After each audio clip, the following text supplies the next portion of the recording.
Very warm good evening to one and all. On behalf of Sameeksha, I invite you all for the today's session. We know that Sameeksha is an organization started by many of doctors and house surgeons with the aim of developing the knowledge of Ayurveda in a way that is accessible to all physicians for the advancement of Ayurveda around the world. From the very first step of Sameeksha on the subject of nervous system, we were made aware of the importance of nervous system in Ayurvedic treatment. The associated gynecology, obstetrics and Ashwabagandhidiyam classes received a lot of attention. Similarly, our international seminar also received a lot of attention.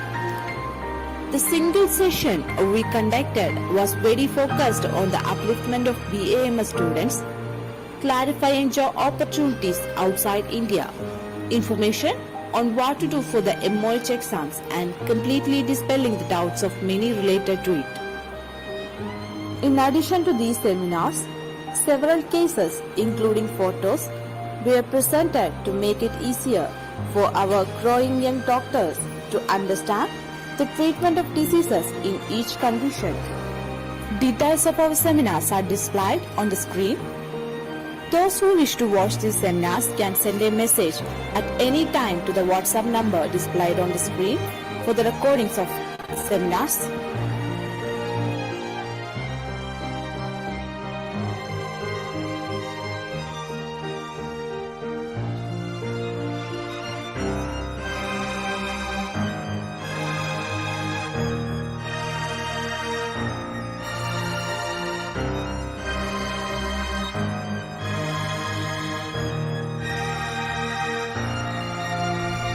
Let us go to today's class to learn more about becoming a good doctor by praying to Jagadishwar that he will bless all our Ayurvedic doctors to excel in the field of treatment.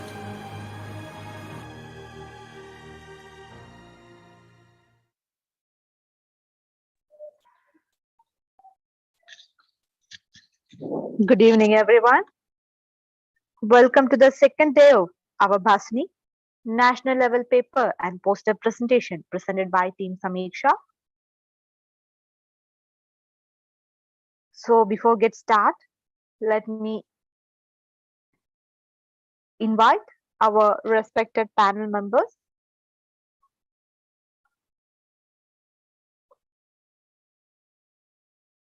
So without any delay, we can start the first presentation. First, we have a paper presentation, and I invite Dr. Vishwakarma Anjali Gopal. I invite Dr. Vishwakarma Anjali Gopal.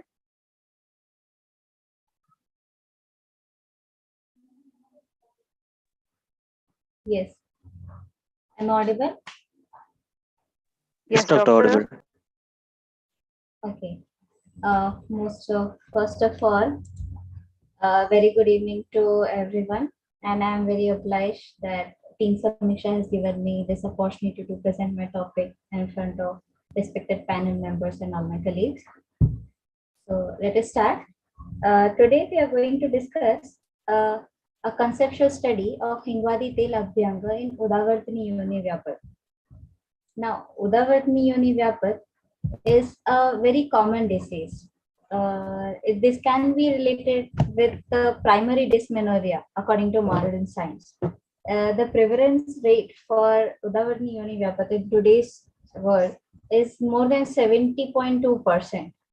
It is so common that most of the females fail to report it to the OPD.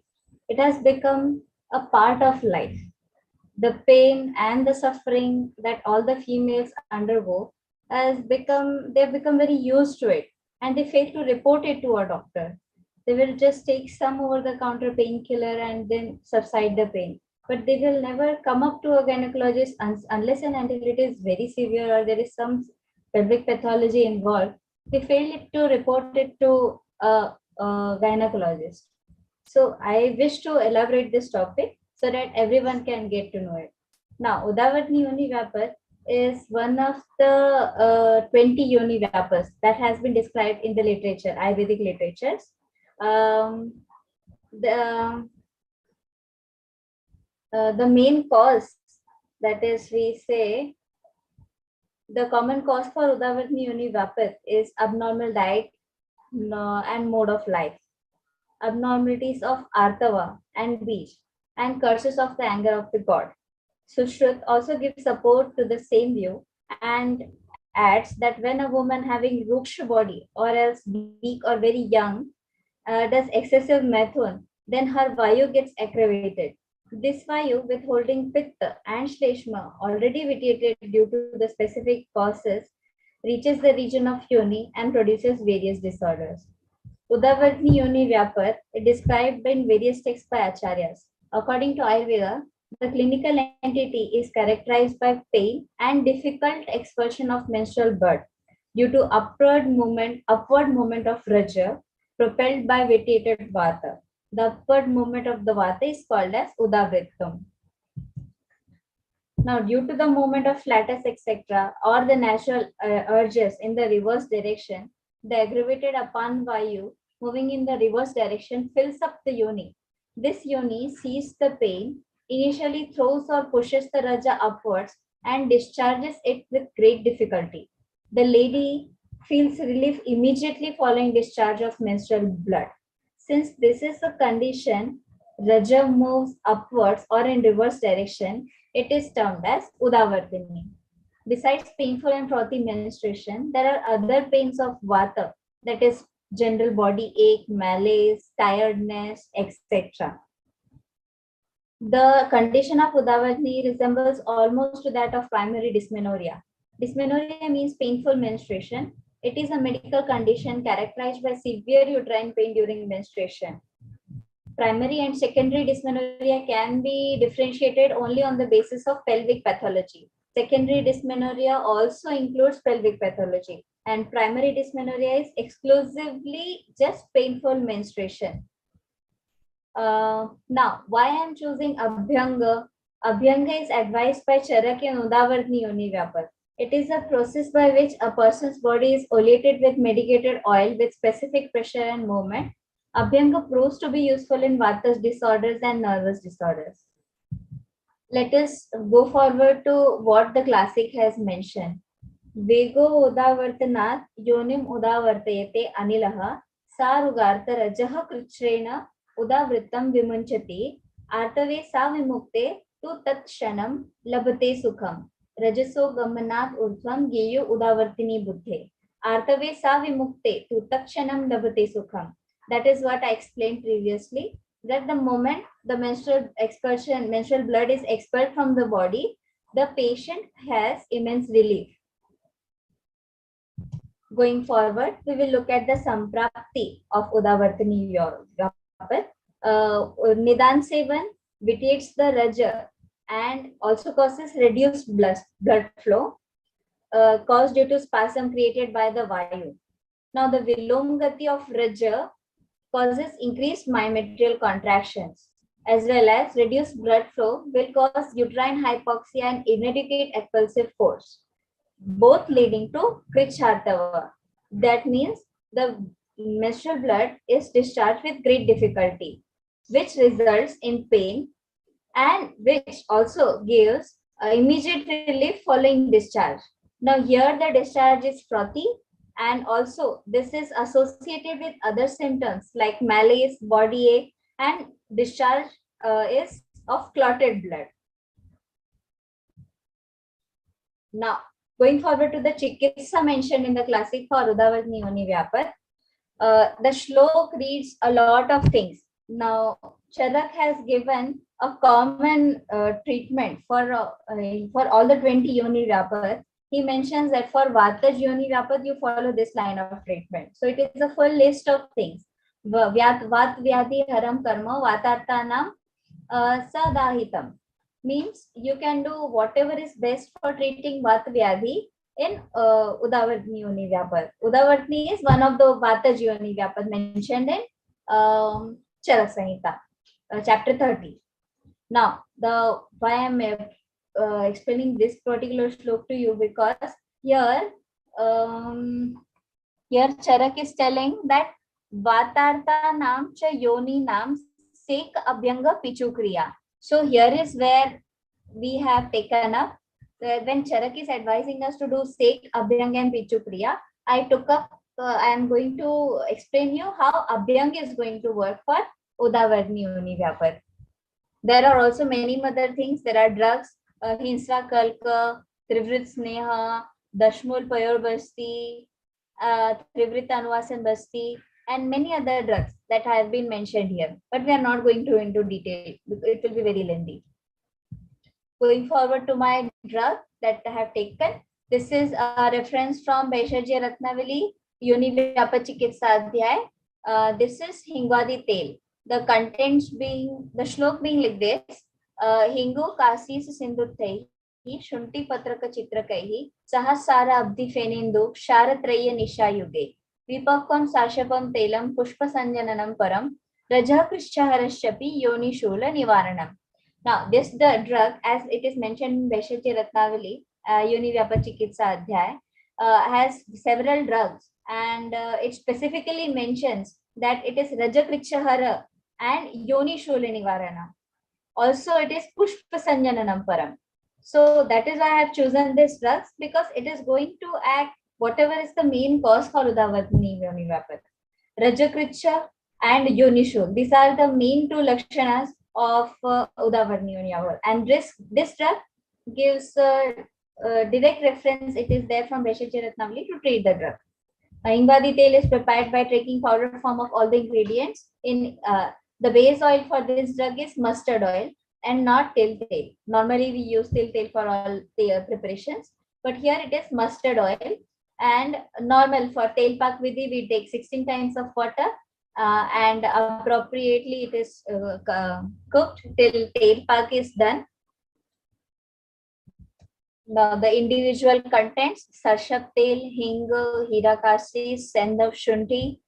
The most of the drugs in this are ushnavirya, and which have vatanalomak, shulahara, deepan, vedna sthapan, all these qualities. Other drugs are tejapatra, chitrak, kumari sar, samudra fail, karpur. Again, all ushnavirya, and some of the drugs are also shitvirya to balance the viryata of the total content of the tel. Yavakshar, Sarjikshar, Tankanshar, together known as Sharatre, and also Haridra. Now, we have seen the drug, we have seen the disease. Now we are going to see the procedure. Why abhyanga I have chosen? Abhyanga is followed daily. We all know that abhyanga is advised by all the acharyas in Ayurveda to be inculcated in the dincharya. So, if abhyanga is followed daily, it makes a man healthy. The tel used for abhyanga nourishes the tissues, gives strength, and increases the agni. Tissue is nourished hypothetically by the knowledge about 7 layers of skin. We know that twacha ki 7 layers hai. Its thickness and the time duration for the oil to reach the different dhatus are needed to understand. The 7 layers of the skin mentioned in the Ayurveda, the average thickness mentioned by the modern science is 1.4 mm. The effect of abhyanga on different dhatus is based on the duration of abhyanga. 600 matra kal, approximately it comes up to 190 seconds, is required to reach mansa dhatu. If a deceased person, medicated oils are preferred for curing the condition. By abhyanga, the nervous system gets stimulated, thus providing stimulation to the muscular system, vessels, and glands covered by the particular nerve, and keeps human body healthy. Massaging also improves the circulatory system, thus reducing the pain. Lukewarm oil is used for massaging. It stimulates the Svedava Srotas, perspirating body channels, thus causing dilation of the blood vessels. This dilation of the blood vessels helps to the penetration of our drug and absorption of the drug to the various layers of the skin. By doing massage, vital points get stimulated and produce positive energy, thereby protecting, rejuvenating, and increasing the immunity towards environmental changes. Now, the procedure to give abhyanga in small little steps: purva karma, pradhan karma, and paschat karma. Prior to abhyanga, the patient is advised to have a light meal. The patient is advised to lie down in supine position on the abhyanga table. Lukewarm hingvadi tail is applied over the lower abdomen, inner thighs, and lower back with gentle pressure in anuloma gati. As per the requirement, more oil can be taken for reapplication, while the duration of the massage on each part being approximately 5 minutes. After the administration of abhyanga, the patient is advised to lie in supine position with arms and legs spread out freely over the table for 15 minutes. Oleated parts are cleaned with a sterile towel soaked in warm water. The patient is advised to take bath with warm water and gram flour and not soap after the procedure. Now, how my drug is going to act on udavartini. Now, hingvadi tail abhyanga helps to reduce pain and stress. By abhyanga,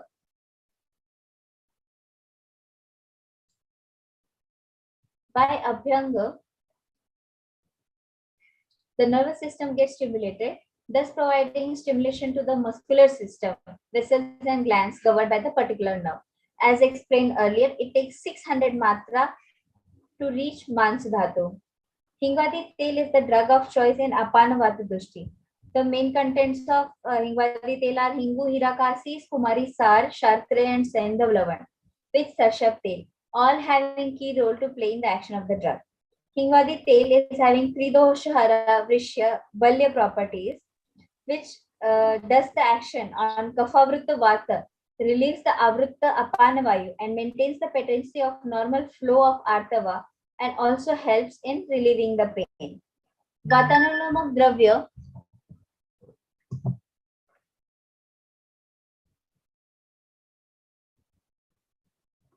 Vatanuloma like hingu, sendhav, and kumari sar help in the expulsion of raja without vedana from the yoni. The properties like Rajakrichahara, Rajarodhahara, and Raktashodhak, Artha Pravartak, and Lekhan helps in minimizing the symptoms caused due to obstruction and maintains the normal flow of Artha. Deepan Pachan Dravyas like Haridra, Chitrak, Shatra, and Sendra, which are used in general debility, increase the pain threshold in dysmenoric women, tone the uterine and body muscles, and helps in normal function of the uterine muscle to cope up with the contraction during menstruation. Drugs like Tejpatra, Kumari Sar, and Kapoor, etc. contain Madhur Ras, which act as Vedana Shaman due to its Guru Snigdha Picchalaguna. Likewise, Madhur Rasa is also Saptadhatu Vardak. In hingvadi tail, Sendhav is present and it acts as Vatagna due to its Ushna Stikta properties. Most of the drugs in hingvadi tail has Katu Vipak and Madhur Vipak, which also acts as Kapha Vata Shamak. Almost all of the drugs included in hingvadi tail possess Ushna Vidya, which in turn act as a Vata and Kapha Shamak due to Ushna Guna. According to pharmacological action, the drugs Sharshap, Hingu, Shunti, Tejapatra, Chitrak, Kumari Sar, Kapoor, Yavakshara, Sarvikshara, Kankanshara, and Hanidra contain antispasmodic and analgesic effect. In keeping all the theories, it can be concluded that hingvadi tail has the capability to act at all levels of samprapti, right from giving power to the uterine muscles to Vedana Shaman, also breaking the Rajakriksha. This drug is going to help at all levels of samprapti. So I feel that the concept of using hingvadi tail abhyanga in udavartini yonivyapad will also be very helpful. Hello, Dr. Vishwakarma, you are exceeding the time.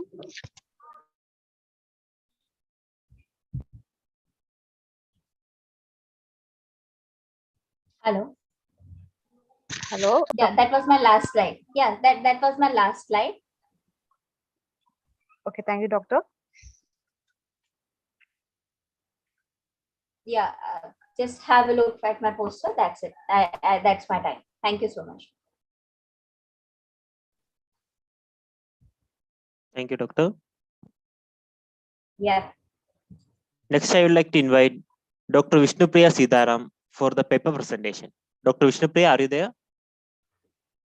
Hello, Dr. Vishnupriya? Yes, sir. Okay, Doctor, please share the screen, Doctor.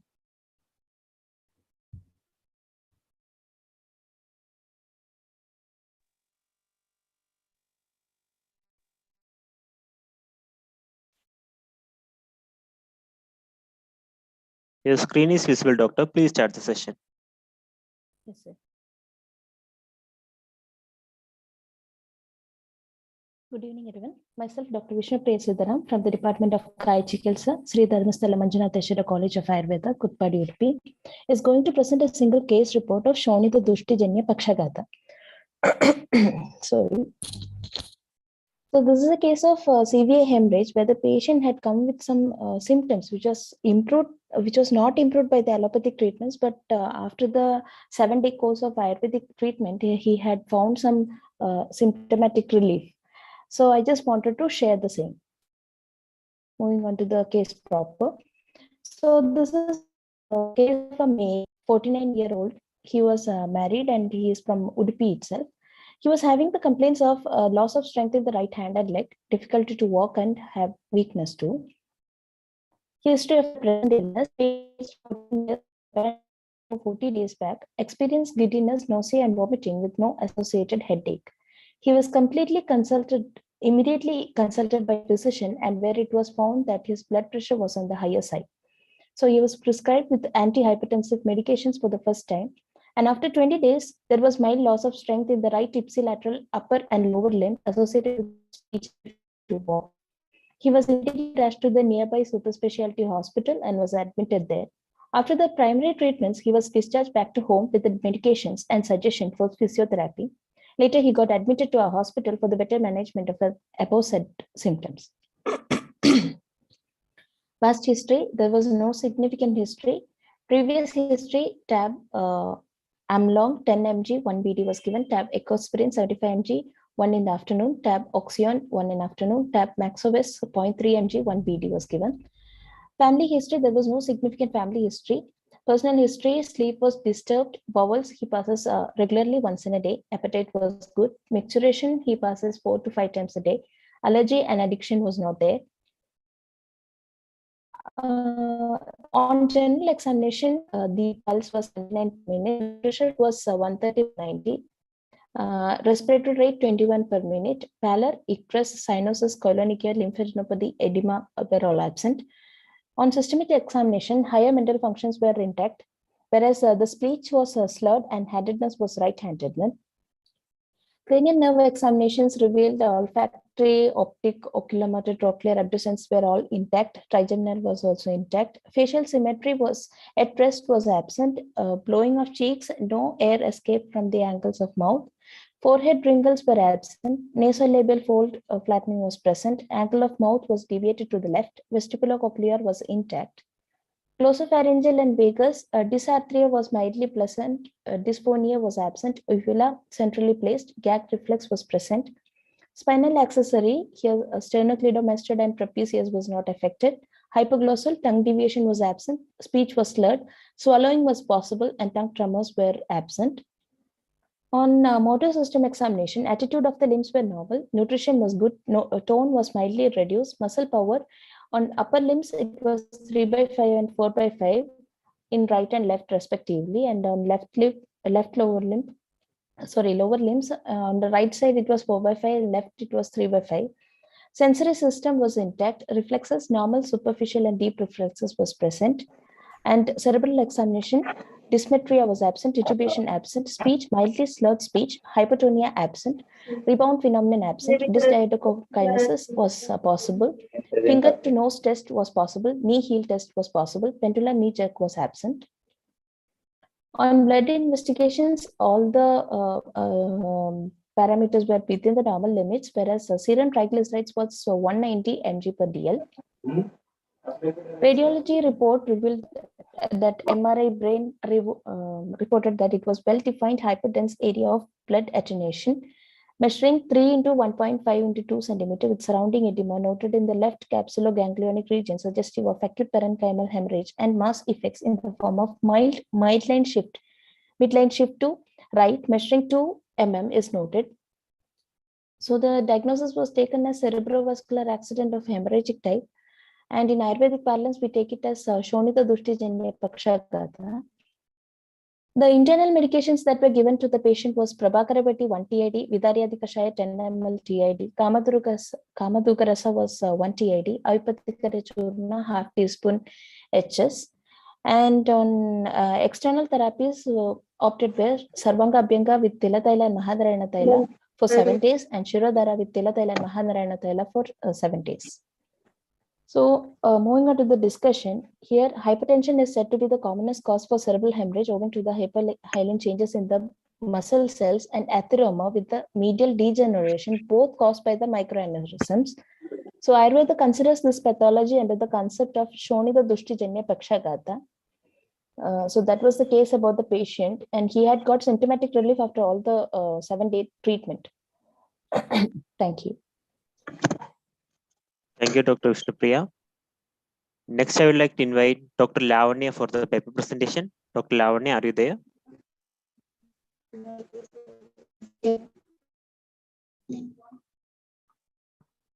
Hello, Dr. Lavanya. Hi, sir, I'm present. Okay, doctor. So 1 minute, I'll share my screen. Okay, doctor.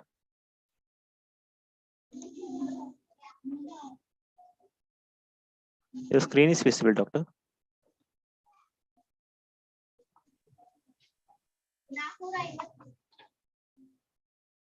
Okay.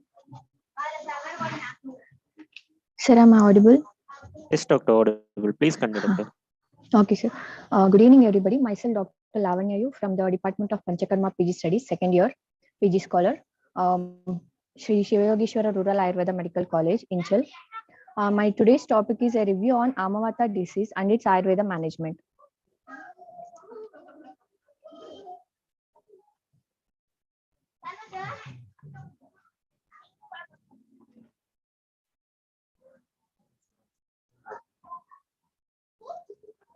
So 1 second. Okay, doctor.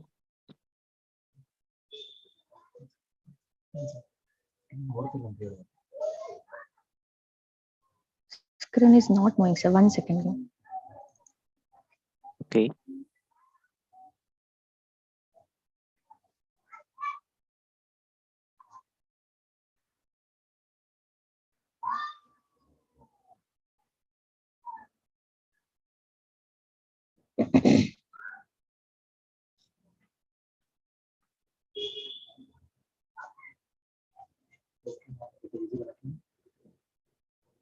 So my screen is visible.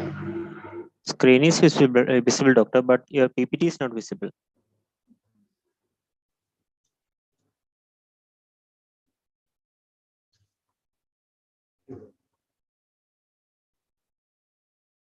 Doctor, can you please once again please share, doctor?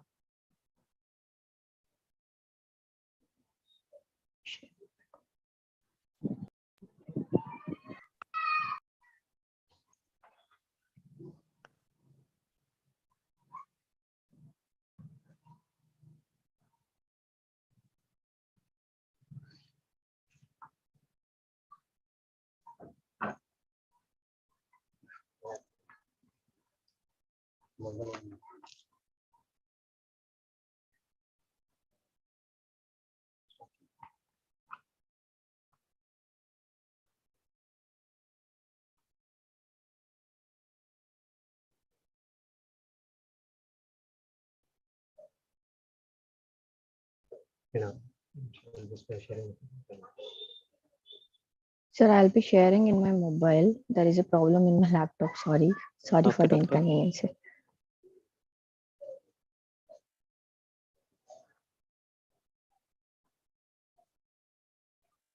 Okay, your screen is visible, doctor.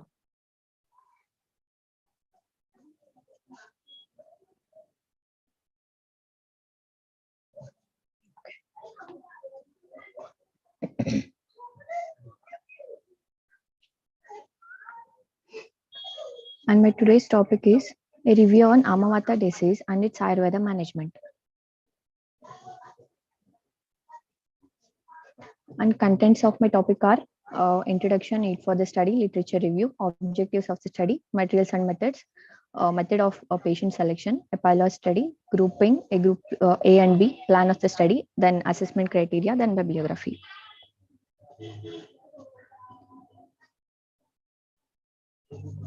Introduction. Amavata is a disorder where the vitiation of Vata dosha and Ama production takes place at the same time, and it is first explained by Madhavakara Acharya. The Nidana is if an individual indulges in the Viruddha Ahara Vihara along with the intake of Snigdha Ahara and not involving in the physical activities, it forms the Mandagni, and it leads to the formation of Ama. Then the formed Ama circulates all over the body through the dhamanis and lodges in the Shleshmasthana, then leads to the Lakshanas like Angamarda, Aruchi, Trishna, Alasya, Gaurava, Jwara, Apaka, then Shunata Anga. As this is a disease of Rasavahasrotas and having several features similar to the rheumatoid arthritis, Amavata can be correlated with the rheumatoid arthritis. And my need for the study is the disease prevalence worldwide is approximately 0.3% to 1% global of the population. In India, prevalence is around 0.3% to 0.75%. In the conventional medicine, rheumatoid arthritis is managed with the NSAIDs, corticosteroid therapy, DMRDs. Meanwhile, long-standing use of these medication may give rise to the adverse effect and recurrence of the signs and symptoms. In the classical text, the line of treatment of Amavata mentioned as Langhana, Swedana, Tikta Katurasa Dravya use, Deepana Dravya, Virechana, Basti Karma, Sadhya Virechana is a purgation treatment which is given on an immediate basis. It can be given with or without Purva Karma and with Snehana Swedana for short period of 1 to 3 days. And the Agni Lepa is a form of Lepa Chikitsa in which Deepaniya, Katurasa Pradhana Dravya are used, and Dhanyamla Dhara is a form of Dravasveda Pittakara Vata Kafara, which is beneficial in this condition. Also, Acharya Sushruta has explained about Lepa Chikitsa just as a burning house is saved by pouring water over it to extinguish the fire. Similarly, applying the paste of these drugs mitigates the pain and swelling quickly.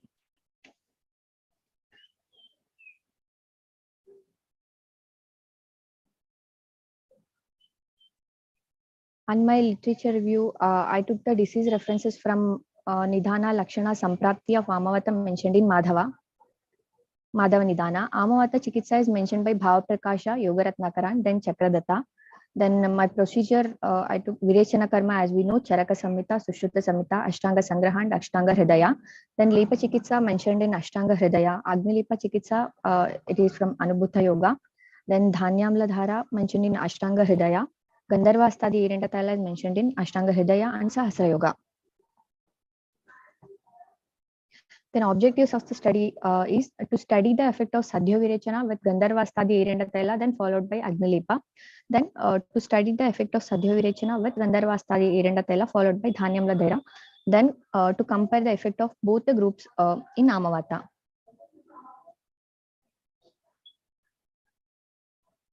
Then materials and methods. Source of the data I collected literary source from library literatures, ebooks.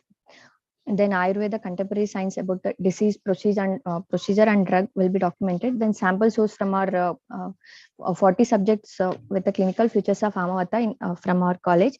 Then drug research from purchased from the vendors. Method of patient selection goes like this. Inclusion criteria, subjects of either gender presenting with the Lakshana of Amavata, and then subject fit for Sadhya Virechana Karma, Lepa and Dhara, then age group between 20 to 60 years. Exclusion criteria, subject with any other systemic disorder that interfere with the course of treatment, then subject who are unfit for Sadhya Virechana Karma, Lepa and Dhara. Then pilot study goes like this. The pilot study was done to test the efficacy of the trial drug on the based on the selection criteria for 5 patients. Then result was found effective. grouping was done for the group A. Sadhya Virechana Karma followed by Agnilipa was done. Sadhya Virechana Karma was done like abhyanga with the Vishagarbha Thala followed by Mrudu Bashpa Sweda is given with Ushna Jala. Then Gandharva Stadi Eranta Thala is given orally with Kshiras and Anupana. Then followed by Patya, Ahara and Vihara.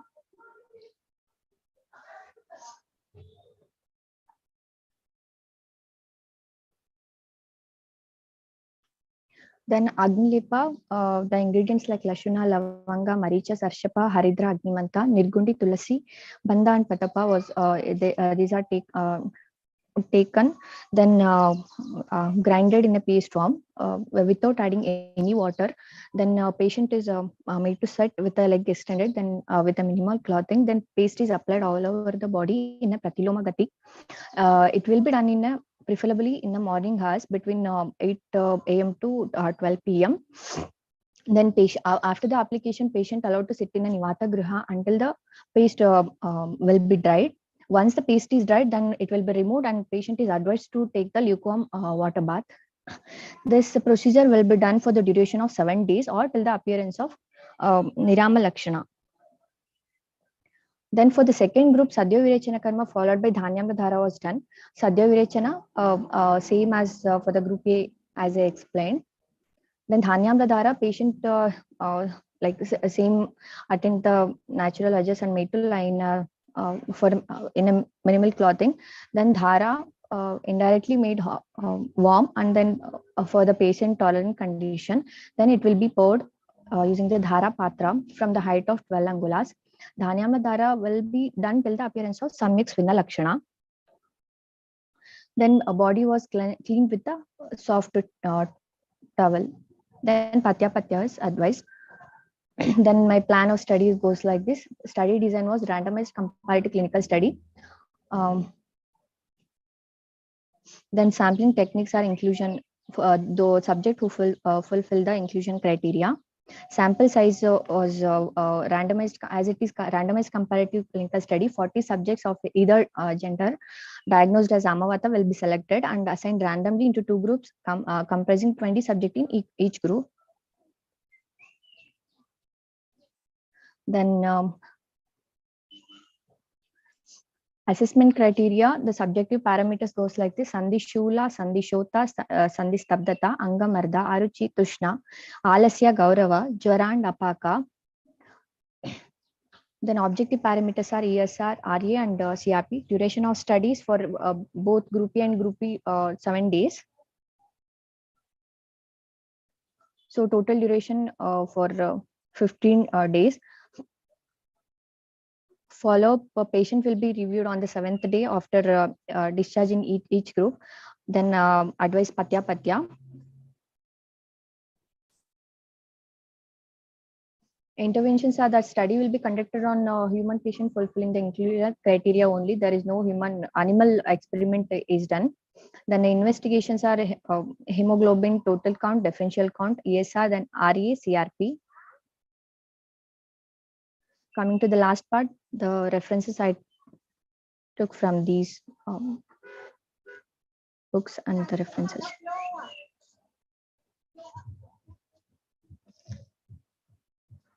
Thank you, Ananda. Thank you, Dr. Lavanya. Thank you, sir. Next, I would like to invite Dr. Arjun K for the paper presentation. Dr. Arjun, are you there? Hello, Dr. Arjun, are you there? Hello, Dr. Arjun, are you there? Okay, next I would like to invite Dr. Rekha Ramesh for the paper presentation. Dr. Rekha Ramesh, are you there? Yes, sir. Okay, doctor. Please share the screen, doctor.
Good evening, everyone. Myself, Dr.Rekha, Vishnupriya second year physics scholar, Shalatendra Department, Vishwakarma Ayurveda College, in charge. My topic is need of efficacy of Ksheerini in Stree Swasthya with special reference to Kshetra Shuddhi. Need of the study is Stree Swasthya is linked to child, linked to family, linked to society. Stree Swasthya, why it is important? Uh, Nowadays, PCOD, obesity, and infertility are common. That's why, because of lifestyle changes in Ahara Vihara, Ksheerini is a practical practice for Kshetra Shuddhi. Introduction. Dhruvam Chaturnanam Sannidhat Garbha Stat Vidipurvakam Rutu Kshetra Ambu Bijanam Samagra Kuru Yuta. Shushrita Sharirasana, second chapter, 33rd shloka. Kshetra Garbhashaya. Garbha Sambhava Samagri includes Ritu, Kshetra, Ambu, and Bija. Kshetra in terms of Garbha formation can be taken as place where fertilized ovum adheres and grows. This Kshetra should be devoid of any disease. Ksheerini is a one such procedure which acts as a Garbhashaya Shodhaka. Materials. Drug name is Ergium mexicana. Family. Papyrus. Synonyms. Hemadugdha, Kanaka, Ksheeri, Swarna Ksheeri. Classification. Dhanvantari Nigantu, Gudichadi Varga, Bhava Prakasha, Haritekyadi Varga, Raja Nigantu, Parpatadi Varga, Kaivedya Nigantu, Aushadi Varga. Whole tender plant of Swarna, Ksheeri, Ksheera, and Kalvayantra. Materials used for this. Next, parts used for the preparation: plant, leaves, latex, flower, fruits, and seeds. Method of preparation. Fresh tender plant of Ksheerini is collected and is cleaned and washed. Then it is pounded in kalvayantra until it becomes pan paste. The kalp around 5 grams is taken and swarasya is extracted. Later, it is mixed with 10 to 15 ml of milk. This formulation is administered to the plants to the patients in the empty stomach. Indication: Atyartava, Shir Ruchratva, Vandyatva. Then dose 5 to ml of Shira administered on second day of menstrual cycle for 3 consecutive cycles on empty stomach. Discussion part is Rasa Panchaka of the Ksheerini. Rasa is Tikta, Katu Rasa, Guna, Lavu Ruksha, Vire Shita, Vipakaka, Katu Vipaka, Dosharata is Pitta and Kafahara. Next, beauty of drug is acts as both Stambhaka and Rechaka depending on the dose due to Prabhava. As it has Pitta Rasa, Lagu Ruksha Guna, it acts as a Garbhashaya Shodhaka, endometrial thickness. Shitavirya of drug may contribute in the Atyartava condition by doing Stambhana. Patya for the patient should be advised to take Ksheeranna for 3 days to reduce Tikshnata of Dravya by Ksheera. This diet is advised. Other traditional practices of the drug. People in Mali boil the plant whole and drink the decoction to cure malaria. In Bengali religion, it is used for the Udara and Shota. Conclusion: Ksheerini is a traditional and professional practice done in and around the Mysore and in our college. Even though the drug is effective in Arthava Vikaras, no documentation is available till now, and it is field of further research study which may benefit for mankind. Thank you, everyone.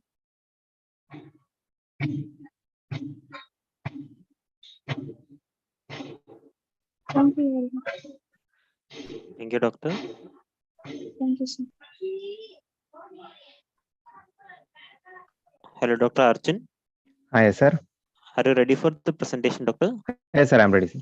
Okay, doctor.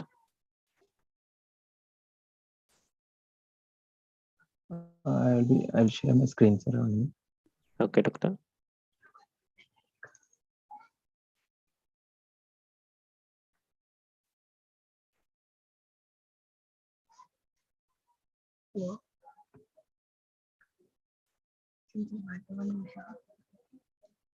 Good evening, everyone. My name is Dr. Arjun. Doctor, your PPT is not visible, doctor. Your screen is visible, but your PPT is not visible, doctor. 1 second.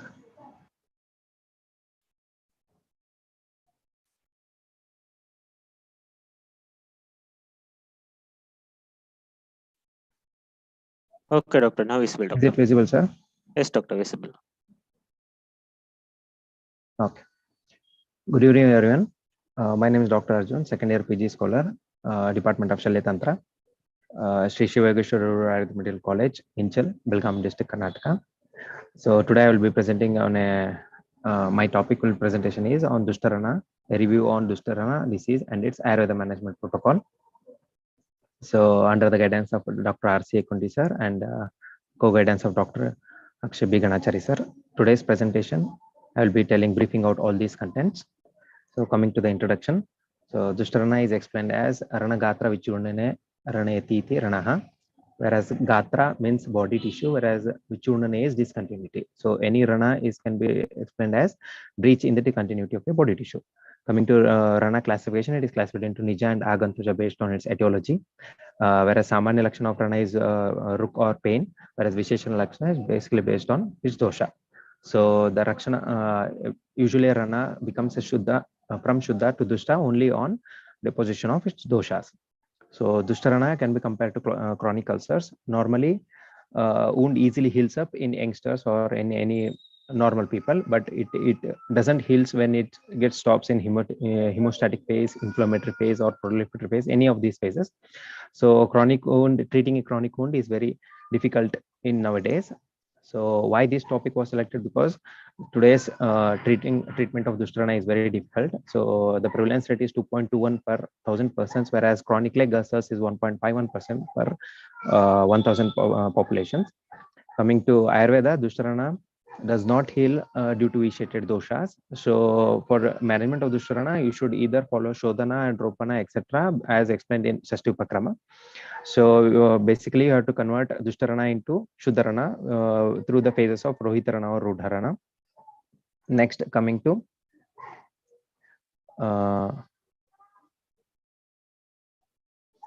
drug selection criteria. Here I have selected for Dustarana Aragada Gana Kashaya as well as Swarjikadi Tail application. So Aragada Kashaya acts as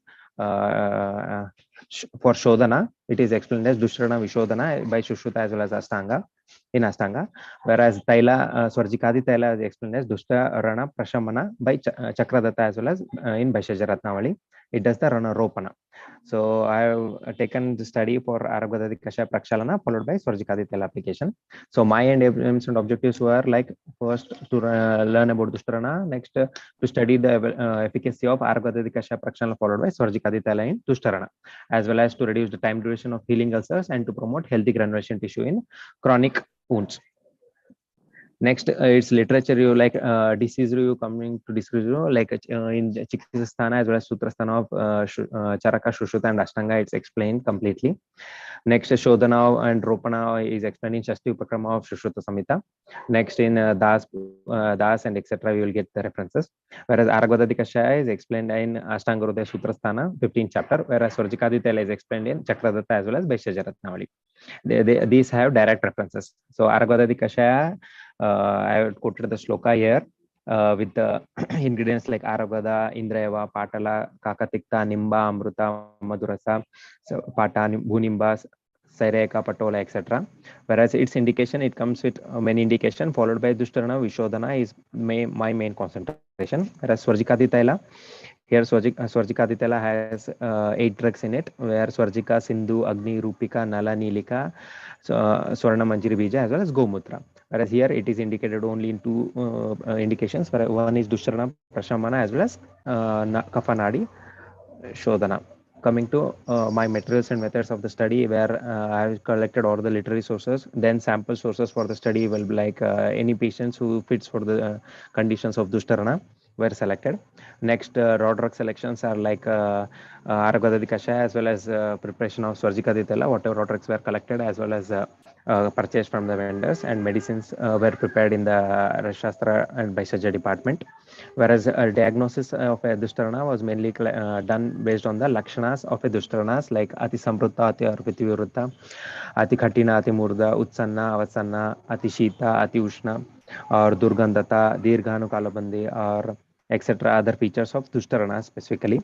Next, patient selection criteria was mainly included based on its inclusion and exclusion criteria, where inclusion criteria was any patient aged from 30 to 70, irrespective of any age sex relation, as well as who have the lakshanas of Dushtarana, and who are fit for Kasha Prakshana and Taila application, and who are under controlled diabetic mellitus as well as hypertensive. Whereas exclusion criteria is completely opposite, like patients suffering from HIV, HPSG, or tuberculosis, or any other complications of malignancy or gangrene, and uncontrolled DM as well as HTN.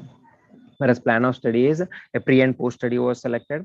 Next, sampling technique was planned, and the sample size of 40 members will be were made selected. Next, investigations like CBC, RBS, ESR was planned for every patient. And before doing this, ethical committee was consulted and ethical clearance were selected. And for, after all the results were, statistical tests were also conducted. Whereas assessment criteria is after how to assess a patient was mainly like subjective and objective parameters, where subjective is like what the patient says, like Rana, Vedana, Daha, Kandu, were counted for each patient based on their 1 to 0 to 4 ratings, whereas objective parameters like Rana, Srava, Ayama, Gandha as well as healthy granulations. Coming to before starting this one, a pilot study was conducted where the drug efficacy was calculated, and it was tried on 5 patients, where it was found to be effective. The drug was found to be effective over 5 patients. So it was planned. Whereas treatment plan is any patient who has Dushtarana, where after selection, they were like the Rana was usually under aseptic condition, Rana was washed, then Rana Prakshana with Aragvadadi Kashaya Prakshana, then Pichu of Swarjikaditela was placed on the Dushtarana. Then again sterile bandaging was done, and assessment was done on the starting, during, before the treatment, during the treatment, and after the treatment, and a follow-up period of 14 days was also planned. Next, in all these periods, observations were made, charting was done. Then complete duration was like 30 days, where intervention, that is my study, was on 15 days, whereas follow-up was for 15 days, and the follow-up was only on 22nd and 30th day. That is on 2 sittings will be the follow, and Patya and Patya will be explained to the patient. And coming to bibliography, these were all my references and things which I collected. All these are, and thank you for patience with me. Thank you and all. Thank you, Dr. Arjun. Thank you. Next, I would like to invite Dr. Madhu for the paper presentation. Dr. Madhu, are you there? Hello, Dr. Madhu, are you there? Hello, Dr. Madhu. Okay. Next, I would like to invite Dr. Alaekhya for the paper presentation. Hello, Doctor. Yeah, am I audible? Yes, Doctor, audible. Please share the screen, Doctor. Yeah, sure. Just a minute.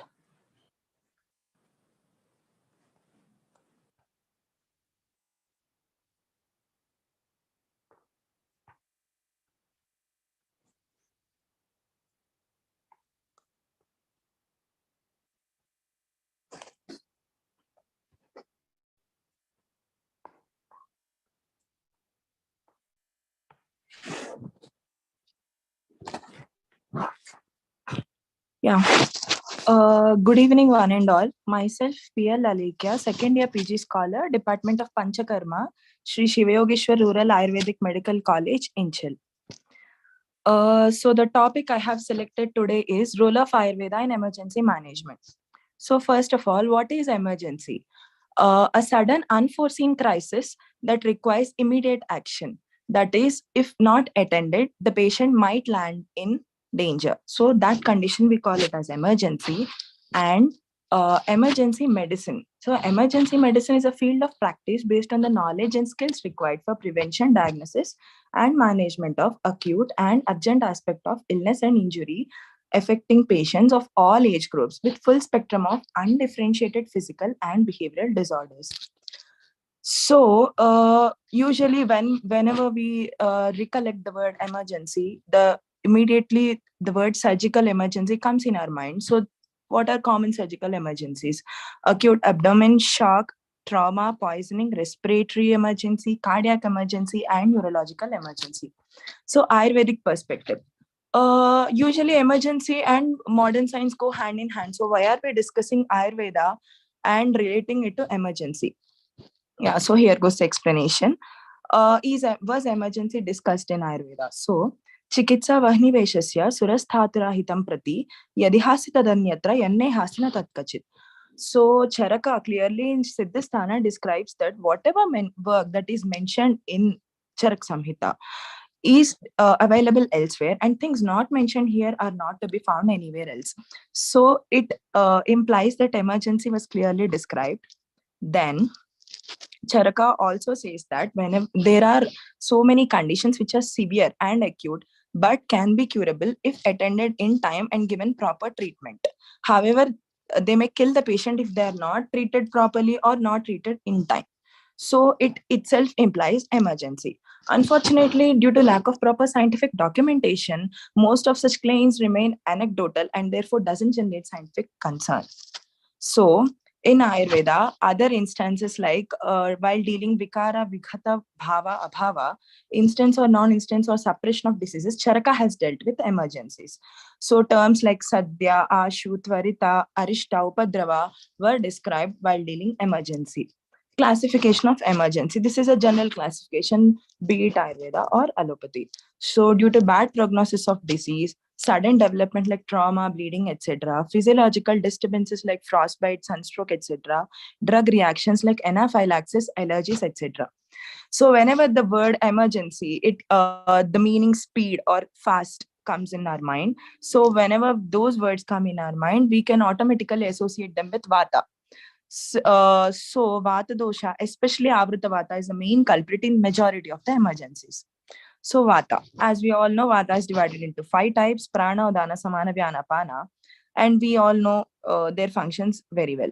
So management of Vata, it was described, Udana should be, Urdhva Gamana should be done, and Apana, Anlomana should be done, Samana, Shamana should be done, and Vyana, regulation, that is, Vyana should be maintained for proper functioning of body.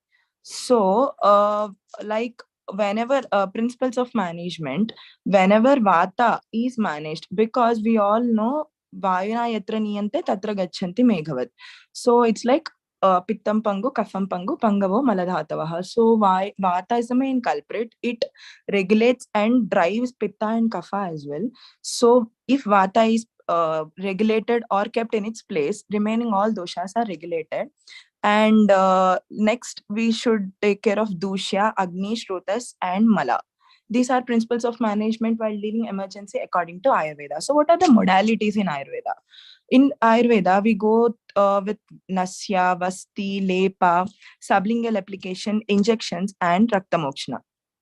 So other modalities like Snehana as well. So in these, particularly the therapies which are accepted in coma or ICU management as well are Nasya and sublingual. So what is the importance of those routes? So Nasya, if we select, we usually refer to Pradhamana Nasya, in which we give Tikshna Nasya. So why are we selecting Nasya or Tikshna Nasya? especially in comatose patients. So as we all know, in comatose patients, GCS is really poor, and we need to do something to give stimulation. Stimulation to brain is very necessary. And if we go on giving drugs through IV route or oral route or any other route, it goes through first pass metabolism, then second pass metabolism, and ultimately the drug available to the brain is very low, less than 50%. So if we give through Nasya, it skips first pass metabolism. It directly enters into circulation without getting processed in the gut. So drugs used for Nasya should be Ushna, Tikshna, Vyavayi, Vikasi. For example, Vacha, Hingu, Gugulu, Jeta, Mamsi, Brahmi. So the physiology goes like this. Drug goes into olfactory mucosa, then olfactory nerves, then lateral olfactory area and temporal lobe, then thalamus of brain, and then it activates reticular activating system. So reticular activating system is a small area present near the thalamus, which is responsible for wakefulness and sleep-wake transitions. So Hemagarbha Potli Rasayana is one drug which I have observed, which was given in emergency in a post-stroke complication. So the vitals were fluctuating, the blood pressure, the sugar levels were very much fluctuating. In that instance, we have given Hemagarbha Potli Rasayana. So while giving Hemagarbha Potli, we rub it with Madhu or Grita in clockwise manner against a rough surface. So what happens is the nanoparticles present in the drug get mixed with the Madhu or Grita, and they directly go into the brain in the prescribed manner. So again, this Hemagarbha Potli Rasayana is sublingual route. So why choosing sublingual? There is another mechanism for that as well. So whenever we choose sublingual route, the drug goes into the sublingual artery. Sublingual gland is present beneath the tongue. From there to sublingual artery, from there to carotid artery. As we all know, internal carotid artery directly goes to brain. So it directly goes through blood-brain barrier and prohibits reuptake of dopamine. What is reuptake? Reuptake means reabsorption. That is, the neurons or neurotransmitters secrete dopamine, and in comatose patients, the dopamine is absorbed back. That is called reuptake, which is prohibited, and it increases activity of circuit. So dopamine, what are three main functions? Motivation and movement and mental health. So these three M's, these are the three main functions of dopamine. These are stimulated by the drug. So whenever we prohibit reuptake of dopamine, these three functions are stimulated, and it is responsible for wakefulness. So certain examples: Karpura Rasa for acute diarrhea, Vedanantak Rasa for severe pain or musculoskeletal or visceral origin, Siddha Makaradvaja for peripheral circulatory failure, Jahar Mohar for palpitation, syncope, cardiac tonic, Mukta Pishti for acute tachycardia, palpitation, cardiac problems, Mahavata for neurogenic shock, angina, Samira Gajakeshari Ras for neurological shock, angina, neuromuscular pains, Swasakasa Chintamani Ras for severe dyspnea of pulmonary origin, Suvarna Samira Pannagras for acute dyspnea, arthralgia, Mrita Sanjivani Sura for high-grade fever with delirium shock, Dhanvantar Gutika for acute respiratory distress, Manasumitra Vatika for mental disorders, insomnia, Marma Gutika for pain and inflammation in vital parts, Gorochnadi Vati for cardiorespiratory problems, fever, Muruven oil for traumatic pain and inflammation, Vittumaran Gulika for acute fevers, Vata Vidvamsniras for acute painful inflammatory conditions, Madi Falarasayana for vomitings, Shweta Malhara Jatyari Krita for Agni Dagda Vrana.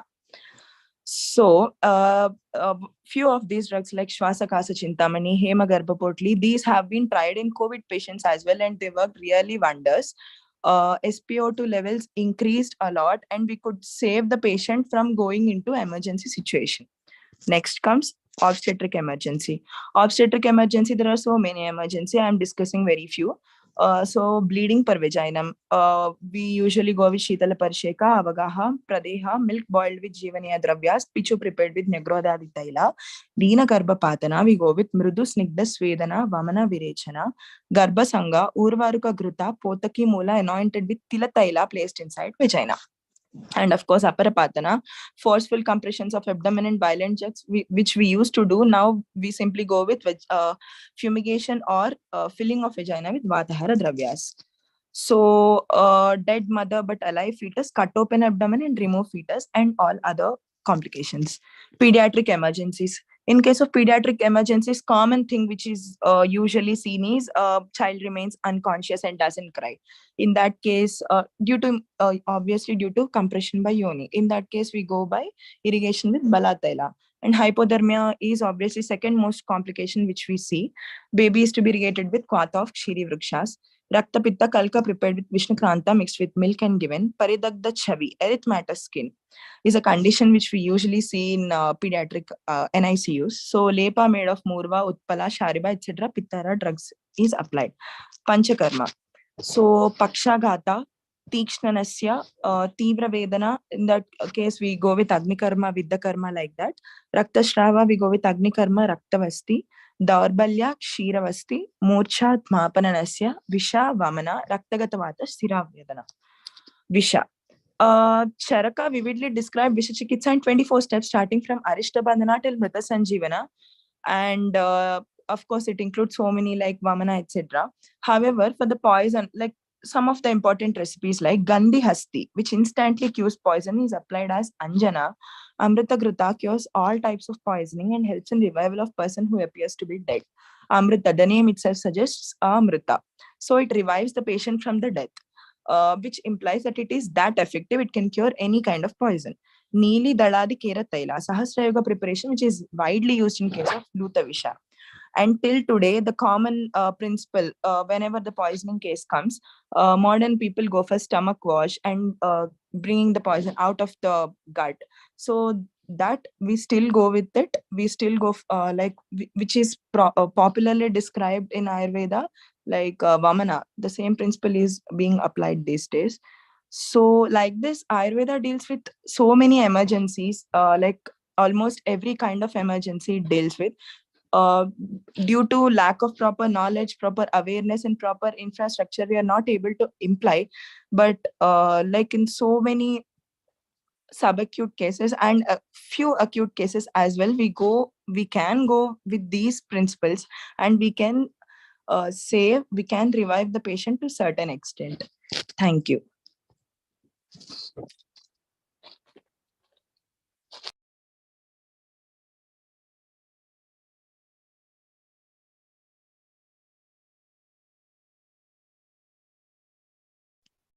Thank you, Doctor. Next, I would like to invite Dr. Pooja for the paper presentation. Dr. Pooja, are you there? Yes, sir. Okay, Doctor. Please share screen, Doctor. Yes, sir.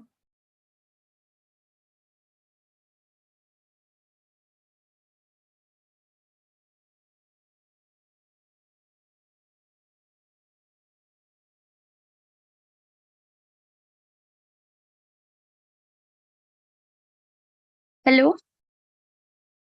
Your screen is visible, Doctor. Please start the session, Doctor. Yes, sir. Good evening, sir. Myself, Pooja Dhakar, PG Department of Panchkarma, second year, from University Postgraduate Institute of Ayurveda Studies and Research, Jodhpur. My topic is role of Shirobasti in Darunaka. My supervisor is Dr. Gyan Prakash Sharma, Associate Professor, UPGIS and R, Jodhpur. Contents and our abstract introduction, material and method, plan of procedure, discussion and conclusion. Abstract में background में दारुणक or commonly known as dandruff is a disorder that affects the scalp. Dandruff causes white, dry flecks of dead skin cells to shed from the scalp. If white flecks persist for a long time, the person may experience symptoms of seborrhea, psoriasis, or eczema. According to Ayurveda, Darunaka is a Vatka predominant Tridoshas disease referred to Darunaka in Shudra Rogadikar. The word refers to dandruff. According to Acharya Shushruth, Madhav, and Yog Ratnakar, Darunaka have symptoms like itching, white scales, like structure, dryness in the scalp. The Adhishthan place of origin of this disease is Kesh Bhumi scalp. Shirobasti comes under one of the four Murdani Telas, which are basically used for management of Shiro Rog. Example, जैसे कि दारुणक और ऊर्ध्व जतुर्गत रोग. Introduction. There is nothing like healthy hair to make an individual feel confident and beautiful. Dandruff is the shedding of the dead skin cells from the scalp. It is the common scalp disorder affecting almost half of the population at the post-pubertal age and of any sex. In modern science, dandruff is caused by fungal infection and it reoccur again and again with or without medications. Dandruff can be correlated to Darunaka in Ayurveda. Darunaka is caused by non-application of kesh tel, head oiling, incorrect cleansing, resting during the day, night vigil, exposure to dust, hot weather, and other conditions. Sign and symptoms of Darunaka like cracked scalp, kandura, itching of the scalp, and ruksha, dryness of the scalp, among others, due to vitiation of vat and kapha dosh. In Darunaka, Murdni Telas are best treatment, especially Shirobasti. Shirobasti is best treatment. It acts both psychological and physiologically. Material and method. The study consists of various literature about Darunaka from various Samhita, medical texts, journals, and published literary material, clinical and experimental studies. Plan of procedure. In Ayurveda, Darunak dandruff is considered as one of the Vat Kapha Vyadhi. To pacify Vat and Kapha dosh, lukewarm sneha is used because the properties of lukewarm sneha compress both Vat and Kapha dosh. Abhyang, external snehan with lukewarm bringraj tel for 7 minutes and mridu swed for 5 minutes and sirobasti with bringraj tel. Discussion. Darunaka is compared with dandruff in modern terms. Dandruff is a skin condition that mainly affects the scalp, symptoms including flaking and sometimes mild itchiness. There is no cure for dandruff in modern science. The Ayurvedic treatment modalities are having much better prognosis in such cases. Some Panchkarma therapies for Darunaka like Snehan, Mridu Swed, and Sirubasti are beneficial. Sneha, Abhyang, is done on the skin. It elevates Vat dosh. In Abhyanga, medicated oil applied on the scalp, then perform massage in particular direction for approx 4 to 5 minutes. Swedan is a process where sweat is induced with the help of steam generated from medicated herbal decoctions. Here we are using Mridu Swed in Darunaka. Shirobasti with Bringraj tail. The procedure of applying heat to the scalp by retaining the medicated herbal oil with the help of a leather cap over the Shiropradesh head region is known as Shirobasti. Conclusion. Ayurvedic classics have described various treatment modalities in management of Darunaka since ancient times. These have stood the test of time and even today are useful in bringing relief to the sufferers of this disease. Nidan Parivarjan is the first logical step toward the management, followed by the various Panchkarma therapies mentioned before. Thank you. Thank you, Dr. Pooja. Next, Thank I would you, like sir. to invite Dr. Reshma for the paper and poster presentation. Dr. Reshma. Hello, Dr. Reshma, are you there? Yes, sir. Okay, doctor.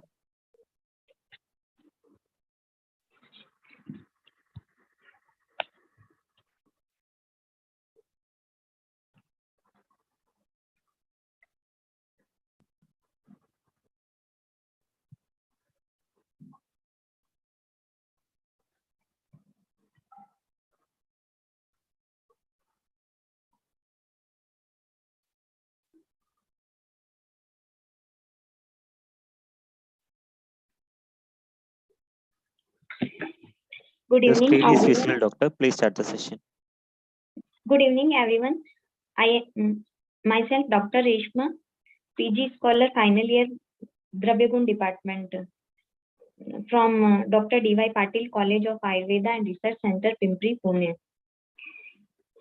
Today, I am presenting on the topic Nigantu's introduction and Dhanvantari Nigantu.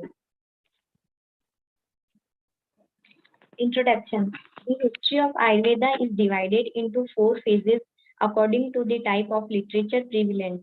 First, Vedic period. Second, Samhita period. Third, Sangraha period. Fourth, Nigantu period. Definition of Nigantu.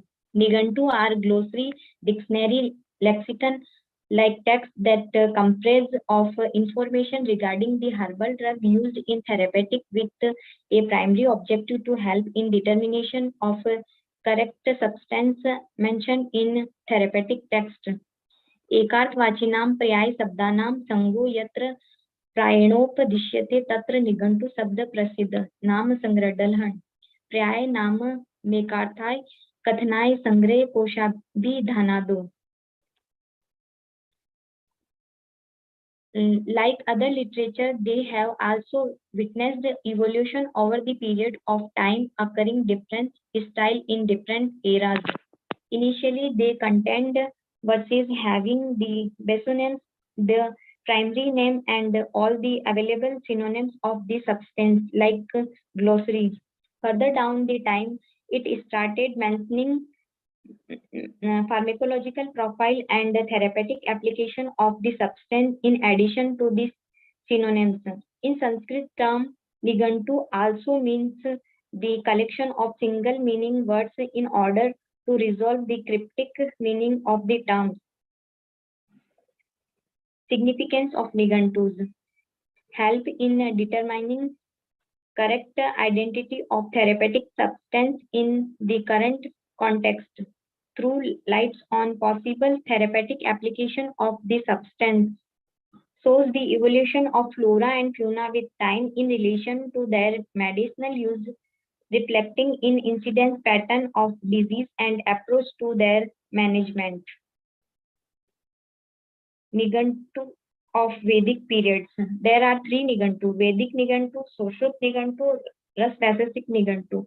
Vedic Nigantu, it's authored by Yask, or its style is a synonyms, or it have 6 groups.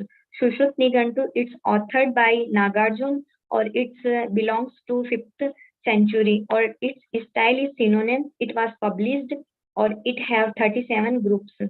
Ras-Vasasic Nigantu, it's authored by Nagarjun. It belongs to 5th century, or its style is fundamental theory of Ayurveda. Then Nigantus of Nigantu periods. First is Ashtang Nigantu. It's authored by Vagbhatacharya. Its period is 8th century. Its style is synonym. It was published. It have 26 groups. Pryay Ratnamala. It's authored by Indukar Sutra Madhav, or it belong to 9th century. Its style is synonym. It was published, or it have no groups. Chamatkar Nigantu. It's authored by Rangacharya, or it belongs to 10th century, or its style is synonyms, or it was not published. It have 14 vargas or 22 5 drugs. Dravya Gun Sangraha. It's authored by Chakrapani Dutt. It belongs to 11th century, or its style is synonyms and properties, or it was published, or it have 15 groups. Dhanvantari Nigantu. It's authored by Dhanvantari. It belongs to 11th century, or its style is synonyms and properties, or it was published, or it have 7 groups and 373 substance. Madhav Nigantu. It's authored by Madhav, or it belongs to 1250 AD, or it was published, or it have 29 vargas. Sodal Nigantu. It's authored by Sodal, or it belongs to 12th century, or its style is properties. It was published, or it have 26 groups. Abhidhan Ratnamala, or Sadras Nigantu. It's authored by Chatur Rasik, or it belongs to 13th century, or its style is synonyms. It was published, or it have 6 groups. Hirday Deepak Sangrah. It's authored by Vogdev. It belongs to 13th century, or its style is synonyms and properties, or it was published, or it have 8 groups. Madan Pal Nigantu. It's authored by Madan Pal. It belongs to 1374 AD, or its style is synonyms, pharmacological action and therapeutic uses. It was published, or it have 13 groups. Kaidev Nigantu. It's authored by Kaidev. It belongs to 1425 AD, or its style is Pathya Apathya. It was published, or it have 9 groups. Raj Nigantu. It's authored by Narhari Pandit. It belongs to 15th century, or its style is the synonyms and properties, or it was published, or it have 23 groups. Nigantu of modern period. First, Bhavprakash Nigantu. It's authored by Bhav Mishra, or it belongs to 16th century, or its style is synonyms and properties. It was published and it have 22 vargas. Shiv Kosh. It's authored by Shivdat Mishra. It belongs to 1677 AD, and its style is plants, trees, herbs on their source seasons. It was published, or it have no group. Dravya Gun Satak. It's authored by Trimal Bhatt. It belongs to 17th century, or its style is the properties and uses of Ahar Dravya. It was published, or it have 15 groups. Raj Vallabh Nigantu. It's authored by Raj Vallabh. Its period is the 19th century, or it was published, or it have 6 groups. Nigantu Ratnakar. It's authored by Vishnu Vasudev Godbole. It belongs to 18th century, or its style is description of dravya and diagnosis of disease. It was published, or it have 2 khand. Saligram Nigantu. It's authored by Saligram. It belongs to 19th century, or its style is dravya and protein relation on the basis of horoscope. It was published, or it have 26 group. Priya Nigantu. Its author is Priyavat Sharma, and it belongs to 1983 AD. Its style is synonym. It was published, or it have 13 groups. Then Dhanvantari Nigantu. Author is Mahendra Bhogik, son of Krishna Bhogik, resident of Sthaneshwar. Time period 10 to 15th century. Original text is known as the Dravyavali Samuchaya, later named as the Dhanvantari Nigantu, and it is also known as the Gudichadhi Nigantu. Classification of Dhanvantari Nigantu. Description of 373 Dravyas has been divided into 7 vargas. First, Guduchadhi Varg, second, Satpuspadi Varg, third, Chandanadi Varg, fourth, Karviradi Varg, fifth, Amradi Varg, sixth, Swarnadi Varg, 7, Misrakadi Varg. Details of Dhanvantari Nigantu's Vargas. First, Guduchadhi Varg, 136 Dravya, 6 Dravya, Urdhva Adha Kai Shodhan Dravya, or Sarva Rog Nashak Dravya is described.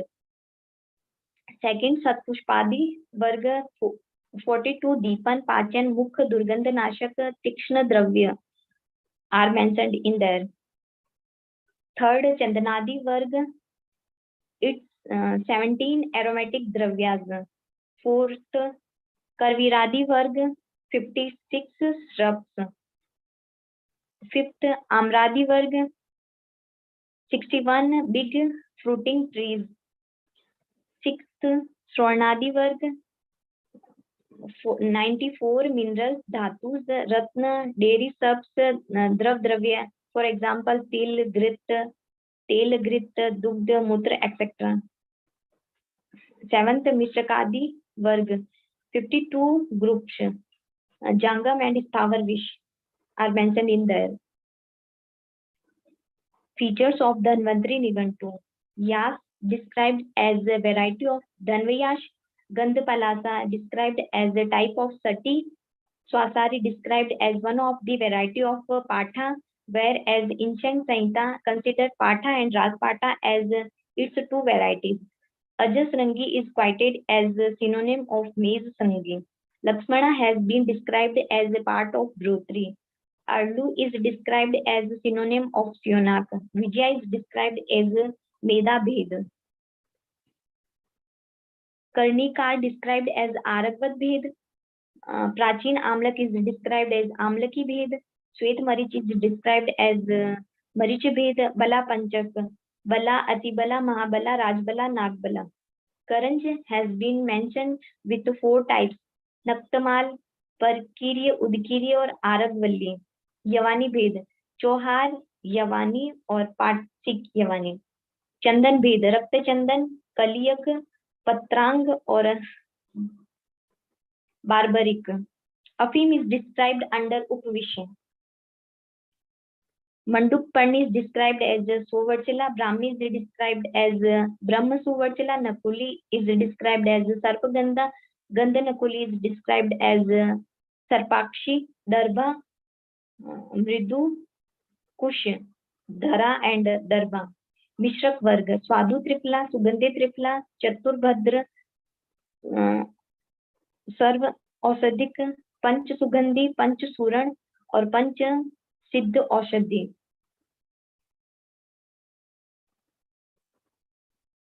पीलूपर्णी Madhu Swara murati and sheer murata are taken as a synonym of murva. Kapitnaka is taken as a synonym of adharataka. Tilvak is only synonym of Lodra according to Dhanvantari Nigantu, but it's both a synonym and a separate drug according to Ashtang Nigantu. Chalantri has been described as a synonym of Mahashyama by Dhanvantari Nigantu, but Ashtang Nigantu quotes Vriddha Daru as a synonym for same drug. Agnijar, Puti, etc. are described in Dhanvantari Nigantu, although Puti is described in Ashtang Nigantu, no description of Agnijar is found. Thank you. Thank you, Doctor.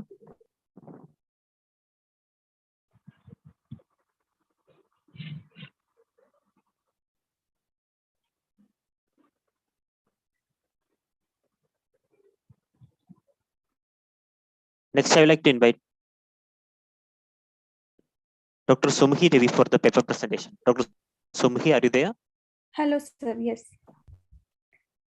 Okay, Doctor. I'll share my screen. Just a minute. Okay, Doctor.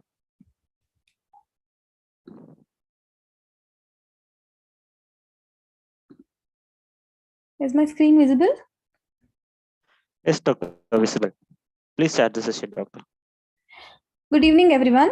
I'm Dr. Sumukhi Ravi, second year PG scholar, Department of PG Studies in Shalyatantra from Stree College of Ayurvedic Science and Research Institute, guided by Dr. Padma S, Associate Professor, and Dr. K.M. Shweta, Professor and HOD, Department of PG Studies in Shalyatantra. My topic of presentation today is on leech therapy in venous disease-induced eczema and pigmentation. These are the contents. Coming to the introduction, Sushruta Samhita is the oldest available manual on surgery, which has devoted an entire chapter for the description of Jalaukas in the chapter Jalaukavacharani Adhyaya for the purpose of bloodletting.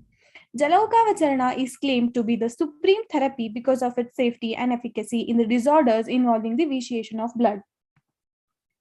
Damaged vein walls hinder the circulatory system, allowing blood to collect and flow in a retrograde, that is backward fashion, when the muscles relax. This creates an unusually high pressure buildup in the veins, leading to venous disorders. The lower limb is the most common site of venous disorders. More than 5% of the population have varicose veins and 1% have or have had venous ulcerations. Coming to the leech, its habitats and types. Jalauka masa mayuriti jalayukaha, Jalauka masa mako iti jalaukihi. According to Sushruta Samhita Sutrasthana, according to Ashtanga Hridaya, Jalaukistu sukhinam raktasravaya yojayet. That is, the word Jalauka is a compound word with two components, Jala plus Ayu.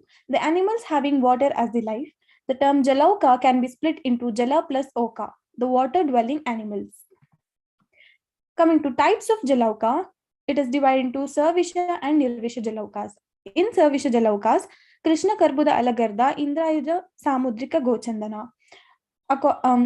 Under Nirvisha Jalauka, Kapila Pingala Shankhamukhi, Mushika, Savarika, and Pundarika Mukhi.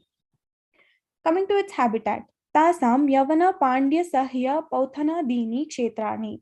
That is, in Yavana, spawning from Afghanistan, Turkmenistan, and parts of European lands. In Pandya, South India, Sahya Western Ghats, Pauthana, Assam, West Bengal, and Meghalaya, etc. Coming to the classical method of application of leech. In Purvakarma, patient Examination of the patient who is fit for Jalaukavacharana. Preparation of the patient. Snehana and Svedhana karma is to be instituted to the affected part where leech will be applied. The affected part is to be rubbed, that is Vigharshana, by the rough powder of Mrit or Gomaya Churna. It is contraindicated if the part is ulcerated. Coming to Jalauka, selection of the Jalauka, activation of the leech before the application of leech. It should be kept in the Haridra mixed water till they become active and then cleaned with the help of pure water. Activation. Grahitascha sarshapa rajani kalkodakam pratigda gratrehe salilraka madhye muhurtam sthitam vigatak klama gnatva tabhim roga grahayet. Here Acharya Sushruta tells about the importance of activation of the leech. That is and also the scientific reason behind the activation of leech. That is, the digestive tract of the medicinal leeches have been found out to contain two types of bacteria, namely Aeromonas veroni, Aeromonas riccinella, Aeromonas hydrophilia. If these enters the blood circulation, it may cause wound infections. And also there is an article which says the importance of turmeric powder in the activation of leech, which says turmeric powder curcuma longa in common car, Cyprinus carpio diets, growth performance, innate immunity, and challenge against pathogenic Aeromonas hydrophilia infections. Coming to the Pradhana Karma, leech should be fully covered with a fine white cloth except their mouth, which should be left exposed. If they do not stick, a drop of milk or blood may be applied, or pricking with a needle may be done there. If they do not stick even then, another one may be tried. When its mouth gets stuck and middle portion gets elevated, assuming the shape of horseshoe, it should be known as it is sucking well. The sucking leeches should be held covered by wet cloth. Indications for withdrawal of leeches. When pricking pain or itching, that is Kandu, Pradhurbhava and Toda, is produced at the site of application, it should be inferred that the leech is now sucking pure blood. After having sucked the vitiated blood, and then the leech can be removed. Directions to remove leech. Sometimes leech does not withdraw due to their fondness for the smell of blood. Then Saindava Lavana or Haridra Churna should be sprinkled upon its mouth. Coming to Paschat Karma, care of the patient. Samyak Yoga, Shonitasya Yoga Ayoga Vekshe, Shatadauta Gritabhyangaha, Tat Pichudharanam Va. As soon as the leech is removed from the body, an application of Shatadauta Grita should be applied on the wound, or Pichu dipped in Shatadauta Grita should be kept on it. Hina Yoga, Jalauka Vranan, Madhur Avaghatayet, Shita Bhiradibihi. In the Ati Yoga, Parishechayet Badniyatva, Kashaya Madhura Snigda Shita Ischa Pradehai, Pradihyaditi. Coming to the care of the leech, after falling off, the leech body should be anointed with tandula and mouth should be massaged with oil and salt. Then they should be caught by the tail end with the thumb and the forefinger of the left hand, and their back should be gently rubbed with the same fingers of the right hand from tail upwards to the mouth with a view to make them eject the full quantity of blood. Then leeches should be kept in a separate pot containing pure water. Coming to the Samyak Vanta Lakshana, leeches that had vomited the full quantity of blood sucked would move very actively in quest of food when placed in water. On the contrary, if there is no complete vomiting of blood, they would be lying dull and inactive. Durvanta Lakshana, it gives rise to an incurable disease, particularly known as Indramada, means Raktamada or Raktamatta. Enzymes and chemicals released by the leech.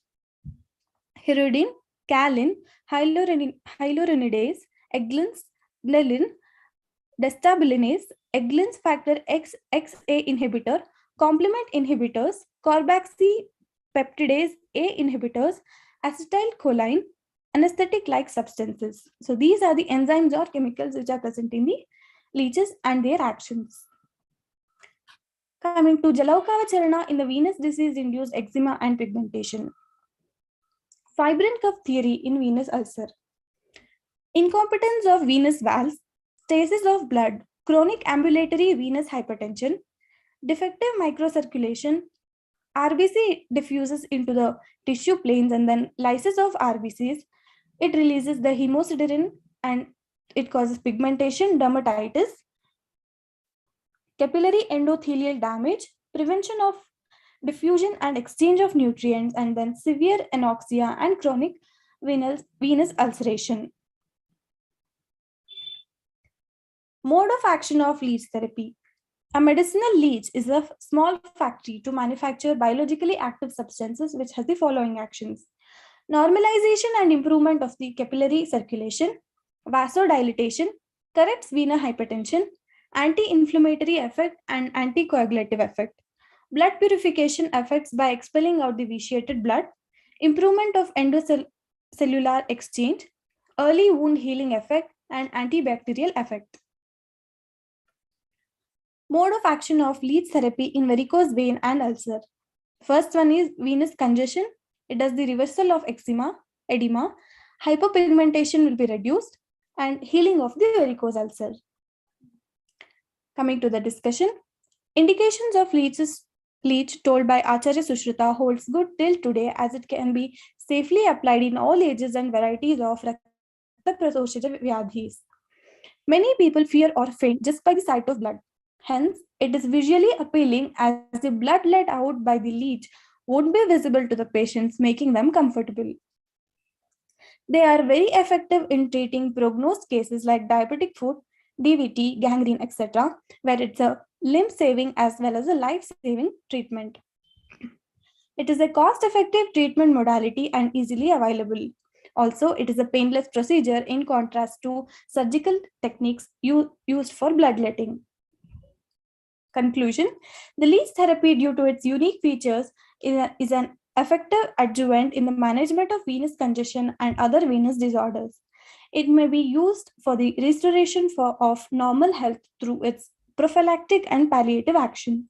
However, there is a need to develop standard procedures and scientific parameters so that the efficacy of leech therapy can be proved in a rational manner. The clinician who knows all about the leeches, habitat, their method of collection, varieties, storage, and the method of application is successful in treating the diseases amenable to them. Thank you. Thank you, Dr. Sumukhi Devi. Next, I would like to invite Dr. Saudi C. Nair for the paper presentation. Dr. Saudi, are you there? Yes, sir. Okay, doctor, please share the screen, doctor. Okay, sure, sir.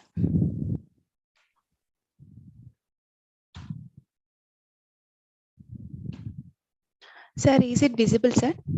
Yes, doctor, visible. Please start the session, doctor. Okay. Myself, Dr. Swadhisi Nair, second year PG scholar, Department of PG Studies in Shalyatantra, Stree College of Ayurvedic Science and Research Institute, and guided by Dr. K.M. Shweta, HOD and Professor, Department of PG Studies in Shalyatantra. My topic is Kshatriya Kala in surgical disease.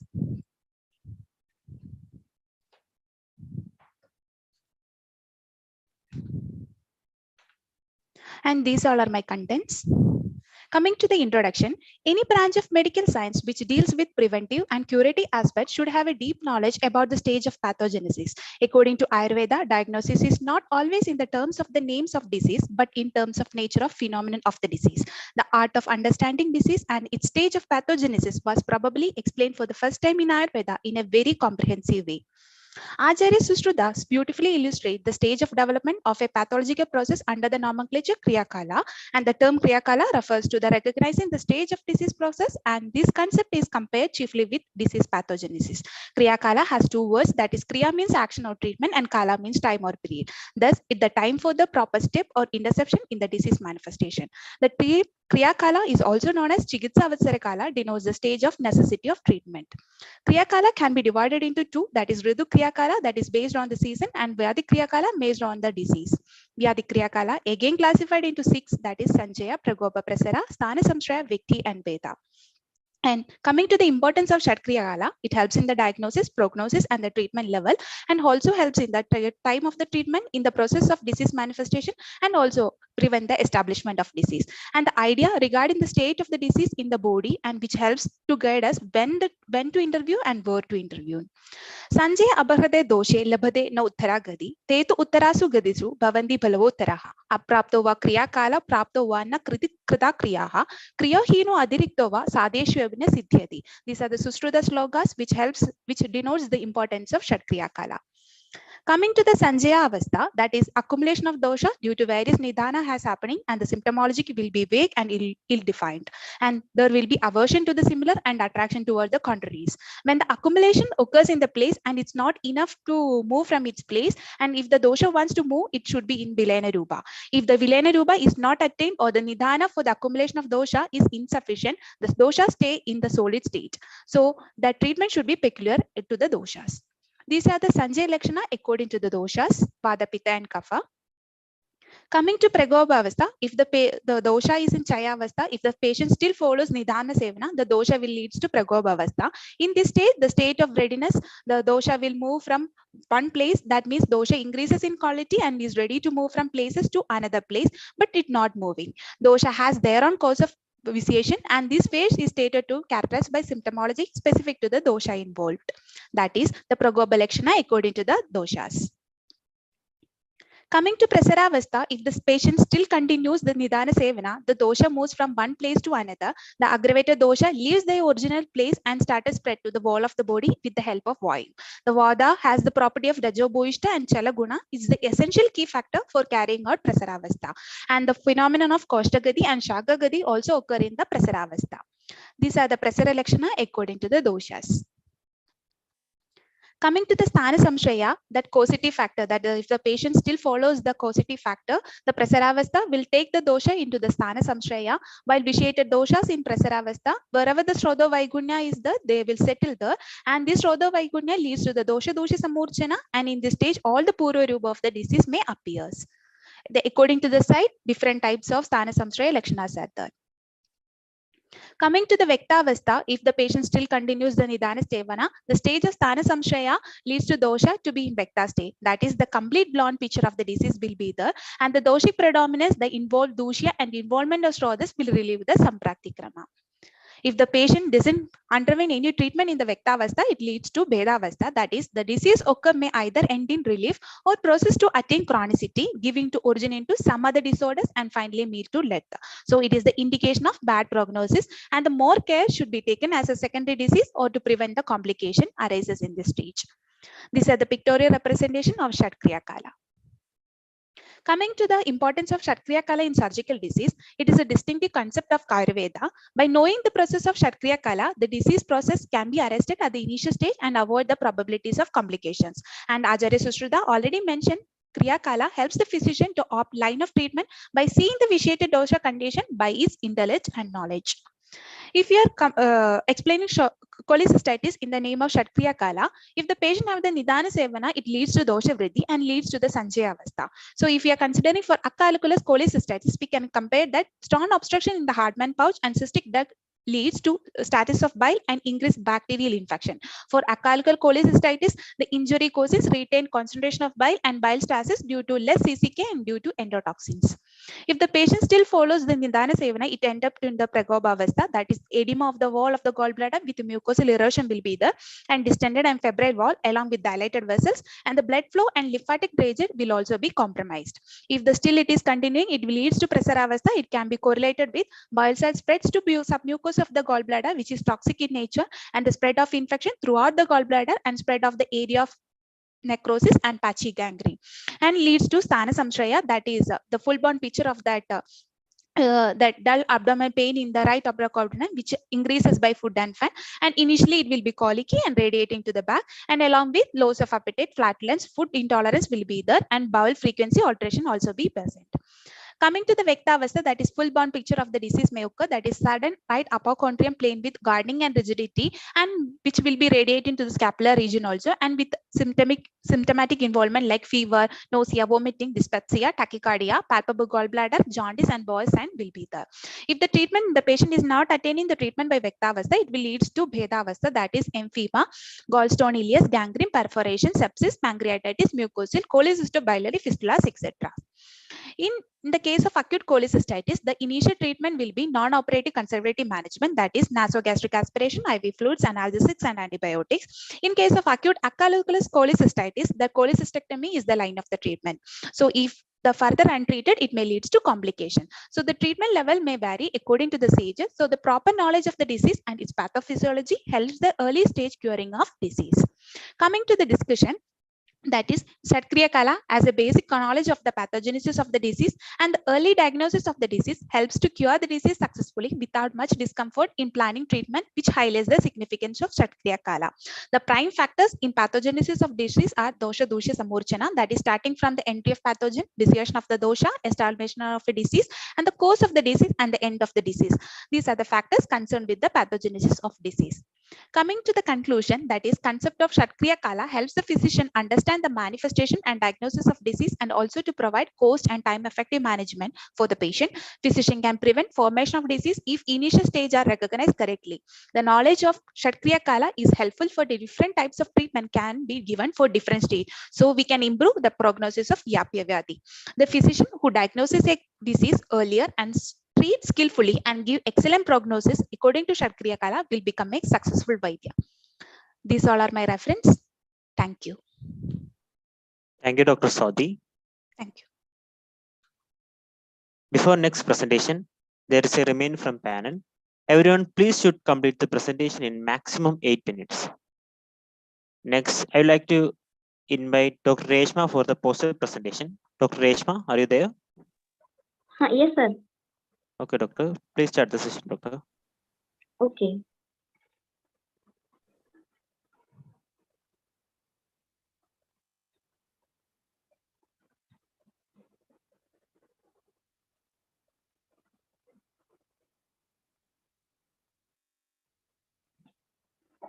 Good evening, everyone.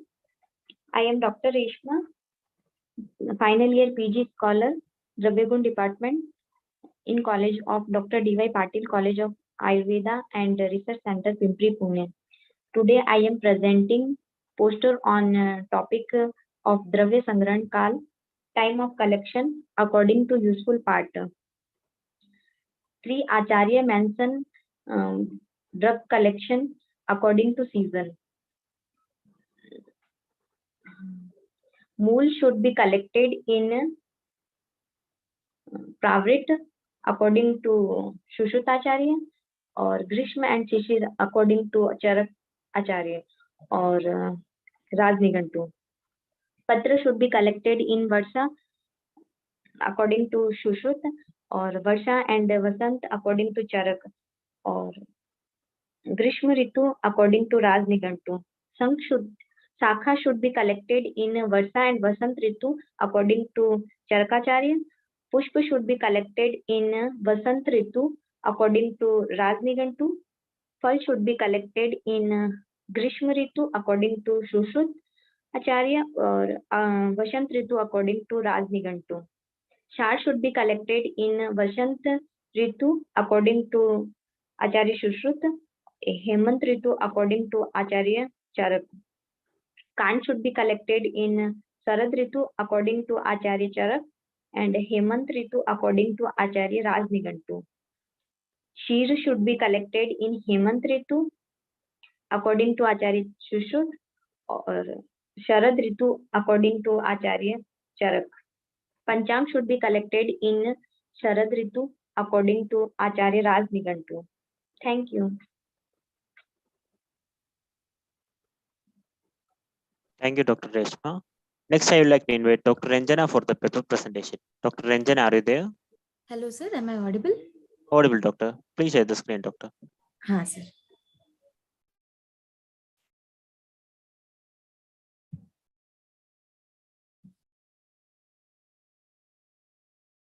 Your screen is visible, doctor. Please start the session. Yes.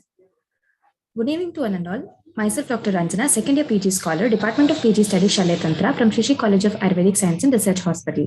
Guided by Dr. K.M. Shweta, HOD and Professor, Department of PG Studies, Shaletantra, from Shrishi College of Ayurvedic Medical and Research Hospital. Topic of presentation is a conceptual and logical understanding of Pratisaraniya Kshara in Dusta Vrana. These are my contents. Coming to introduction, Kshara is an alkaline substance obtained by methodological process from the ashes of medicinal plants. It is one among the Anushastras or Upayantras, that is auxiliary instruments. Kshara can be administered both internally and externally. Derivation of Kshara. Kshara is derived from the root word char, which means to remove, satan, which means to destruction, and kshana, which means violence. Kshara is that which destroys the fleshy mass, either healthy or unhealthy tissues. It also means that which scrapes the abnormal tissues from its location and destroys it after dissolving it because of its corrosive nature. Coming to properties of Kshara, Rasa, Katu, Guna, Saumya, Tikshna and Agneya, Virya, Ushna Virya, Shukla Varna and Tridoshagna. Karma having Dahana, Pachana, Dharana, Vilayana, Shodhana, Ropana and Shoshana. शस्त्रानुशस्त्रेभ्यः क्षारः प्रधानतमः चेद्य भेद्य लेखकरणात् त्रिदोषज्ञत्वात् विशेष क्रियावचरणात् च. So Kshara is having excellency over Shastras and Anushastras. It has Chedana, Vedana and Lekana actions to be performed simultaneously, and also it pacifies all the three doshas. Coming to types of Kshara. According to Sushruta, it is divided into two types, that is Paniya Kshara and Pratisaraniya Kshara. Paniya Kshara is used for oral administration and Pratisaraniya Kshara for external applications. According to Vagbhata, again it is of two types, Paniya and Pratisaraniya Kshara. Pratisaraniya Kshara is again divided into three types, that is Mridu, Madhyama and Tikshna, depending on the potency. Coming to introduction of Pratisaraniya Kshara. It is indicated in Kushta, Kitaba, Dadru, Mandala, Khilasa, Tilakalaka, Nyacha, Venga, Arbuda, Arsha, Bagandhara, Dushta Vrana, Nadi Vrana, Charma, Kila, Mashaka, Bahya, Vidradi, Krimi, Visha, and all the 7 types of Mukharogas, and also 3 types of Rohini. Coming to the preparation of Pratisaraniya Kshara. The dried apamarga plant is burnt and the obtained ash is taken. To this, 6 parts of water is added and it is filtered for 21 times through a cloth. And then it is continued to be given a mild heating until it reduces to 1/3 quantity. Then to this, red hot limestones of 1/10 quantity is added. The solution is again boiled and reduced to 1/3 quantity until we get clean and clear solution, which will resemble Gomutra Varna. To this, 1/10 quantity of Tikshna Dravyas like Chitraka, etc. can be added, and Pratisaraniya Tikshna Kshara is obtained. The picture depicts the preparation of Pratisaraniya Kshara. Coming to Kshara Gunas and Doshas. Kshara Gunas, Naivati Tikshno Nam Mriduhu, Shuklaha Slakshno Atha Pichilaha, Avishandahi Shivaha Shigraha, Ksharohi Ashtagunaha Smritaha. Coming to Doshas, Ati Madhavan Shvaityoshna Taikshna Paichilyat Asarpitaha, Sandratvat Apakwataha, Hina Dravata Dosha Uchyate. And coming to testing the potency of Kshara. So the Kshara can be tested by using the Erandanala, that is, to the prepared Kshara, this Erandanala should be kept and counted for 100 Matra Kala. So if the Erandanala burns after counting 100, then it can be considered as Tikshna Kshara. If it burns before counting 100, then it can be considered as Ati Tikshna Kshara. If at all it doesn't burn even after counting 100, then it can be considered as Ati Mrudu Kshara. Coming to Pratisaraniya Kshara in Vrana, Acharya Sushruta as a warfare surgeon has given prime importance to Vrana and its management. He has used the term Vrana Kovida, which means a surgeon who is expertised in Vrana and its management. This highlights the importance of knowledge of Vrana as it is the integral part of any Shastra Karma. Acharya Sushruta has elaborately explained Shashti Upakrama in the management of Dushta Vrana. Shashti Upakrama not only treats the wound but also prevents the conversion of Shuddha Vrana into Dushta Vrana. He also mentions the use of Kshara among these Shashti Upakrama in the management of Dushta Vrana. Dushta Vrana is one which is having a bad odor, abnormal color with profuse discharge, intense pain, and takes a long period of time for healing. Dushta Vrana is a long-standing ulcer where removing the debris, enabling the drug to reach healthy tissues plays a very important role.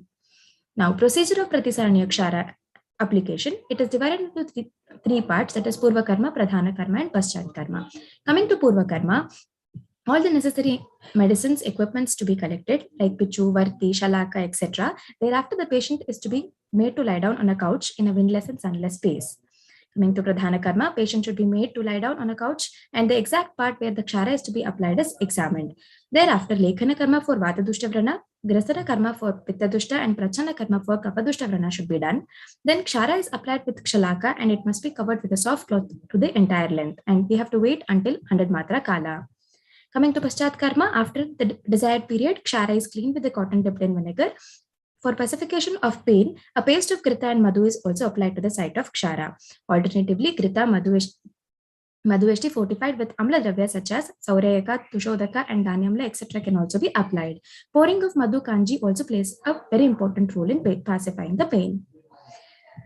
These are the pictures which depicts the application of Kshara in the Vrana. Coming to discussion, Although healing of wound is a natural process, yet it is inhibited by various factors in Dushta Vrana. Acharya Sushruta has clearly mentioned that wound in a person who is not disciplined or treated by an ignored surgeon leads to the vitiation of doshas and produces complications like Dushta Vrana. Dushta Vrana requires specific treatments like Shodhana, Chedana, Bhedana, Ropana, balancing of vitiated doshas, etc. for its healing. All these qualities are present in Pratisaraniya Kshara. It balances vitiated doshas due to its Tridoshahara property as it is made up of the combination of many drugs. Chedana and Vedana properties are due to its Prabhava. Since it is predominantly made up of Agneya Dravyas, it causes Pachana, Vilayana, Shoshana, Lekhana, Kriminashana, Shodhana and Ropana of Dushtavrana. It also causes wound debridement due to its Ksharana quantity. Thus, due to all the above qualities, Pratisaraniya Kshara cures Dushtavrana and produces reliefs in the signs and symptoms of Dushtavrana without producing any adverse effect. Coming to conclusion, Dushtavrana is one among commonest surgical problems in current era. Dushtavrana causes high mortality or morbidity if not healed. In Ayurveda, treatments like oral medications, topical drugs, etc. are used effectively to manage this Dushtavrana. Pratisaraniya Kshara is one such substance that is described by Acharya Charaka in the management of Dushtavrana. Kshara plays a very significant role in Lekhana Karma, that is the debridement, which helps in converting the Dushtavrana to Shuddhavrana, thereby helps in better healing of the wound. Hence, application of Pratisaraniya Kshara can be effective intervention in the management of Dushtavrana. These are my references. Thank you. Thank you, Dr. Ranjana. Next, I would like to invite Dr. Sandara Kumari Dakar for the paper presentation. Dr. Sandara, are you there? Yes, sir. Okay, doctor, please share the screen, doctor. Okay. Share करना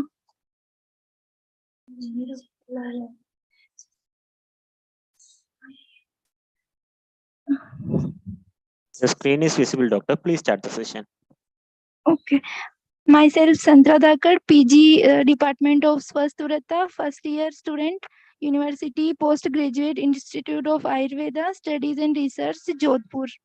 My topic is role of Katibasti in the management of Gradrasi. Supervisor, Professor Dr. Pramod Kumar Mishra.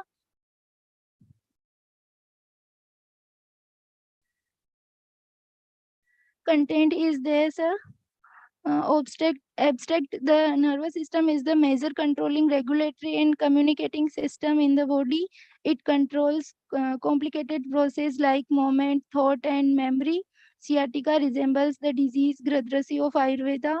Gradrasi is one among the Vataj Nanatmaj Vyadhi where dysfunctions of Vat affect Gradrasi Nadi characterized by low back pain, radiate to lower limb, stiffness and pricking type of pain. Panchkarma treatment is unique in the sense that it includes preventive, curative, and promotive actions for various disease. Vatvyadi mainly need external procedure like abhyang and nadi swed along with katibasti to pacify vat dose. Introduction. Neurological disorders are medically defined as disorders that affect the brain as well as the nervous found throughout the human body and the spinal cord. In today's modern day past-phased lifestyle, low back pain is a common musculoskeletal complaint in the most age groups. Sciatica is a very painful conditions where the pain that radiates from your lower spine to your buttocks and down the back of your leg. Sciatica resembles the disease Gradrasi of Ayurveda.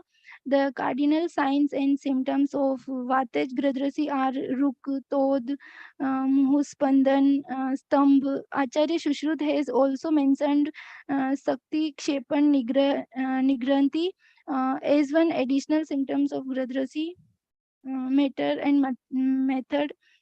The study consists of various literature about Gradrasi from various Sahita, medical texts, journals, and published literary material, clinical and experimental study, etc. Plan of procedure. In Vatvyadi, Snehan is used because the properties of Snehan drugs are opposite to Vatvyadi. Local abhyang, external Snehan with lukewarm til for 5 to 10 minutes. Local Nadi Swed with Rasna Saptakvat for 5 to 10 minutes and Katibasti with Kshir Bala Tel for 45 minutes. Discussion. Sciatica occurs because of disturbance to the sciatic nerve and characteristic low back pain radiating on the posterior aspect of the thigh to one or both of the lower limbs. Some Panchkarma therapies for Gradrasi like abhyang, nadi swed, katibasti are beneficial. Abhyang is done on the skin. It elevates vat dosa. Swedan pacifies the vat which cause rigidity, contracture due to its ruksh and seeth gun, and Swedan remove it by its ushna gun. Katibasti is an unparalleled treatment in painful condition caused mainly by Vados. Conclusion. Ayurvedic classics have described various treatment modalities in the management of Gradrasi since ancient time. Thus, it may be concluded that the Ayurvedic management of Gradrasi is a gift to society in today's fast-paced world. Thank you, sir.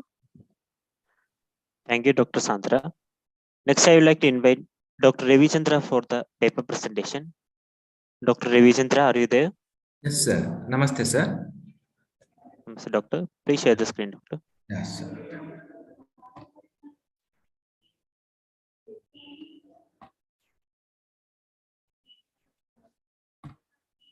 Is screen sir? Now visible, Doctor. So your screen is visible. Please start the session, Doctor.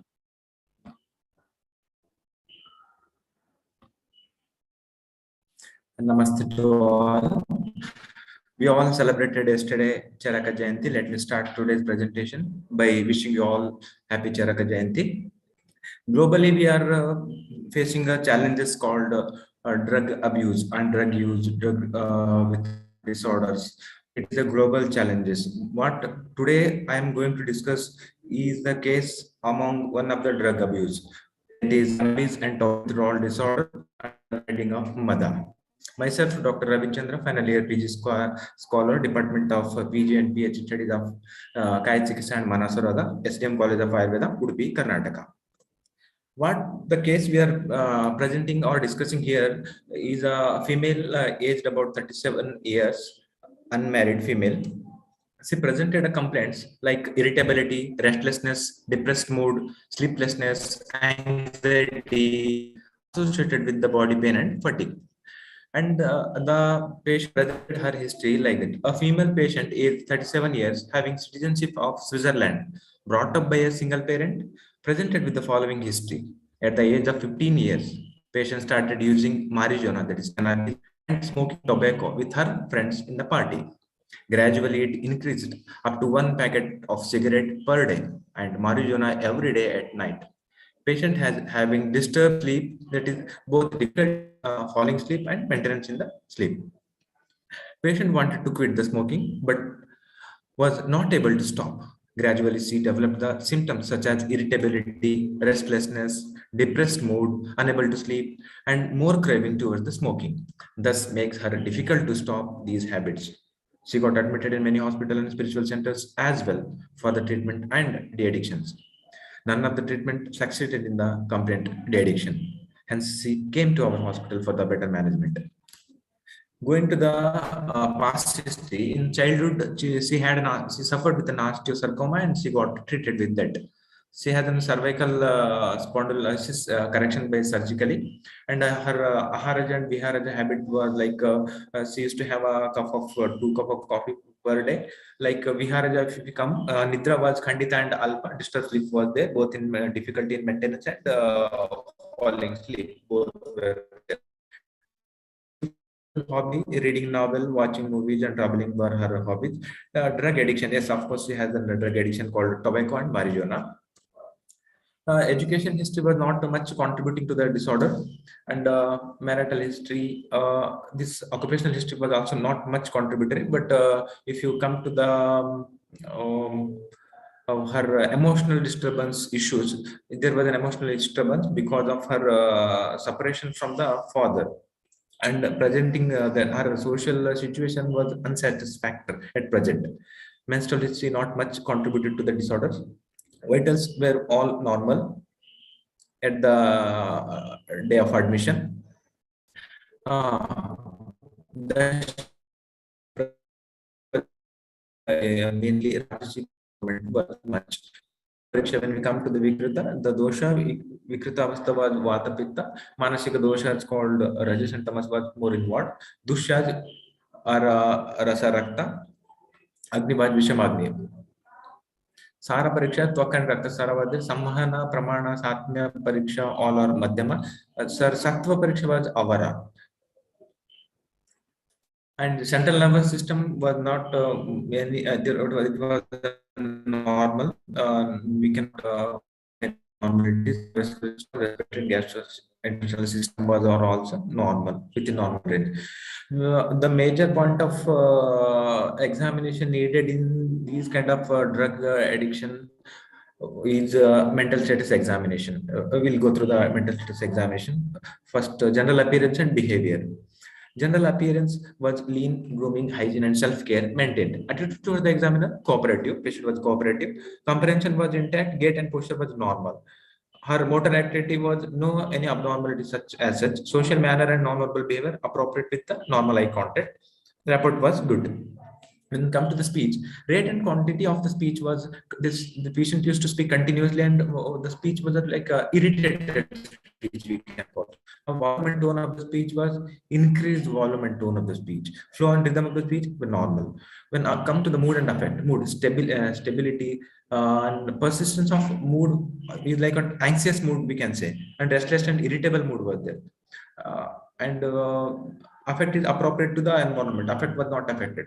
Okay. When come to the thought, stream and force form of thought was continuous flow of thought was there, and disturbed thought was there. Content of the thought majorly about thought of the content of thought is majority is about her health issues, because she was suffering many disorders in the childhood, and she started having this drug abuse since her adolescence, and still she is suffering with that many related issues. So her main thought or major thought content was health issues, and as she was not an unmarried woman, so 32 years, so she is companion of life was also a content of thought. Perception, there was no any hallucination or illusion or depersonalization. And when we come to cognition level, consciousness, definitely patient was conscious and well oriented. Attention was sustained, concentration well maintained. Memory, like recent memory or immediate or remote memory, were all normal. They were all intact. Abstract thinking was intact. Insight, definitely insight was present. Judgment was also intact. When we come to the Vikrita Pariksha, Nidana was Alpasattva, Madakari Dravya Sevana is a major Nidana, Puro Rupa, Chintyatikya, Anidra we can take. Rupa, Mada, Udvega, Mano Anavastita, Krodha, Chanchalita, Manas. Upashaya, Santvana, Manaprasadana. If somebody counsel her, if somebody whom she feels comfortable, if they speak, she feels nice. That is Santvana, Manaprasadana. If she does what she feels good about reading, traveling, she feels nice. Anupashaya, Atithintya. The Samprapti, Alpasattva person, when consumed all involved in these kind of initiation of Pitta and Rajas and Tamas, then lead to dosha movement up to the Hridaya, Rasavaha, Raktavaha, Sanya Masrutas was affected. It's lead to Mada. So the Sapeksha Nidana here. First we consider Mada, Nidranasha, Chittudvega. So why we consider Chittudvega? Because Udvega and Anavastita Chitta was present. But it is excluded because of Moha was not present. So we excluded. Because of Moha, presence of Moha, we excluded Chittudvega. Okay, Nidranasha we considered because Anidra was there.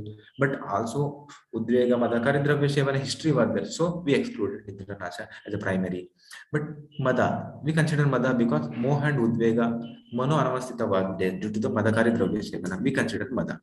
When we come to the differential diagnosis, we considered cannabis withdrawal by irritability, anxiety, sleep disturbance, insomnia, restlessness, depressed mood was present. Tobacco withdrawal we considered because irritability, frustration, anxiety, difficulty, concentration, restlessness, depressed mood, insomnia was present. And both tobacco withdrawal, tobacco and cannabis history was present quite a long.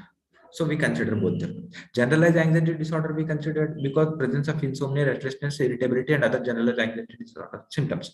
Why we excluded? Because anxiety mostly associated with the the concept of cannabis and tobacco used and adverse effect. These anxieties mostly in and around the use of tobacco and cannabis. So we excluded generalized anxiety disorder. See, we considered one of the differential diagnoses is anxiety disorder due to the another medical condition.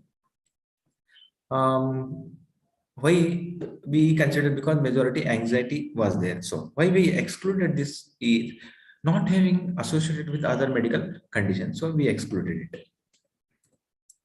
So finally, we diagnosed an MADA, cannabis and tobacco withdrawal disorder. Am I audible now, sir? Yes, doctor, audible, doctor. Yeah, so we finally diagnosed this cannabis and tobacco withdrawal disorder and under the heading of MADA. So what Charakacharya tells, the treatment principle of MADA is like, it's the Chikitsa Sutra goes like this: Sneha Svedopapannanam yatha dosham yatha balam panchakarmani kurvanti murchadeshu madeshu cha. This tells like we should go to the Snehana Svedana yatha, based on the dosha and the dusha of Roga and Rogi Bala. Then we can start with the required panchakarma in the Mada and Murcha disorder. So we adapted same Chikitsa Sutra in this particular patient suffering with this Mada, particularly cannabis state. So adapted in this case was first we did Snehana, Deepana Pachana with Chitakadipati, then started with the Snehapana with Brahmigrata, with, as we can see here, Tiktako with Tikta Dravya and Medya Dravya, we use this Brahmigrata as an Snehapana for 5 days. Then as an Bahya Snehana, we use Kshirabala for Shirodhara and Sarvanga Abhyanga form. Then after completion of that, next we planned Virechana with a Trivrit Leha of 50 gram as an Anupana of around 200 ml of warm milk. This was the major treatment as explained by Acharya Charaka. As suitable to this particular case, we adopted this kind of Shodhana.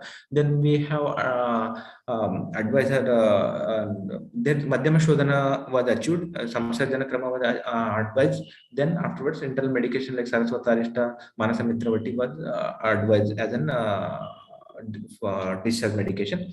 During the course of admission, we have also used psychotherapies like gestalt therapy. Daily, we almost around 3 to 4 setting we did gestalt therapy.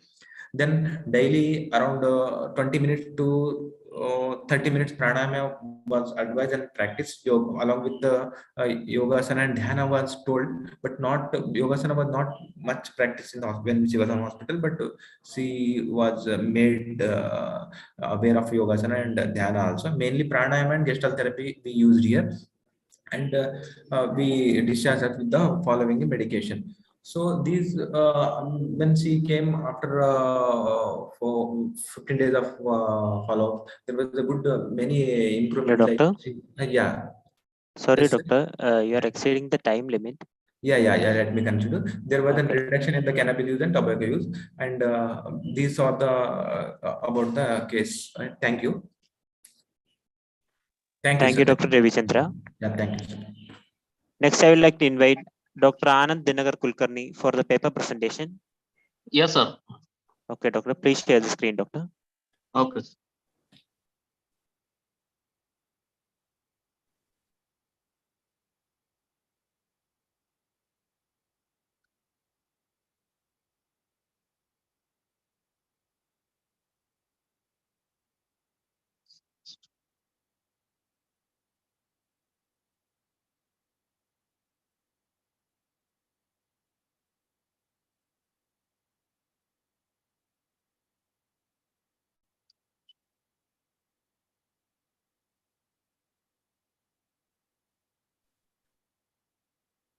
Hello, doctor. Just minutes. Okay, doctor.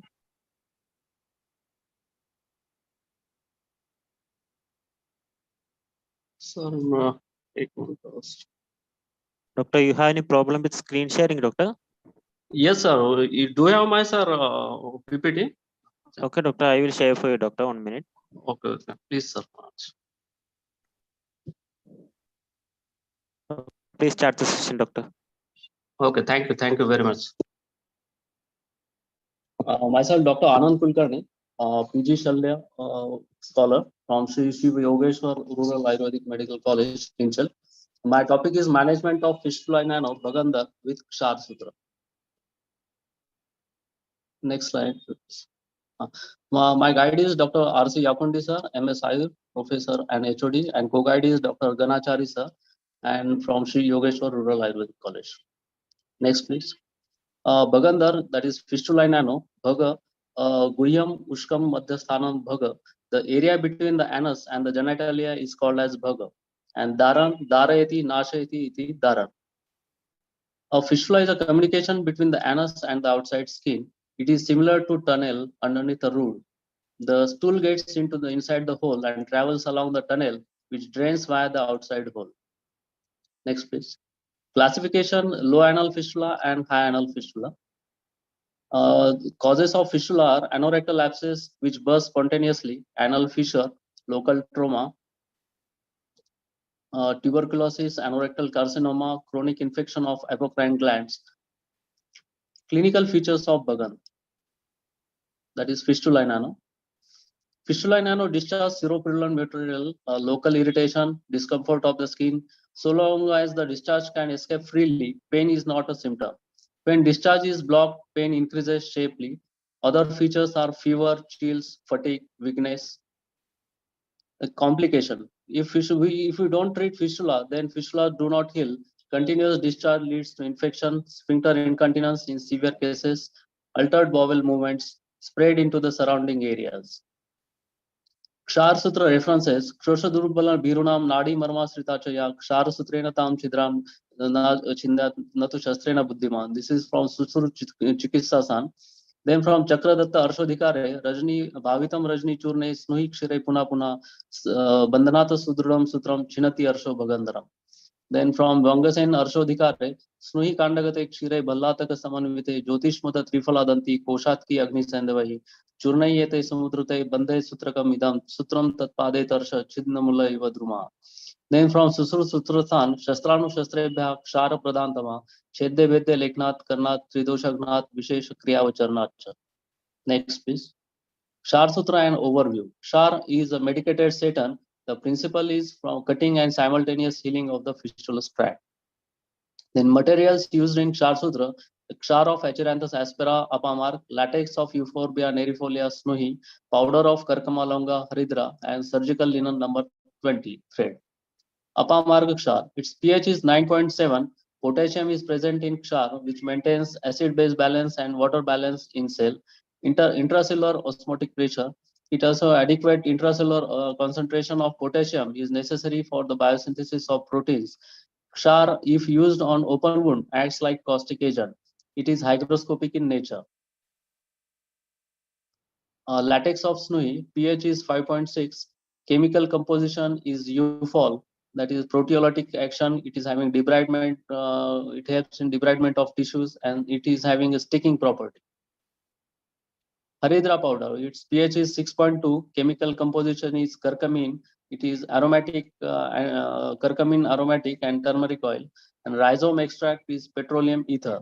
It is antiseptic, anti-inflammatory, anti-protozoal, antihistaminic, bacteriostatic, and bactericidal. Preparation of Kshar Sutra is a latex of Snowy 11 coatings, latex plus Kshar 7 coatings, and latex plus Haridra 3 coatings. Total 21 coatings. Kshar Sutra, this is Kshar Sutra cabinets. It is having 25 watt bulb, 2 ultraviolet lamps, thermometer, and exhaust, and space for keeping Kshar Sutra. Mode of action of Kshar Sutra: inflammation, lysis of cells, and discharge, that is debridement. Kshar get absorbed in tissues within 36 to 48 hours. Next. Wound healing takes place in following stages: epithelialization, new capillary formation, fibroblastic proliferation, and collagen laying. Unit cutting time is calculated by total number of days divided by initial length of the tract. Next. Ideal UCT is 7 days. Low UCT, it is faster cutting and healing in children and young patients, and high UCT is slow cutting and healing in elderly, in large abscess cavity, in recurrent fistulae due to fibrous tissue. Merits of Charsutra. It is having negligible recurrence, approximately 2%, easy and ambulatory procedure, more acceptable to patient, no incontinence, less painful, no hospitalization required, use of anesthesia is minimum, and it is economical. Demerits of surgical treatment: high rate of recurrence, 18%, more painful, fear of incontinence, large cost of wound. Change of Charsutra is after every 7 days by railroad technique, route from external to internal opening. Contraindications of Charsutra: sinuses connected with the following lesions: osteomyelitis of pelvic bone, osteomyelitis of femur, EB of spine, chronic or acute ulcerative colitis, and Crohn's disease. Case studies: case of fistula anal. This in first picture there are 2 openings on left side of buttock, and in the second picture, case of fistula anal treated by Charsutra. We can see a fine scar. Thank you. Thank you. Thank you, Doctor. Next, I would like to invite Dr. Arjun Deviraj for the paper presentation. Dr. Arjun, are you there? Hello, Dr. Arjun Deviraj, are you there? Yes, doctor. Yes, I'm here. I'm here. Yeah. Okay, Doctor. Please share the screen, Doctor.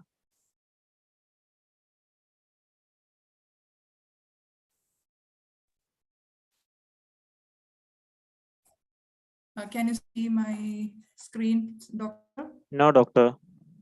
Now? No, Doctor. Oh, I have shared actually. But not visible, Doctor. Okay. Once again, please share, Doctor. 1 second. Now? Now visible, Doctor. Now visible. Okay. Thank you. Very good evening to one and all. Myself, Dr. Arti Devraj, second year PG scholar, Department of Roganidana. I am a Vikriti Vijnana from SDM College of Ayurveda and Hospital, Hassan. In this platform of Avabhasini, I am presenting critical analysis of Vyayama in Hridroga. These are the contents which I like to discuss today. So the whole world, the dawn and dusk, we will watch that the persons are running behind some sort of exercise and all sort of things. So the whole world we can compare like those who does exercise and those who doesn't do the exercise. So what is the impact of this in our health? That's what we have to see. So coming to the Hridroga, before we deal the Hridroga, we want to see what actually the Acharyas has mentioned about the Hridaya. Hridaya is coming from the 3 words, that is Hri, that means Harati, that is to receive or to abduct. Da stands for Dadadi, to give or to donate. And Ya, Yadi, that's to control through self-generated rhythmicity, or Yama, that is maintaining the balance for contractions and relaxation to circulate. And also, it has been considered as one among the 3 marma. Coming to Vyayama. Vyayama is mentioned as one of the dinacharyas by all the acharyas. So how a dinacharya is ending up as a nidana? So we have to know what exactly has been told when Vyayama is explained as the dinacharya. So whatever the bodily activities, that is physical activities, we can consider it as a Vyayama, commented by Arunadatta. Coming to the Ashtanga Hridaya, they have clearly mentioned, Vakwada has clearly mentioned that Lakhavam Karma Samarthyam Deepto Raktir Medasaha Ksheha. So there it will be doing the Ksheya of Medas, and it will end up in a very good physique. That is what we are a result of the Vyayama. At the same time, Acharyas has also mentioned how to do or till what is the limit of doing.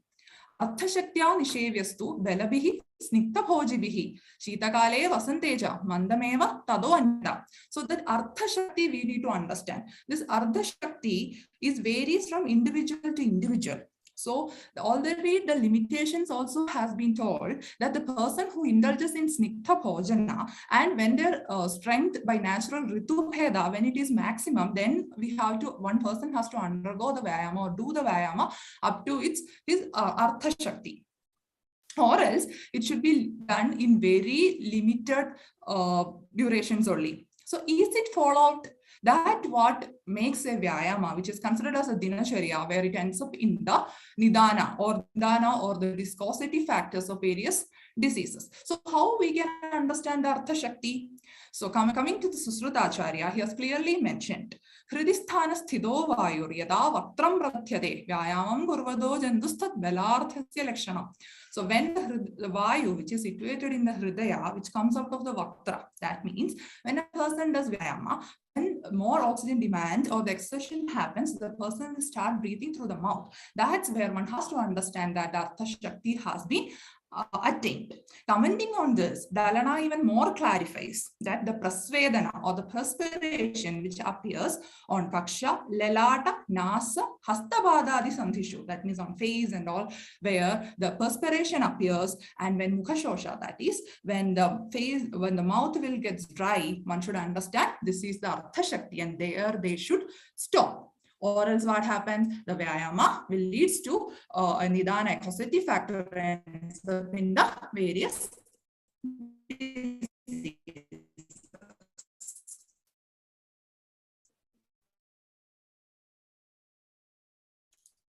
Coming to Nidana, the checkup of Vyayama first and foremost is Nidana of the Hridaya. Even in Yantaha Shirisiya also Vyayama is included. Coming to the Samprapti, Vyayama di Nidana, Vada di Dosha Dushti will be happening. Sthana Samstra in Hridaya happens. Dushana of Pranavata and Rasa and Hridroga will be manifesting.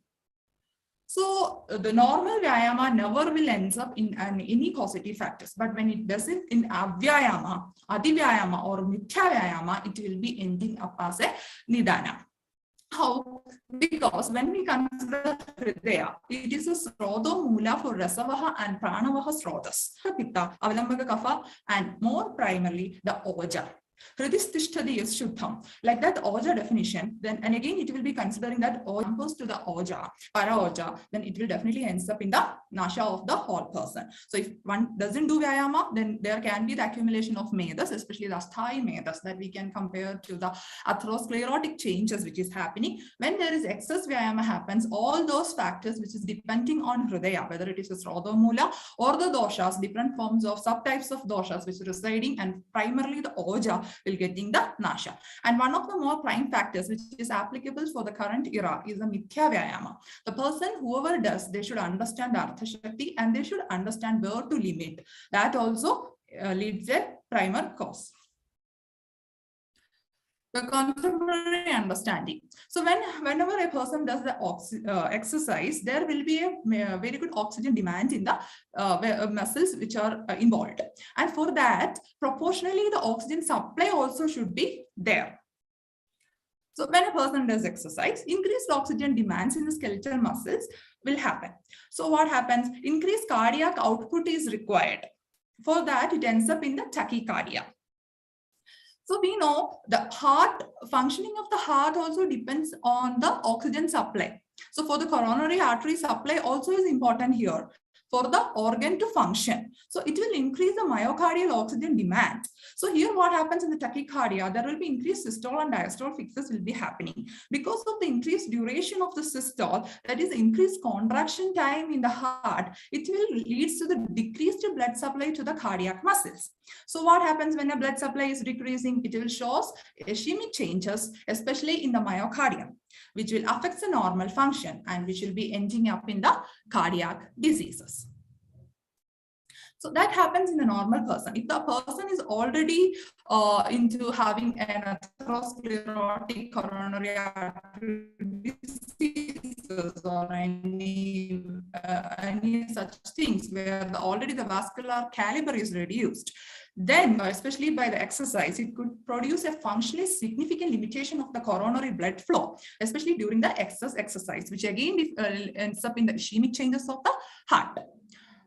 So I just want to conclude that the dinacharya, whatever it is told, if we do accordingly as per the limit, definitely it will help to strengthen the body and thereby ending up in a good maintenance of the physique. Otherwise, it will end up in the complicated diseases like hridroga because of our prajnaparadha which we are doing. So here I would like to comment like balasamadhanam hi shariram, shariram mulascha purushaidi. So what Acharya Charaka has mentioned is the body is the substratum for all the activities of a human. So if it is is lost, everything is lost. So sarvamanya paritujya shariram anupalayet, that is what he has told. So one has to take care and one has to do it in the limited proportion, and then thereby maintaining the health should be done. So these are the related articles I have referred.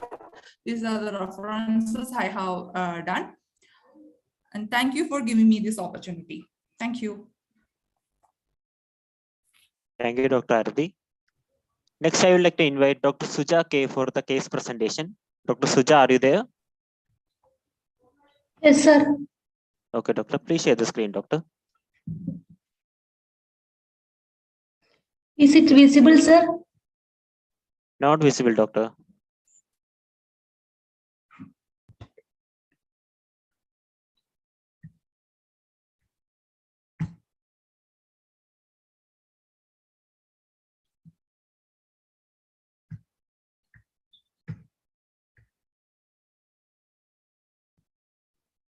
Now visible, doctor. Please start the session.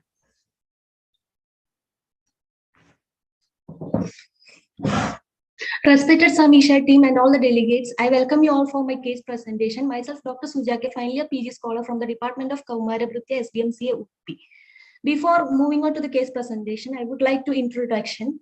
Dr. Howard has said, healthy skin is a reflection of overall wellness. So it is necessary to protect the skin against the mechanical, chemical, and thermal injuries and prevent the fluid and electrolyte imbalances. Now moving on to the case. A 5-year-old male child coming from the upper middle class approached our hospital with complaints of itchy rashes or patches in the soles of the foot and palms since 8 months.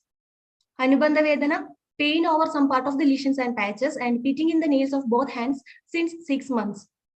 Vedana Vrtanda, according to the father, 5-year-old male child was normal before 8 months. Later, he noticed flaky skin lesions over the foot with itching and peeling of the skin with a well-demarcated border and separated from one another. And they approached a physician and was under medication for 2 months. And there was no relief. And later developed lesions on the scalp. And there were rough patches in the back, armpits, groins, and gradually seen over the palms. And now the lesions are appeared over the extensor surface of both elbows too. For this complaint, they have approached our hospital for the better management. History of past illness, history of recurrent episodes of respiratory tract infection. At the age of 3.5 years, he had got admitted in the hospital because of breathing difficulty and was under nebulization for 4 to 5 days. This is the family history. It is a non-consanguineous marriage and no family members have similar or contributing history, and he is the first order child. Moving to the personal history, bowel, appetite, maturation, and sleep were normal. Diet history. Here, intake of milk 1 hour after intake of fish. Viruddhahara Sheela, Adhivyayama was evident from the history. Idli dosha at least 5 days a week, which are considered to be the Nidana. Antenatal history. All the antenatal checkups were done and nothing was eventful. Natal history. A full-term normal vaginal delivery on 5/8/2016 with a birth weight of 3 kg. And baby cried immediately after the birth. Postnatal history, no postnatal complications were seen. Immunization history, vaccines were taken according to the schedule. Social history, outdoor playing on the barefoot, proper hygiene maintenance. Samskaras were performed, Namagarna, Prashna, and Chudagarna. Developmental status, all milestones attained appropriate for the age. This is the Rogi Parisha, Prakriti Vadakafa, Vikriti Dosha Vadakafa, Dushya, Tvak Rasa Rekta. Ashtasthana Parisha, Prakrita Nadi, and Drikis Prakrita, rest all are normal. Samprapti Gadaga, Dosha Vatakafa Pradana, Dushya Tvakrasa Rekta, Agni Samagne, Ama Sama, Shrota Srasavaha Rektavaha, Shrota Dushti Sangha, Rogamarga Bahya, Rogavasta, Ashukari, Adhishtana Tvak, Udvastana Pakvashya, Vektastana Panipada Tvak, Sadhya Sadhyadai Sadhya. Roga Padiksha Nidana Viruddhahara Vihara, Purva Rupa Gara Sparshada Tvak Spudana, Rupa Kandu Toda Beda, Ubashaya moisturizing, and Anubashaya playing in the mud. And Viruddhahara Sheela, Samprapti Nidana Sevana lead to Vadakafa Dushti, Rasarakta Dushana, Sthana Samshraya in the Pada Hasta Vankshana Shiras, Kandu Toda, Asvedana Mahavastu, Masti Shagalopama was the clinical symptoms and signs, Ega Kushta. General examination. These are the vitals. These are the anthropometric measurements. Local examinations, head and neck, trunk were normal, no abnormalities detected. Extremities, flaky scale lesions on the soles of the foot and palms bilaterally pitting in the nails symmetrically. Moving on to the systemic examination, CVS, respiratory system, GIT, and CNS were intact and no abnormality detected. Skin assessment, area for each skin session, the amount of skin involved was measured as percentage of the skin of affected part of the body, and the score was done from 0 to 6. These were the gradings, and severity score gradings were this. Assessment criteria of clinical response was based upon the PASI score. Examination, auspicious sign positive, candle grease sign positive, oil drop sign negative, Kovner phenomenon was negative. Lower limb examination, inspection skin, multiple scales of lesions with a diffused margin on the soles of the foot, over heels, and the central dependent part of the soles. Bilaterally symmetrical lesions, not defined shape. Nail pitting is present, grayish discoloration at the tip of the nails. On palpation, dry, rough lesions over the palms and heels, no rise in the temperature, no local tenderness. Examination of the upper limb, inspection, undefined shape and margins, palpation, dry, unelevated lesions, itching and pain was present. These are the differential diagnoses.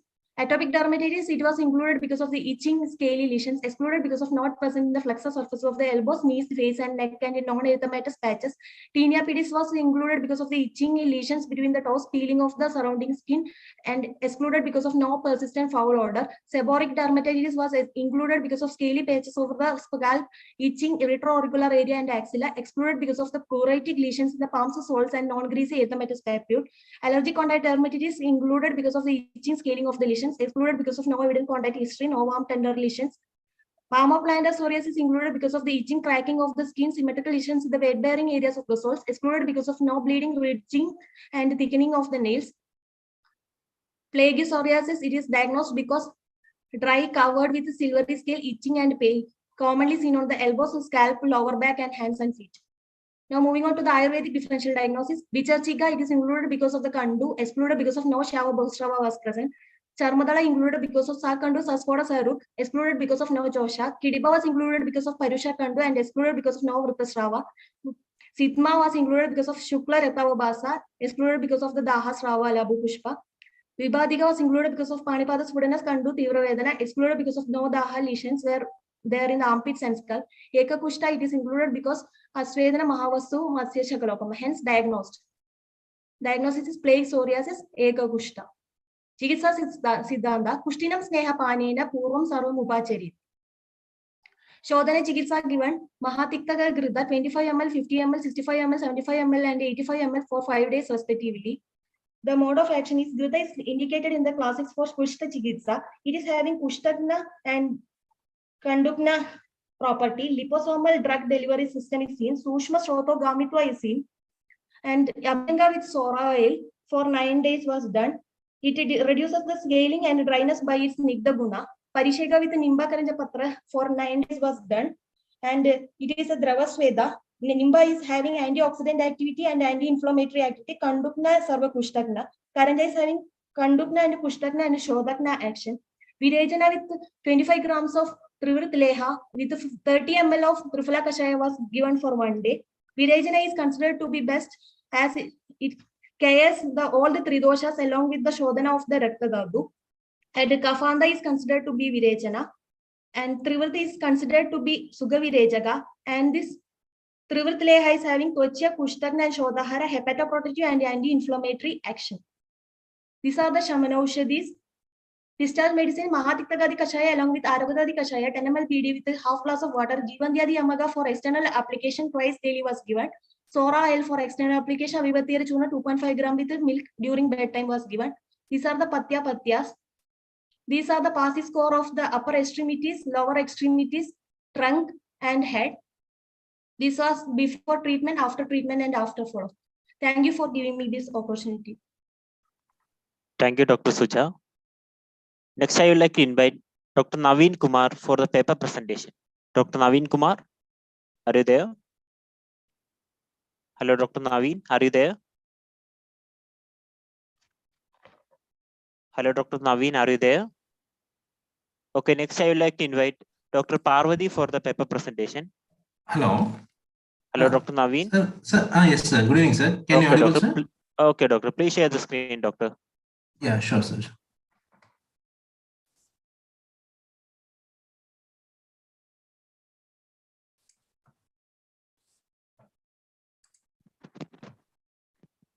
Your screen is visible, doctor. Wait, so I'm sharing, sir. Okay.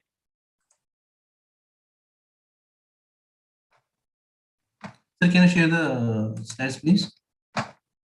No, doctor, your screen is visible, but your PPT is not visible, doctor. Right.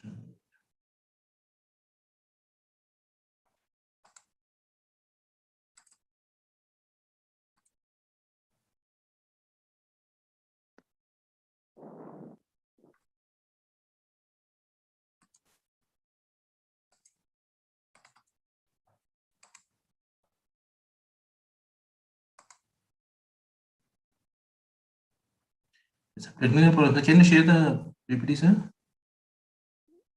No, doctor, your screen is visible, doctor. Your PPT is not visible, doctor. Doctor, please turn on your PPT, then share the screen, doctor. Yeah.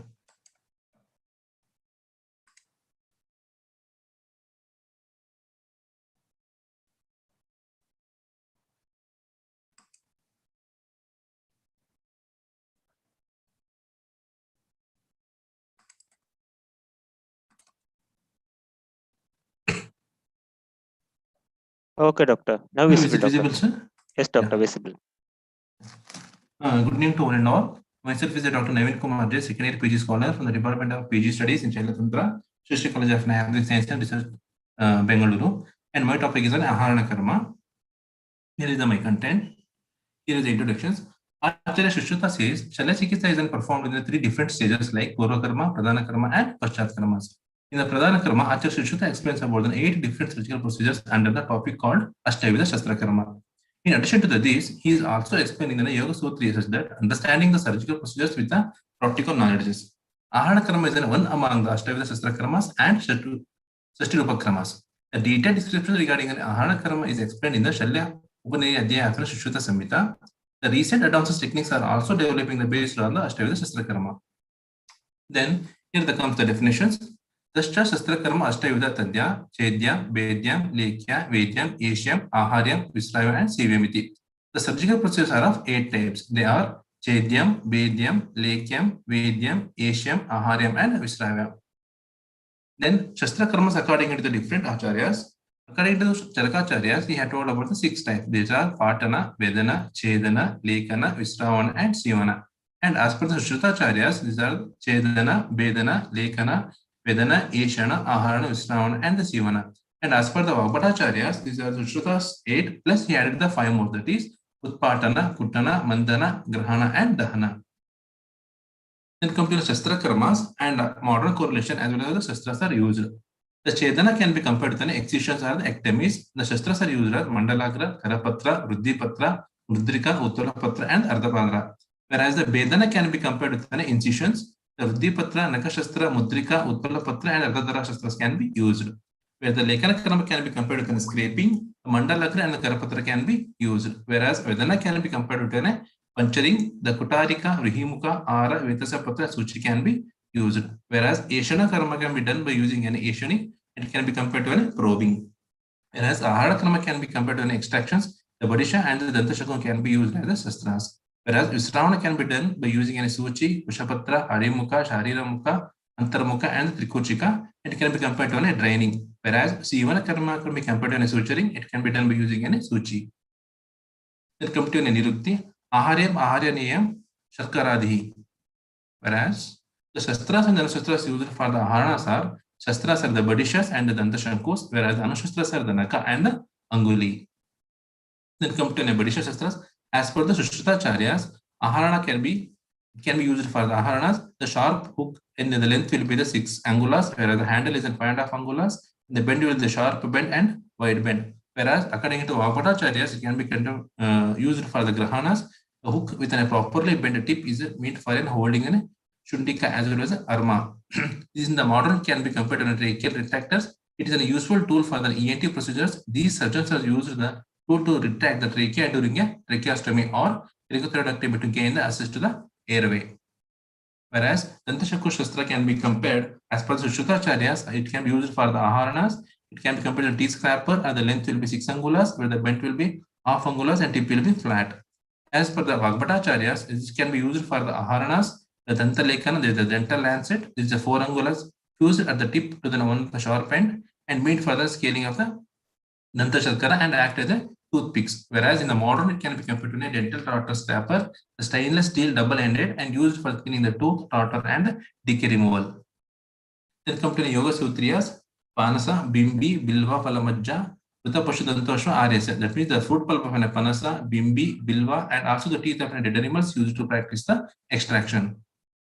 Then come to the indications. So all three kinds of Sharkara, that is in a Vataja, Pittaja, and the Kafaja. Dantamala, that is the teeth tartar, and the Karanamala can be earwax, Ashmari by urine and caniculae. The shell or the foreign bodies present inside the bodies, and the Muddapur, that means abnormal presentation of a fetus, and the Vertessa Nishtodal Gudam, that means the stool accumulated in the erector, that can be indicated.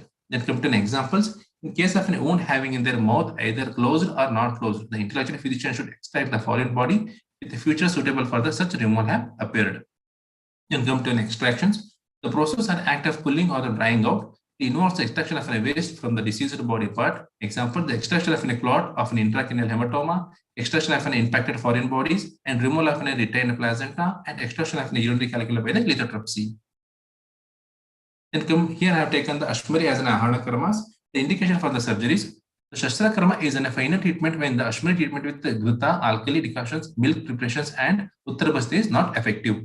Then come to Nepura Karmas. In the first instance, the patient should be compensated by using of an evaluation materials. Then the body channels of an patients are washed and drained with the emetics and the purgatives so that all the doshas are eliminated.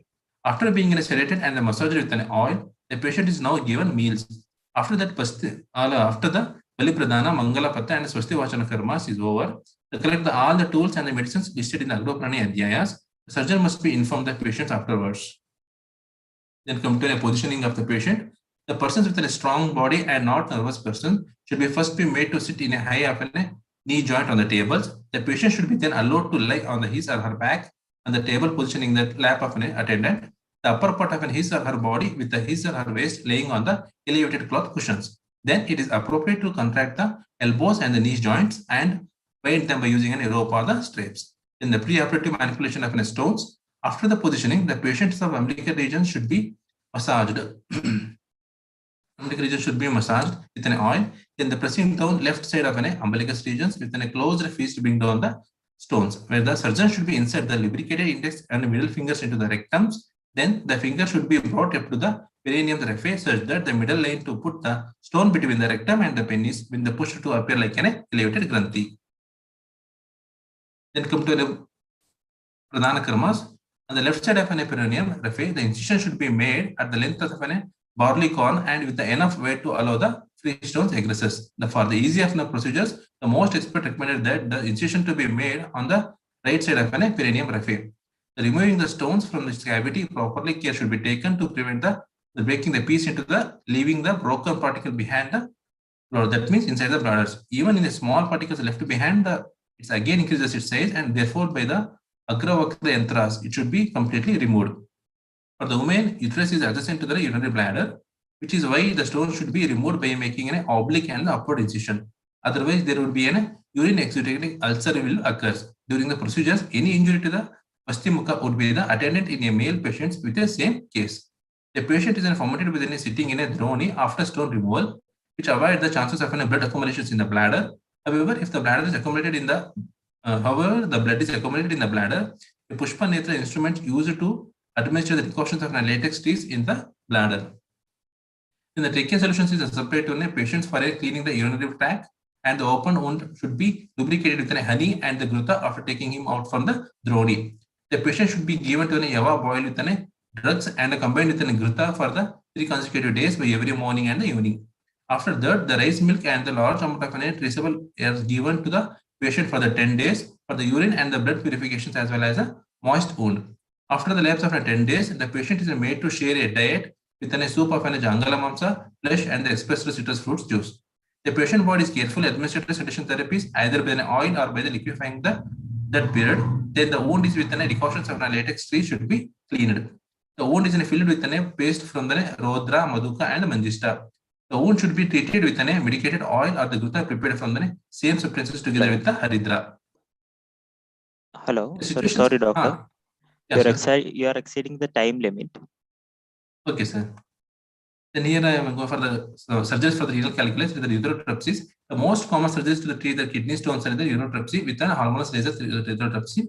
This procedure is used to break up the after removal of the stone or fragments. In this procedure, the surgeons will insert a narrow or flexible instrument called ureteroscopy through the urethral openings, a passage through the bladder to where the stones is located in the uterus or the kidneys. A small laser fiber is passed through the ureteroscopy to break up and remove the stones, and this technique is used for the no incisions. This is typically an outpatient of the procedures. It is used for done under the spinal or the general anesthesia.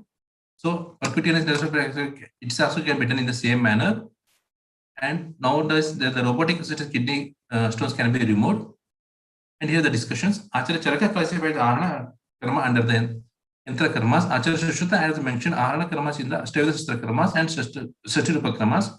The detailed description regarding the Ahana karmas is explained in the Shalla in the day of Shushruta Samhitas. And the compared to the modern techniques of the removal of the kidney stones is based upon the concept which is mentioned by our acharyas.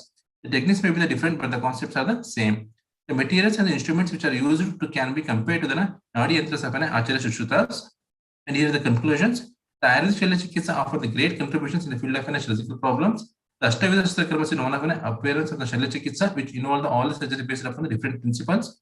These surgical procedures employed for the various interventions depending upon the types of a disease which is to be cured. The Ashtavidastra karmas involve procedures such as Chedana, Vedana, Lekana, Vedana, Visravana, Eshana, Ahana, and Sivanas. And these are the techniques offer the relief in the various surgical adversity like Ashmari, Jalodhara, Stana Vidradi, Visarpa, Pakko Vidradi, and Vrana. Thank you. Thank you, Dr. Naveen Kumar. Next, I would like to invite Dr. Parvati MG for the paper presentation. Dr. Parvati, are you there? Yes, sir. Am I audible? Audible, doctor. Please share the screen, doctor. Yeah.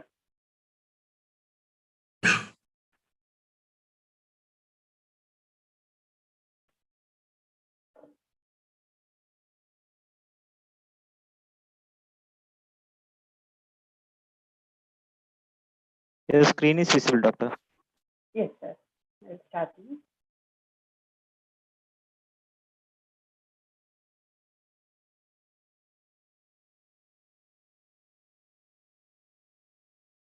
Good evening, one and all. Myself, Dr. Parvati NG, second year PG scholar, Stree College of Ayurvedic Science and Research Institute, Bangalore. My topic is Vidya Karma. These are the contents. Introduction. The word Agni has been derived from the Dhatu, Agadi Vyapnodi, which spreads very fast everywhere or which has a direction always towards us.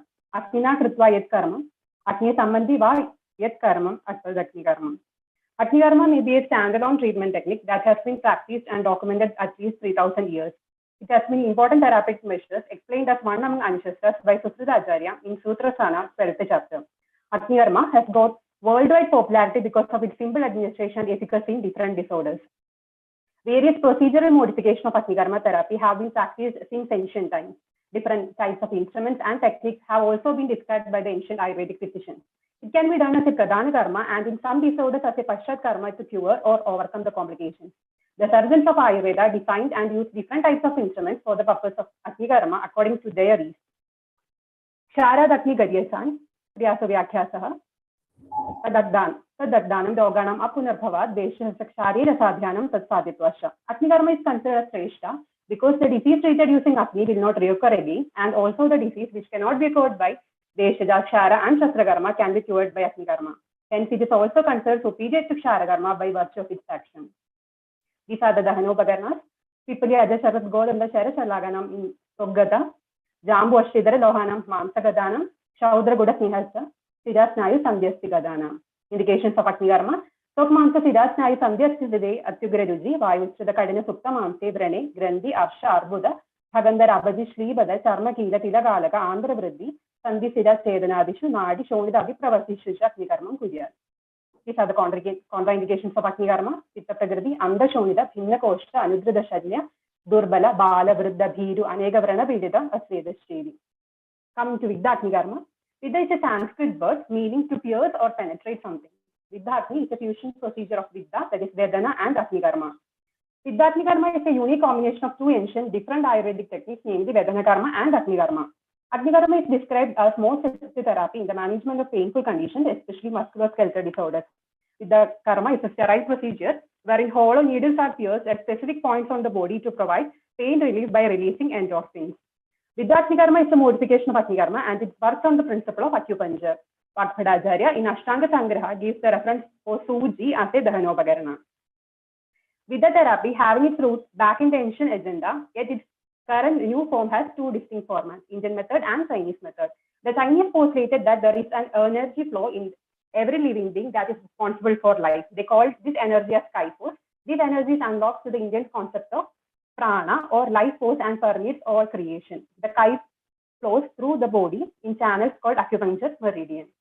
Procedure of Agni karma, Purva karma, collection of materials for Agni karma, needle 26 1.5 needle, Tribala Kwada or Panjalaka Kwada for cleaning, heat source, rotary, Gradakumari pulse, Grada or Madhu, bandage, selection of the patient, explain the procedure to the patient and take consent, give Pichlanna before therapy, clean the surface by Tribala Kwada or Panjalaka Kwada and prepare the part for the treatment. Going to Pradhana karma, make the patient sit or lie down depending on the site of Agni karma. Then points are marked and needles are inserted at the points. From the heat source, heat is given to the needle and repeated at all the marked points. These are the procedures. Pashat karma. After achieving Samyak Dagda, the part is applied with the Madhu and Grida to relieve pain and burning. In practical, the pulp of Grida Kumari is applied on the part as it is good in relieving pain and burning sensation. These are the other drugs which can also be applied. Mode of action of Agni karma. Theory 1. Agni karma. Ushna Guna, Tikshna and Sukshma and Ashugati property, which are the qualities against Vada and Kabadosha, pacifies Vada and reduces Kaba, thus by reducing the pain. Another theory, Agni karma with its Ushna Guna increase in Dhatu Agni, Manda Dhatu Agni gets rectified, hence enhance nourishment and formation of newer tissues, also performs Amavata and removal of accumulated toxins. Mechanism of action of Agni karma. The actual mechanism of action of Agni karma still remains as an enigma to the medical community. Several theories can be adopted to explain these mechanisms, but their action varies according to the condition. These are the three theories: the theory of pro-inflammation, contact inhibition theory, and gate control theory. Just the theory of pro-inflammation. According to this, the induction of an acute inflammation will gather more amount of lymphocytes, neutrophils, histamines, and prostaglandins to the site and rectifies the chronic inflammation present at the site. The theory of thermodynamics applied on a biological system suggests that when thermal energy is transferred from an instrument to a tissue, its internal energy increases and the heat energy gets transferred to the cell. As a result, vasodilatation occurs and blood flow increases. Rise in temperature induces relaxation of muscles, hence muscle spasm, fixed inflammation and pain get reduced. Contact inhibition theory. The theory suggests that where in contact between adjacent cells, the cells do not divide due to limiting factor known as contact inhibition. So when skin cells are cut, the contact is lost and hence a gap is formed. This is how healing works. And at the molecular level, what happens is that the applied energy changes the three-dimensional conformation of tissue proteins so that the protein chain is also unraveled.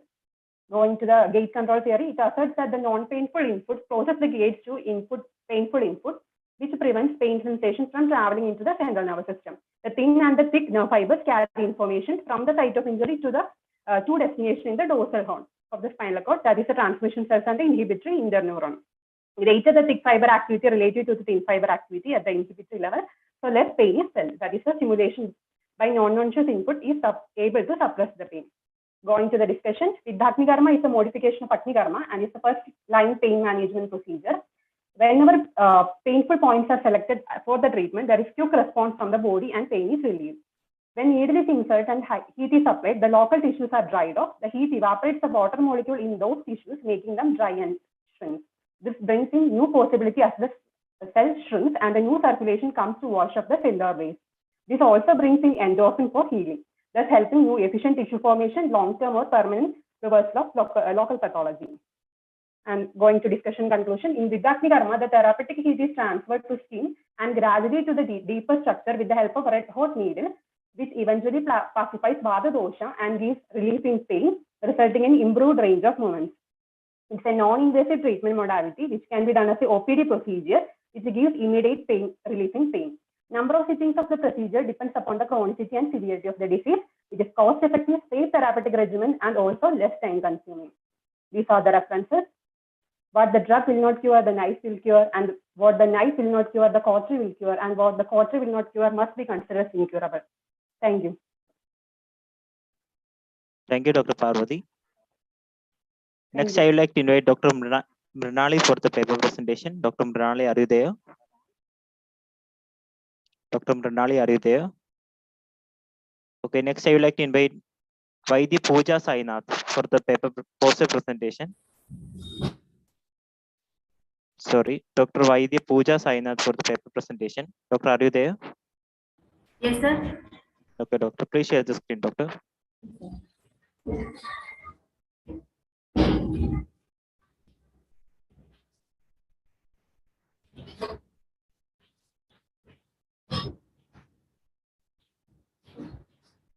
Your screen is visible, doctor. Please start the session. Good evening, everyone. Myself, Dr. Ksheerini from Government Medical College, Nanded, Maharashtra. Before starting presentation, I would like to word of message for that is Lord Shiva. My today's topic of presentation is Kupipakva Rasayana, a brief review with special reference to Rasa Sindur, and here are the contents. Firstly, introduction. Definition of Rasa Shastra.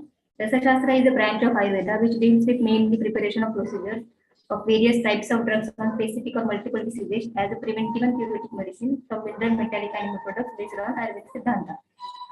As we know, there are four types of kalpas in the Rasa Shastra, that is Karaliya, Parpati, Kupipakva, and Kotali. Kupipakva Rasayana have special importance as they have wide therapeutic utility and are required in low doses as compared to Abu 3. In Kupipakva Rasayana preparation method, Kajali prepared from Parada and Gandhaka is kept inside bottle and transformed into medicine having therapeutic value by hitting them in a controlled heating manner. That is Kramagni pattern. Parada is considered as the most toxic heavy metal in modern science, but in Ayurveda it is said to have many disease-causing properties when combined with Gandhaka, that is sulfur, which we know as Murchana, Parad Murchana, Gandhaka Murchana. Basically, Gandhaka is used for this purpose, but Parada can also be combined with Kasisa, Spatika, etc. to obtain different therapeutic properties, and depending on the ingredients, color of formulation may vary. Parad Murchana is of four types, that is Sagandha, Nirgandha, Saagni, and Niragni. Aim and objective.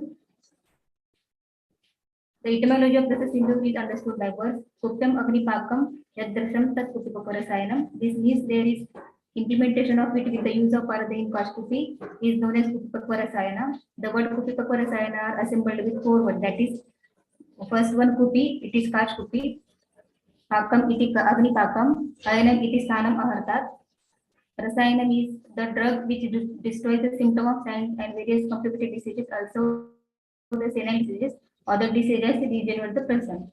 That means the rasayana which is made by giving gradual heating over fire in a kupi is known as Kupipakva Rasayana. Classification of Kupipakva Rasayana. Firstly, according to the ingredients, that is with Gandhak, Sagandha, without Gandhak, Nirgandha. According to the method of preparation, Antardhum and Bahidhum. In Antardhum method, cork is applied in the beginning, that is fumes are not allowed to escape. In Bahidhum method, cork is applied after burning of sulfur. Depending upon the position of site of final product, that is Dalasta, where final product is accumulated at the neck of bottle, Talasta, where the final product is accumulated at the bottom of Kupi, Ubhayasta, where we can find at both sides. Here are some pictures. Method of preparation, it includes three steps, that is Purva Karma, Pradhan Karma, and Pakshat Karma. Purva Karma includes Kajali preparation, coating of bottle, that is Matkapada, and filling of raw material in the bottle. Pradhan Karma includes heating procedure, that is Kramagni pattern, observations, cleaning of mouth bottle, Paka Pariksha, precautions, Mudrana. Pakshat Karma includes baking of Kupi, taste of prepared machine, and storage. Here are some pictures. Purva Karma, it includes preparation of Kupi, that is 7 layers of Matkapada are wrapped around the bottle for making it heat liable. Purification of Parad and Gandhaka and preparation of Kajali. After then, Bhavna of Vatajata, Kvata or Vatankur Swaras is given to the Kajali, and Kupi is filled with Kajali up to 1/3 or 1/4 part of it filled, and remaining part is left vacant to allow formation. Then Karma, it includes placing of Kupi in Valupa Yantra or EMF and given Kramagni pattern. First is Deepagni or Druduvagni. It is the temperature required for heating of Valupa Yantra. Temperature ranges from 250 degrees Celsius to room temperature to 250 degrees Celsius, and it plays important role in melting of Kajali. Madhyamagni, that is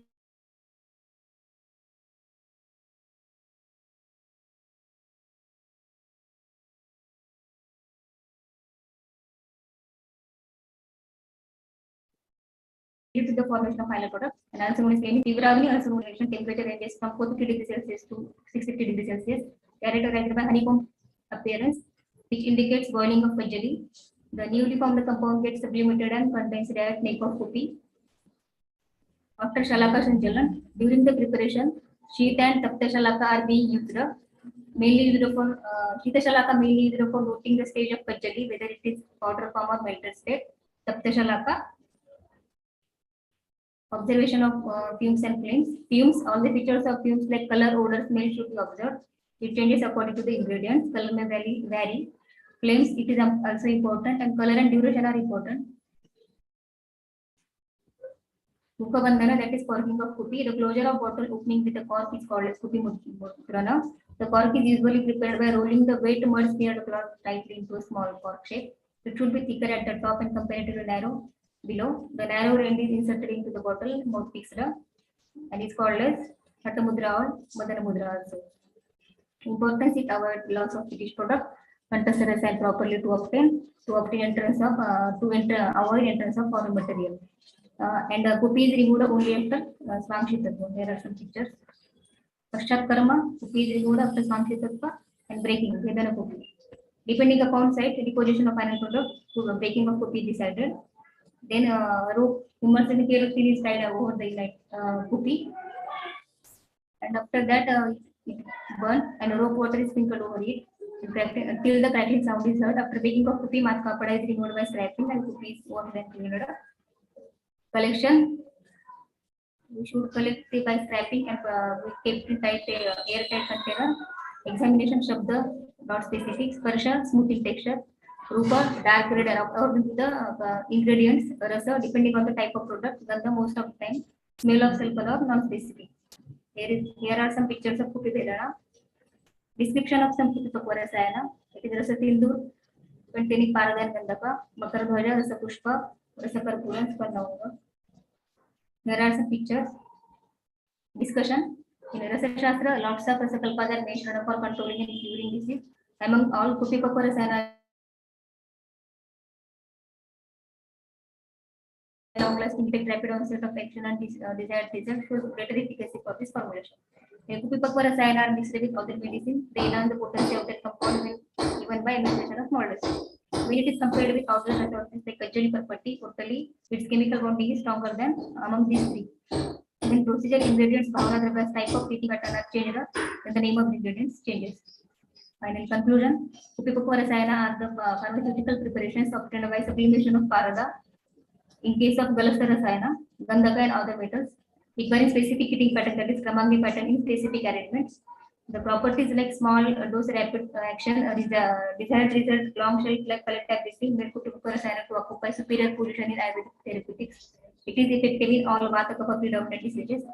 It given is of very high degree, which make the formulation double, thereby enabling the drug to penetrate faster and deeper into the tissues. In this process, the potency and efficacy of mercury increases in proportion to the amount of sulfur which is burnt in Janya process. It is easy for administration due to its quick action. The chemical bond becomes stronger in following order as Kajali, Parpati, Rasayana. Thank you. Thank you, Dr. Pooja. Next, I would like to invite Dr. Suraj Devi for the paper presentation. Dr. Suraj Devi, are you there?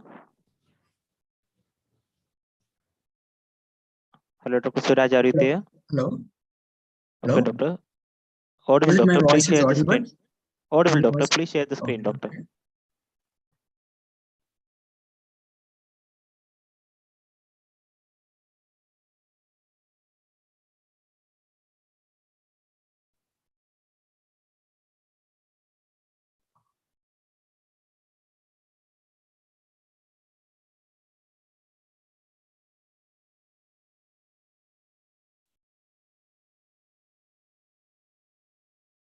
So is my screen is audible?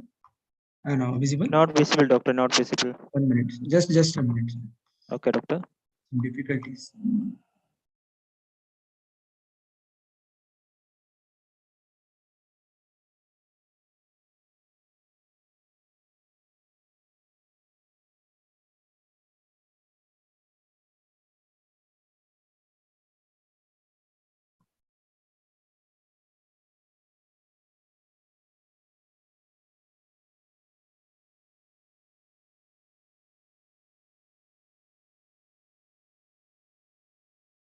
Is my screen is visible?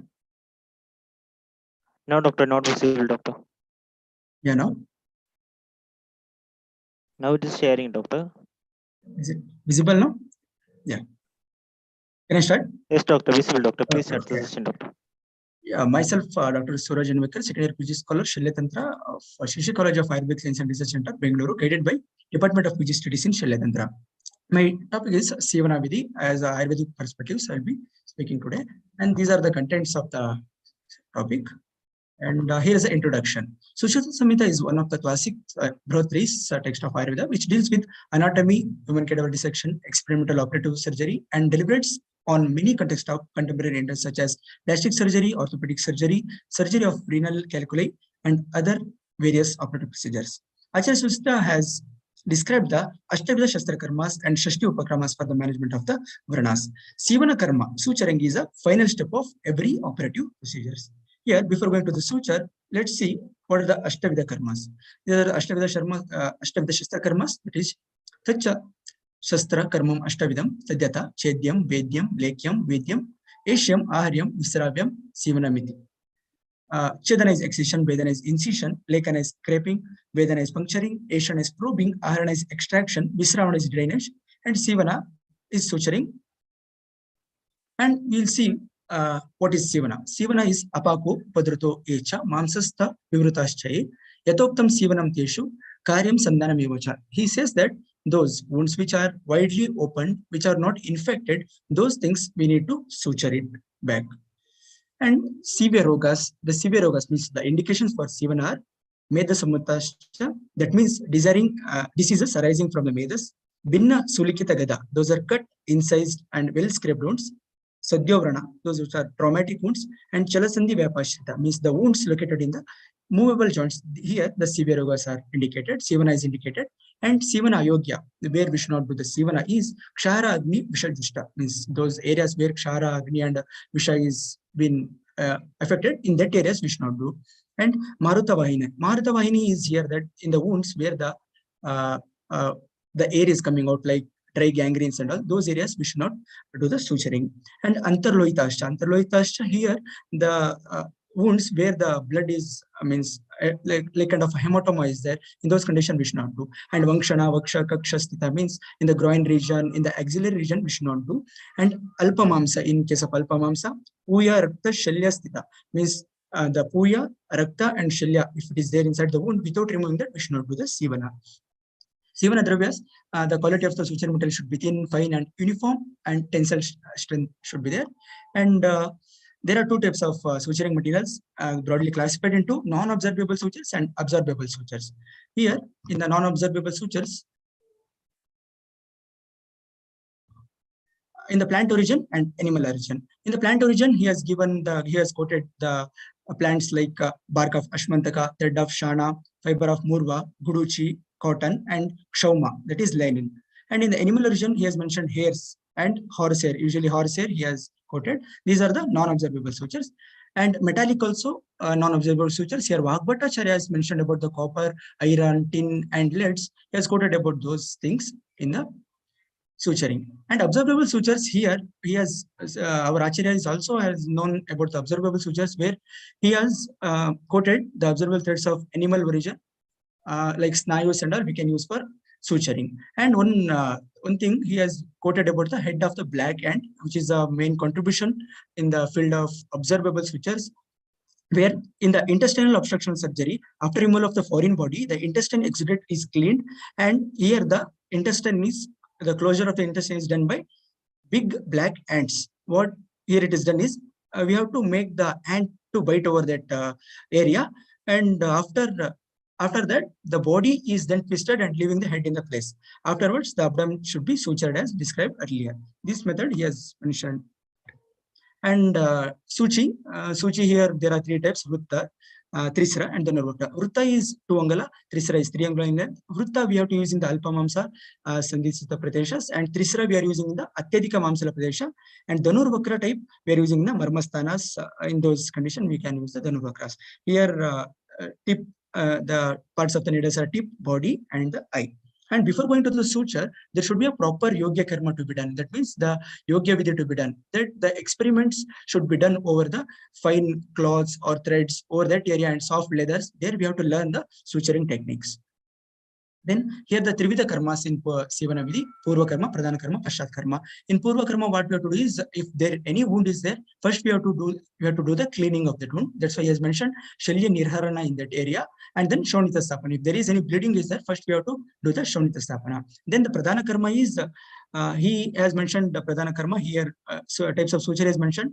The suture should not be Nati Dura. It should not be too wide because it causes the Pranostasya Ruja. It causes the pain. And Nati Krishna means it should not be too near. What happens is it does the avalunchana, that is cut through. It does a cut through. That's why it should be properly done. And then in Pashat karma is mentioned Pratisarana of medicated Shauma or Pichus made up of Sukshmastras of Priyangu, Anjana, Yashti, Lodra. Atasi, these things we have to done, and Yato Yogya Bandhana means we have to do the bandaging properly. Methods of wound closure. Here Sivana Vidhi, he has mentioned the 4 types of suturing types. Those are Vellitaka, Gofanaka, Tunna Sevini, and Vraja Granthi. Here Vellitaka is a continuous type of suture. It is done on the along the length of the wound, roping the wound edges inside it. Gofanaka is interlocking or blanket kind of the suturing. And Tunna Sevini is a zigzag type of subcuticular suturing. It is done as a torn up garments or suture, like that we are doing in the Tunna Sevini. And Riju Granthi, it is straight and interrupted suture. This type of suture thread is inserted from 2 edges of the wound and the knot is straight. This is interrupted type of suturing. Here the method of suturing is a general principle, like here properly wound toileting to be done before suturing, trimming of the wound edges to be done, and we should see that there should be a good blood circulation, and then the suturing to be done. And post-suturing procedure, here the suture knot application. There are various kinds of knot we are following today. Simple knot, granny's knot, square or neat knot, surgeon's knots and all. Similarly, in the olden days also, there were kinds of knots. After what Acharya mentioned is, here after the proper suturing, it should be well covered with the sterile linen or flax fibers cloths made up of shoma cloths and cottons, and powder of Priyangu, Anjana, Maduka, Lodra, these things to be sprinkled over the wound. Or else the powder of the Shaliki fruits or the ash of Shomastra to be sprinkled, and the proper bandaging to be done. And here features of the ideal suture material, it should be adequate tensile strength, good knot holding property, should be least reactive, easy handling property, and should have less memory. And suture classification according to the modern, there are 2 types, observable, non-observable. In observable, natural and synthetic. Non-observable is our natural and synthetic. Here, examples for the observable sutures are plain catgut, chromic catgut, vicryl, these things. And the non-observable sutures are silk, polypropylene, ethylene, cotton, linen, steel, polyester, polyamide. These are examples for the non-observable sutures. Observable sutures are, we are putting where there is internal to the internal organs and all, we'll be using the observable sutures. And non-observable sutures, we are using the herniorrhapy, and that is hernia repair, and for the closure of the abdomen after laparotomy, and for vascular anastomosis we are using, and for the nerve suturing and all, and suturing the skin, the outermost exterior skin we will be suturing with the non-observable suture materials. And types of suturing according to the modern therapy, modern VVs, continuous suturing, interrupted simple suturing, interrupted mattress suturing, subcuticular, horizontal tension suturing, and vertical tension suturing. And we are in the important part of this topic, that is research work done in the field of Ayurveda. A review of clinical trial on evaluation of Tailapayita Amruta Tantu and Marsilk as a suturing material. Here the Marsilk is compared with the Amruta Tantu, that is Guduchi Tantu is here compared. The study is done in our own institution by our senior. This here we can see that before photo and the after picture is there. The suturing is done using the Amruta Tantu. Here, yeah, that's done. Sorry, doctor, you are exceeding the time limit, doctor. Yeah, just 3 slides are there, sir. Sorry, just 3 slides are there. Okay. Here the effective is seen that it is it is having the cost effective, easy for handling, and good knot security, and it has a good tensile strength. And there are similar studies as well. And we are moving to the discussion part. Our acharyas are well much aware about the management of the wounds. Here, Acharya Sushruta mentioned Shashtu Prakamas and treatment and Sivana Karma in the Shalya Karmas. And Sushruta has given prime importance for the hemostasis. And Acharya Sushruta laid foundation for the modern suturing techniques. He is well versed about both observable and non-observable sutures. Concept of observable suture, it is very unique. We are using the black hands for and just move to the conclusion. Here, Sushruta principle and teachings took surgery in the ancient India to have the noteworthy pedestal, making the golden age of surgery. And various studies showed that suturing with Kudichi Tantu produces less edema, less tenderness, and less discoloration at the suture site, which may be due to anti-inflammatory and antibacterial activity sutures. And there are a lot of scope in the further research in the field of suturing, and we can use those observable and observable sutures quoted by the Acharya Sushita. These are things to be taken forward for the research activities. Thank you. Thank you, Sameeksha team, for giving me a chance for presenting here. Thank you, Dr. Suraj. Next, I would like to invite Dr. Parak Devdiya for the paper presentation. Hello, doctor. Yes, sir. Sir, am I audible? Audible, doctor. Please share the screen, doctor. Is my screen visible? Yes, doctor, visible. Please start the session, doctor. Hello, good evening to all of you. Myself, Dr. Parak Devdiya, PG second year scholar from Dr. Sarvapalli Radhakrishnan Rajasthan University, Jodhpur, Rajasthan. Today I am here to represent my paper, Role of Nasya Karma in the Management of Migraine Neurovascular Disorder. Contents, introductions, materialism, methods, procedures, and all these are contents. First, intro. The word migraine is derived from the Greek word hemicrania. It is common neurovascular disease. According to Harrison's principles of internal medicines, migraine is a benign and recurring syndrome of headache, nausea, vomiting, or other symptoms of neurological dysfunction in varying admixtures like photophobia and phonophobia. In Ayurveda, signs and symptoms of migraine is found to be identical to Ardhaveda, characterized by pain in half side of head. According to Acharya Charaka, Vat, either alone or in combination with Kapha, seizes the one half of head and causes Ativeda in the sides of Manya, Bru, Shankha, Karna, Ukshi, or Lalatardu. This pain is very agonizing, like that of churning rod or like red hot needle. This disease is called Ardhaveda. If the condition becomes aggravated, it may even impair the functions of Nayana and Shrote. The study consists of Ayurveda literature like Charat, Vishnu, Ashtang, and modern literature, related research articles, and Google, and clinical and experimental studies. Plan of procedure among 5 purification procedures, NAS is said to be effective in curing the disease of Urdhva Vikara. That's why Nasya Karma is the selected procedure for migraine. Administration of medicated oil through nostril is known as Nasya Karma. Drug used is here, Kumpamati drug. Nasya is indicated for migraine, those 6 strokes each nostril. Purva Karma patient is gently massaged with oil on head, face, neck, ears, shoulders, and nape of neck, followed by Madhusudan. Pradhana Karma, installation of glucose medication in both the nostrils alternately. Then after massaging shoulder, neck, ear, palm, and throat. After Paschat Karma, patient is advised to take gargle with lukewarm water and application of Dhumpan with Dhumpan. The role of Vadgosha in pathogenesis. The consumption of various nidans leads to Agni Mandya, which can result in arm rust formation and exhibits all the 3 doshas along the Sotodushti of Ras and Rakta Vaiskutas, which can be taken as blood vessels of the head, as migraine involves vascular phenomena. Symptoms of Visham nature of Vadgos seem that is through the behavior. Urdhvamakarman of Vadgos due to Chalaguna of Vat along with the Kapha. Urdhva Pravati explains the predominance of Vadgos in establishing the pathogenesis. Probable mode of action is that Acharya Bhagpat said that Nasa is the Dwar for Shira. The drug administered through nose reaches the Skangatak Marma and spreads throughout the Murda, Netra, Shrotra, and Kantha through their Shiras, thereby eliminates the morbid doshas of Urdhva and expels them from Uttamanga and nutritive part of nurses nourishes the serum. Nurses dravya gets absorbed throughout the cells of mucous membrane of nose and paranasal sinuses, and it reaches the olfactory area from where there is a possibility that it can ascend to higher centers in the brain, including the pituitary thalamus, hypothalamus, and the limbic system through the olfactory nerve endings. The olfactory nerve fibers are also enclosed with the dura and arconate matter, then there is circulation of CSF in these layers, and there is possibility that the drug reaches the intracranial structures of brain through this pathway. Thus, the effect of the medicated drug extends to the whole neurovascular system. Hence, nurse provided better relief in all signs and symptoms of Ardhaveda. Conclusion: Ayurveda considers neurological disorder, that is, migraine, is the result of Vata dosha as previously explained in discussion. Study reveals that neurological problems can be successfully treated by Ayurvedic medicine and Panchakarma therapies. The patient can make significant gains in symptoms in relatively short periods of time without any adverse effects. Thank you. Thank you, doctor. Next, I would like to invite Dr. Komal Balsahib Shirke. Yes, sir. Okay, doctor. Doctor, you're audible, doctor. Please share the screen, doctor.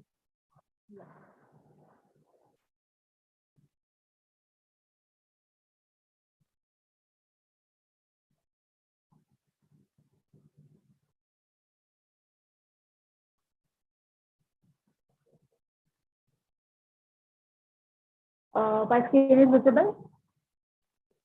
Not visible, doctor. Hello? Oh, okay.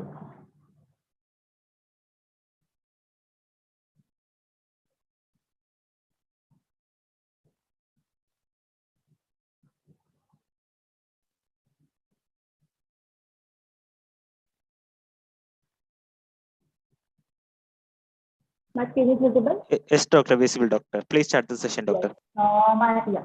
My topic of presentation is management of abhyang ulcer by Ksheerini with special reference to internal hemorrhoids. Okay, study.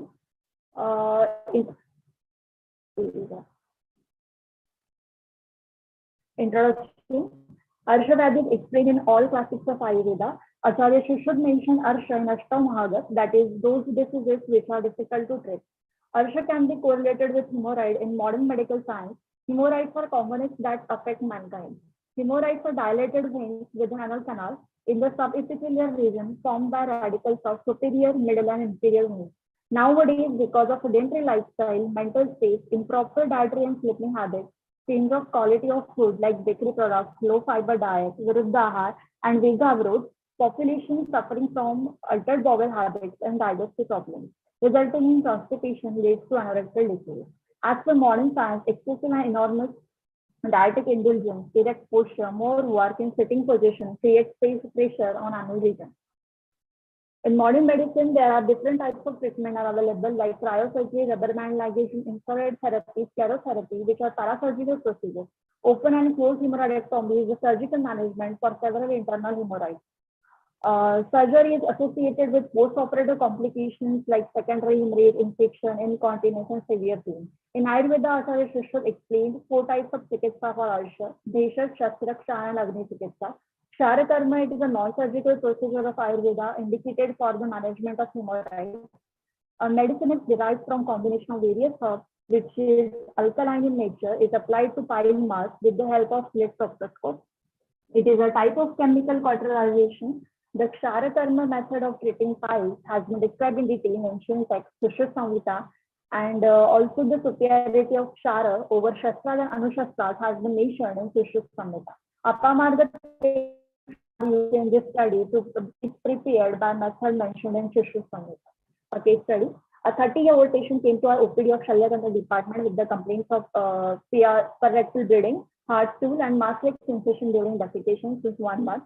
On proctoscopic examination, there were 3 second-degree internal hemorrhoids at 3, 7, and 11 o'clock position.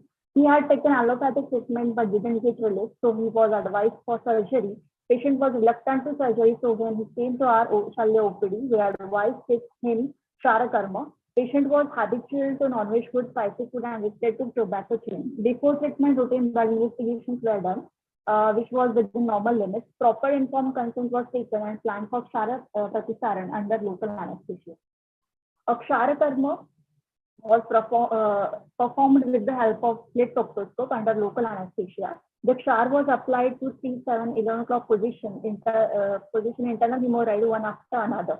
At the time of application of Kshar to one radical, other pile mass was were covered by a gauze stick. After application, slit proctoscope was covered with palm and wait up to 1 minute. After application of Kshar on each hemorrhoid, the applied Kshar was cleansed with lemon juice after 1 minute. It was observed that its color has turned blackish brown, that is then the proctoscope was removed and the anal pack was done. Anal packing was done. The patient was discharged same day after 2 to 3 hours of observation. Patient was asked to attend surgical OPD for follow-up every 7 days. Diet and lifestyle guidelines like avoid spicy and oily food, training during defecation, sitting for a long time, etc. were suggested to the patient. For this period of treatment, following medication were prescribed to reduce plaque inflammation and promote wound healing. Tablets required to do twice a day. Per rectum Yashtimadhu tissue, liquid seeds was advised to patient after each defecation. Gandharva Hariti Churna was given 3 grams at night as a laxative. During each follow-up visit, signs and symptoms were assessed. There was moderate to mild burning sensation, mild discharge, and inflammation on first and second visit. During third and fourth visit, there was no burning sensation discharge, and the internal hemorrhoids had completely resolved. Here is the observation chart. On 7-day burning sensation were moderate. Discharge was mild, and there is no itching. Proctoscopic examination revealed mucosal ulcer. On 14th day, their burning sensation, discharge, and itching was mild. A proctoscopic examination revealed granulation tissue. On 21st day, there were itching only. It was occasionally. Proctoscopic examination revealed pile mass disappear. And on 28th day, there were no any symptoms, and proctoscopic examination revealed normal tissue. Here are some pictures. Discussion. Apamadu Kshar has an action of Chedan, Chedan, Shodhan, Lekhan, and because of this action, Pratisarniya Kshar was applied to the internal hemorrhoid. It was observed that pile mass became black within 1 minute. Lemon juice was used to neutralize the Kshar after proper burning of pile mass. Pratisarniya Kshar causes coagulation of hemorrhoidal plexus, that is cauterization of pile mass. There is inflammatory response followed by necrosis of tissue, followed by fibrosis of plexus. Due to fibrosis, there is the adhesion of mucosal, submucosal coat to muscular coat, causes shrinkage of pile mass, and helps in prevention of further dilatation of veins, and also prevent the prolapse of regional mucosa of ankle. Here is the action Pratisarniya Kshar. On first day, immediately after Kshar application, coagulation of hemorrhoidal plexus, blackish discoloration. On second day, edema and softening of coagulated mass with initiation of flushing.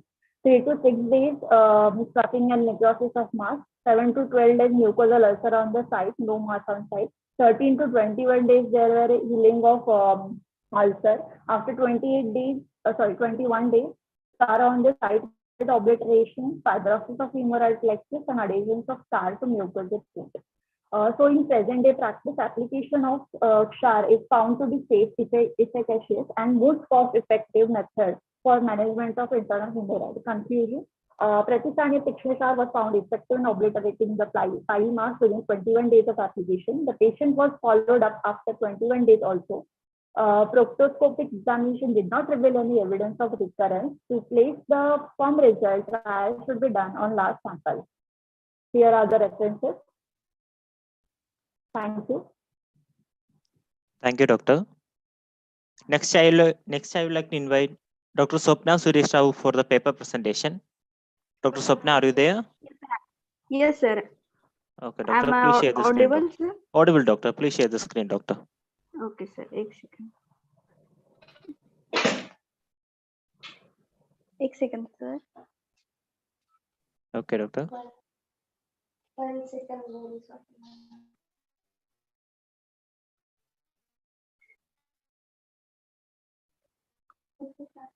Hello, doctor. Hello, sir. Is my screen visible? Your screen is visible, doctor. Yes. Okay. My name is Dr. Swapna Suresh Rao Tandale, and my topic name is Drugs Acting on Mutrabha Srotas, guided by Dr. S.S. Shikokar, Associate Professor, Dr. M.B. Shende, Dr. D.S. Sothe, Dr. R.S. Kharat. Mutra Sangrahani Dravyas, use of these dravyas for the reduce of excess mutra pravritti rather than the altering normal quantity. Condition of Kleda Pradhan Vyadhi like Prameha, where mutra ati pravritti is seen.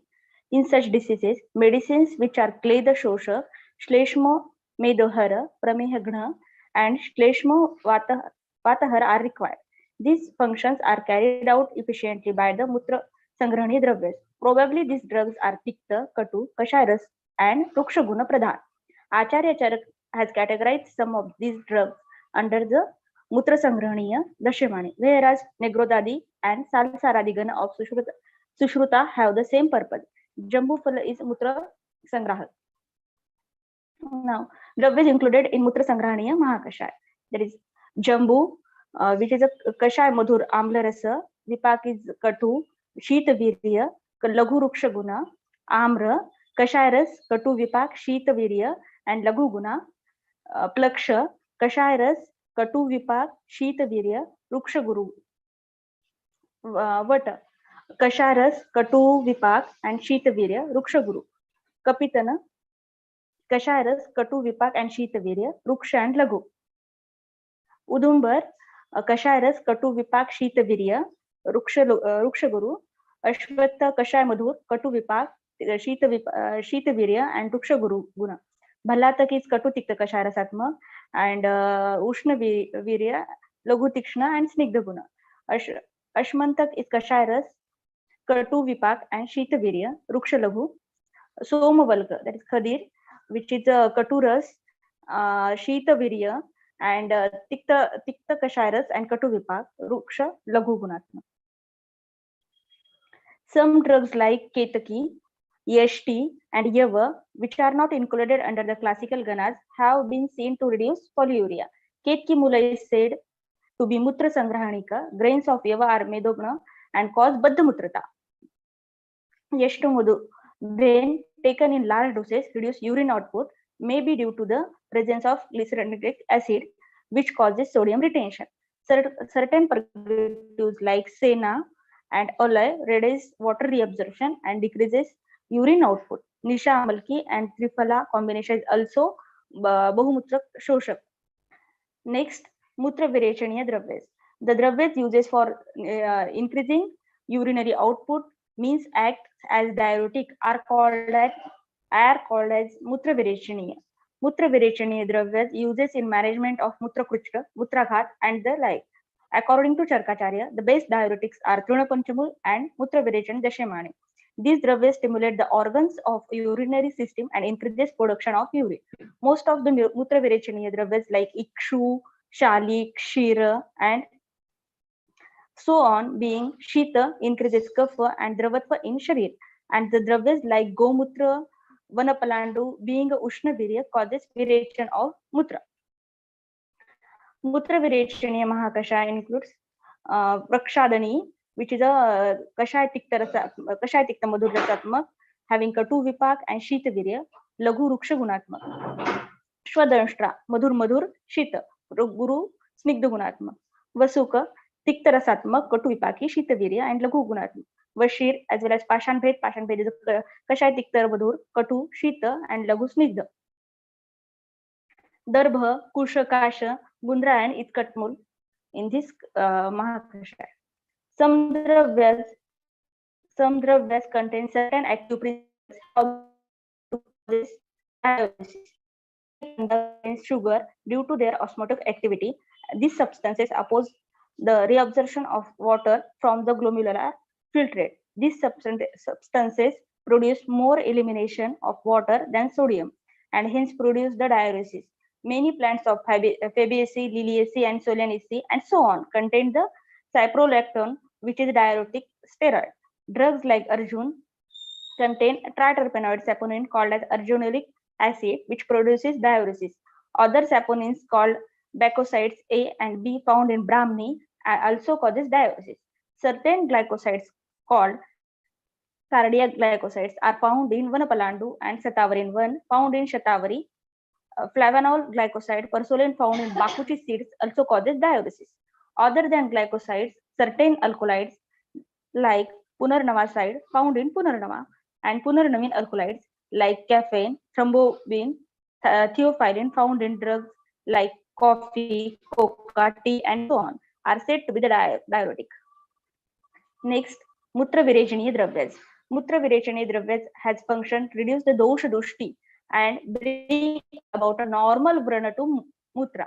Discolored or abnormal colored urine found in following condition, that is Agnimandya, Amajirna, Kamala, Pandu, Haridra Meha, Manjishta Meha, Strotavrodha and Dosha Dushti. In some conditions like Agnimandya, Amajirna and Pachan of Ahara, subsequent Ahar Kitta Vibhajana do not take place properly, leading to proper formation of urine or discolored urine. Dravyas like Haridra, Chitrak and Vidanga. These dravyas are katu and Ushna property, which is helps in Samyak Pachan and Sproto Shodhana.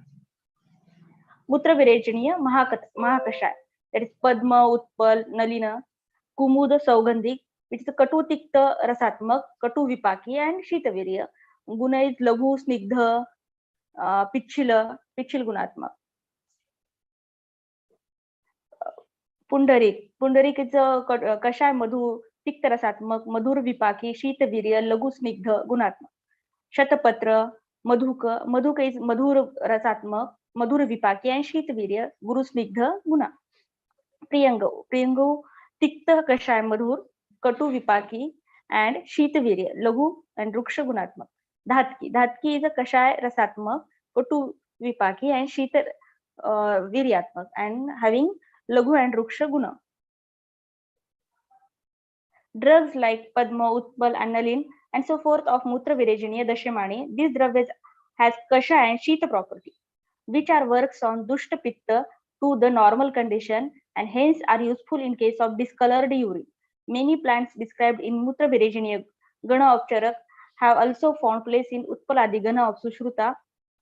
Hence, similar properties may be expected from the Utpaladi Gana dravyas of also. Ashmarigna, next is Ashmarigna dravyas. Urolithiasis means Ashmari in Ayurveda. The drugs that break the formed stones, expel it from the body and prevent further formation of stones are known as Ashmarigna dravyas. Ashmarigna dravyas of Veera Tarvadi Gana and Lagu Panchamula has this purpose. Other than these herbs, Pashan Bheda, Kulatha, Shigrumula, Varuna, Gorakshaganja have proved to be the best Ashmarigna dravyas. A drug like Gokshur has potassium nitrates and thus helps in preventing urolithiasis. Thank you. Thank you. Thank you, Doctor. Next, I would like to invite Dr. Nudan Sonu Gowde for the paper presentation. Dr. Nudan Sonu Gowde, are you there? Yes, sir. Okay, Doctor.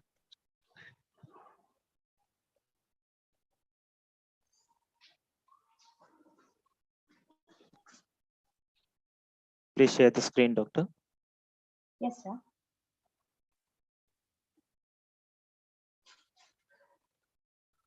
Hello everyone, I am Dr. Nutan, and today we will discuss about the Kushtag and Khadir as the best Kushtagna drug. Skin is the largest organ and first line defense for the body. That is why it is susceptible to infections and other problems. Skin diseases like eczema, psoriasis, and conditions like acne, rosacea can cause irritating symptoms. There is a need of the treatment with gentle policy, and Ayurveda provides a holistic approach to manage skin problems.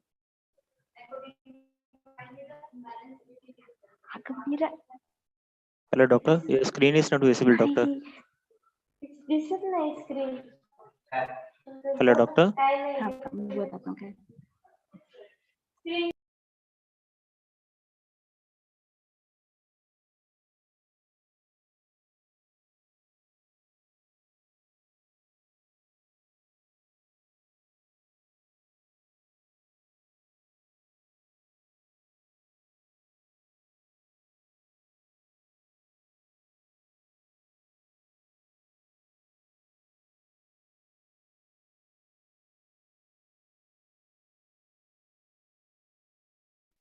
Hello, Dr. Nudan Sonu Gowde. Are you there?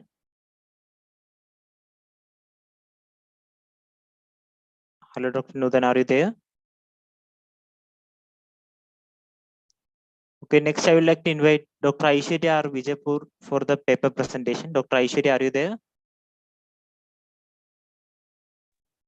Yes, sir. Okay, Doctor. Please share the screen, Doctor. Okay.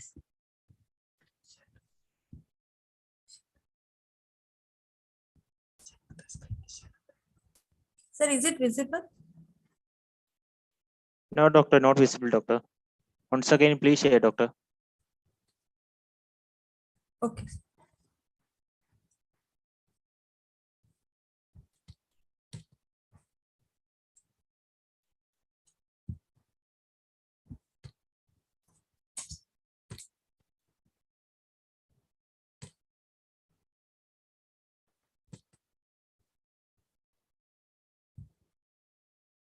Okay, Doctor. Now your screen is visible, Doctor. Please start the session. Okay.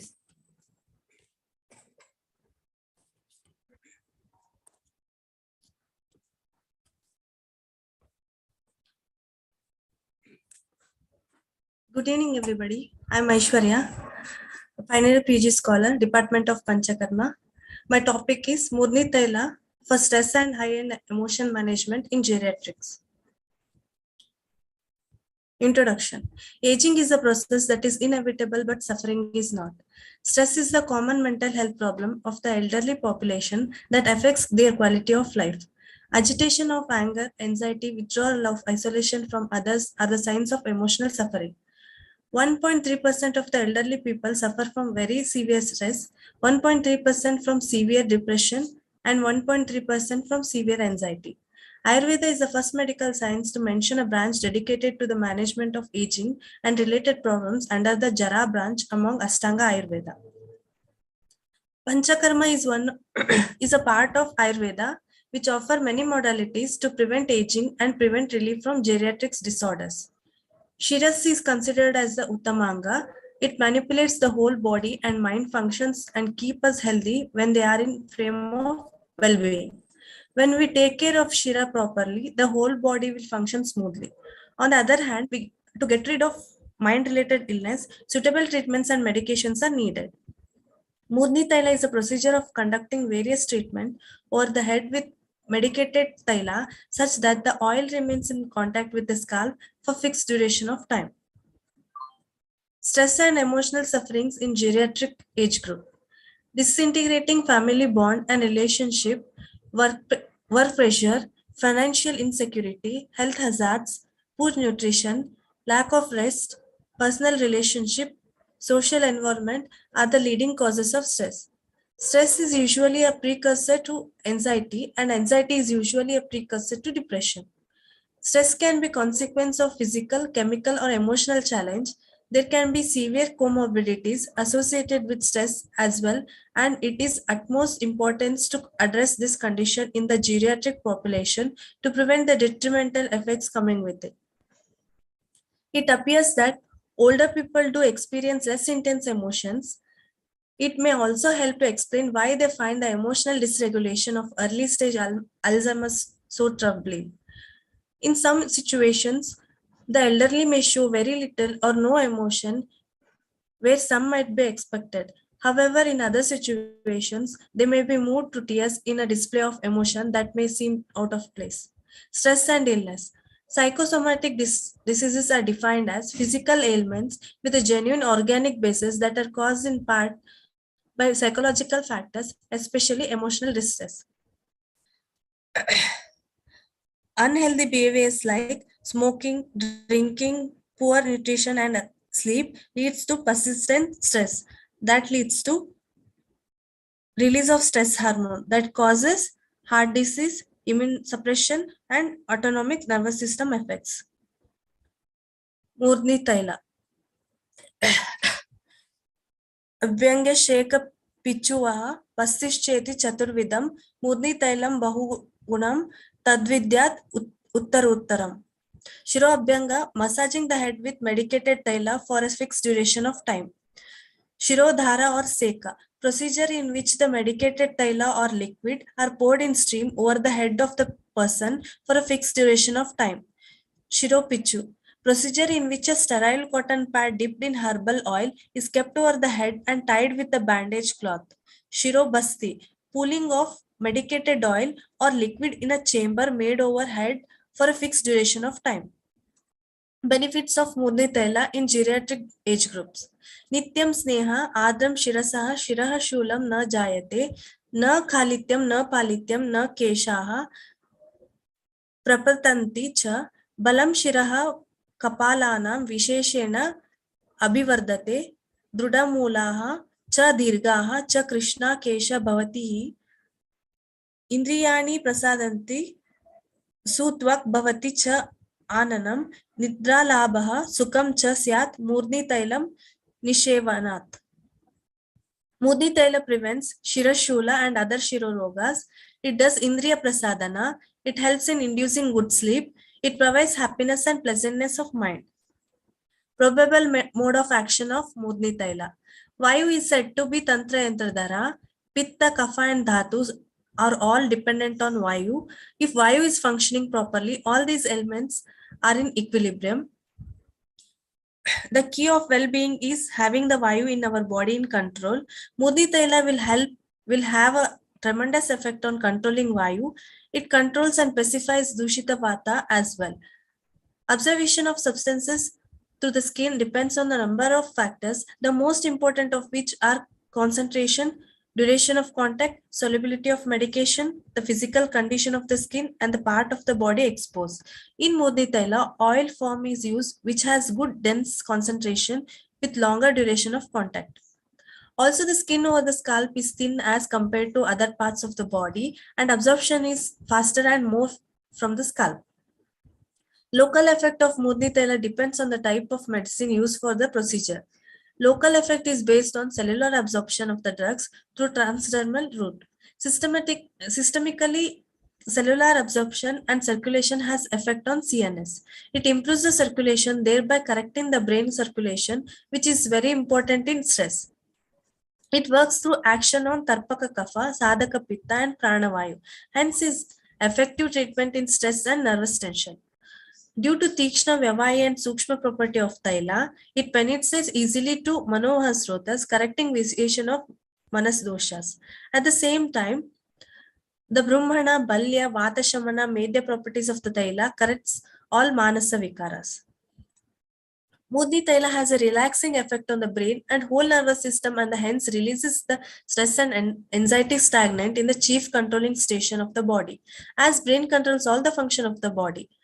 Mudni Taila procedures might communicate with the deepest recesses of the brain by soothing the marmas located in the shiras, that is Apanga, Avarta, Shanka, Ukshepa, Simanta, and Stapani marma.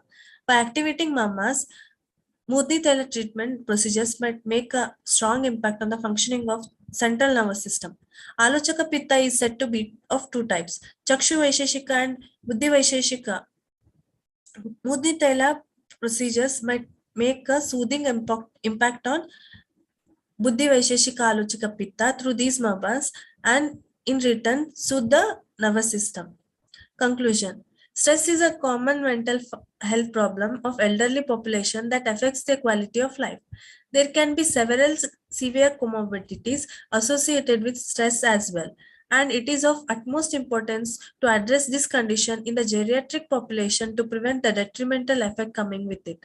Mudda Thaila procedures are the best in providing comprehensive and highly effective psychosomatic healing. This will help a person ever ready to face the pace and stress of life. Since the brain and nerves controls the entire function of the body, soothing them with Mudni Tela will help to keep the body healthy. It calms the mind and enhances the intellect, induces soothing effect to regulate the stress and thereby the stress-induced disorders. Thank you. Thank you, Dr. Aishwarya. Next, I would like to invite Dr. Neha Rohade for the paper presentation. Dr. Neha, are you there? Hello, Dr. Neha, are you there? Hello, Dr. Neha, are you there?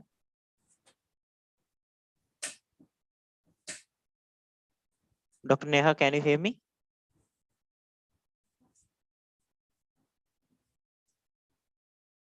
Okay, next I would like to invite Dr. Ramashankar for the paper and poster presentation. Dr. Ramashankar, are you there? Hello, Dr. Ramashankar, are you there? Okay. Next, I would like to invite Dr. Nutan for the paper presentation. Dr. Nutan. Dr. Nutan Gowda, are you there? Hello, Dr. Nutan Gowda, are you there? Okay. Next, I would like to invite Dr. Amrita Avinash for the paper presentation. Dr. Amrita Avinash. Hello, sir. Okay, Dr. Nutan. Yes, sir. I'm audible, sir. Audible, doctor. Please share the screen, doctor. Okay, okay. Yes, sir. Yes, sir. I'm sharing my screen.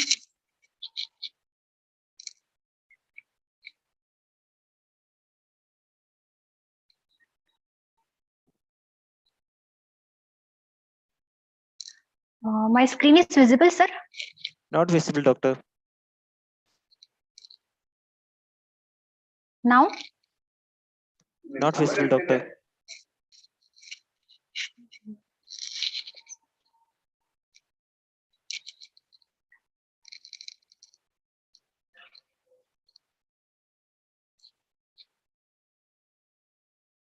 Laptop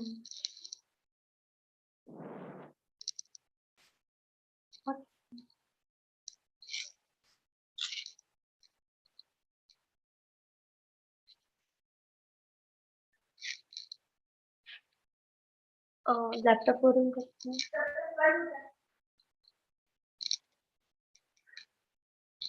Sir, now my screen is visible or not? Not visible, doctor, not visible. Okay.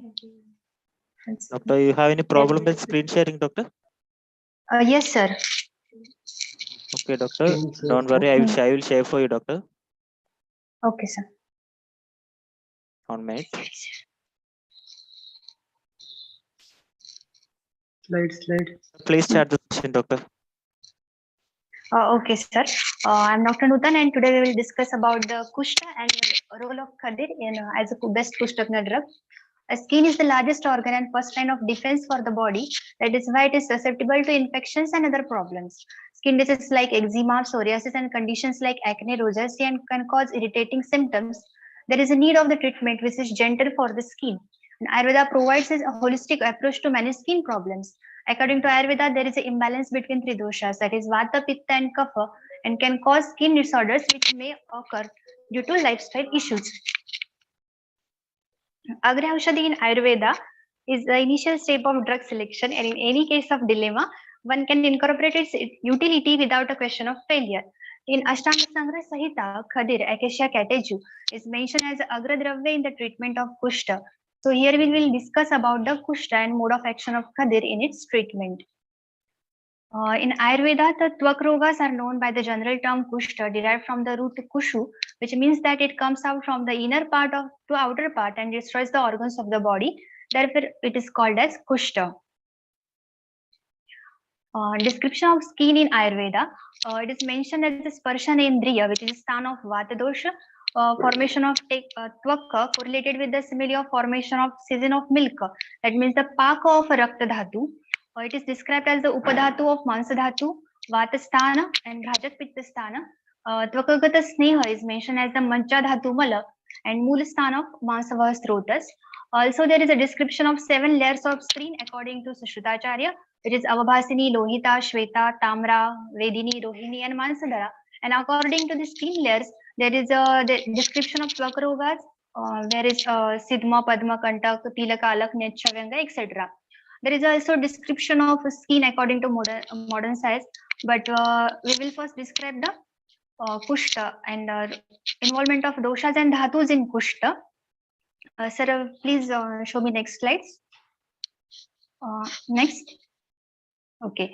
All types of kushtas have their origin from Vata, Pitta, Kapha, and Krumi. When any of the doshas become predominant, the kushta is named after that dosha. And dhatus involved in kushta are Tvaka, Lasika, Rakta, and Mansa. Acharya Sushrutacharya described Dhatugata Kushta Lakshanat. First of all, symptoms confined to skin or Rasadhatu. First is Sparshahani, loss of sensation on touch. Asvedanatva means anhidrosis, Kandu, itching, Vaivarnya means discoloration or hypopigmentation. And fifth is Rukshatva, that is dryness of skin. Next is symptoms confined to Rakta Dhatu, means blood and plasma. There is a Tvakaswap, means complete loss of sensation, Romaharsha, Svedasya Abhipravartan, means the excessive sweating, Kandu, and Vipuyak, means severe accumulation of pus or formation of pustules. Symptoms confined to Mansadhatu, means muscle tissue, or Bahulya, means skin becomes thickened like elephant, Vaktra Shosha, dryness of throat or mouth, Karkasham, patches becomes rough and hard, Pidakodgam, papules appears, Toda, means pricking sensations, and Spota, eruptions, nodules are seen on the skin. Symptoms appear in Medodhatu, that means adipose tissue. It includes Daurgandha, stinking smell from the body, Pradeha, excessive secretions, Puya, pus formation in the wounds, and creamy presence of maggots and microbes. Symptoms confined to Asti Dhatu and Majja Dhatu.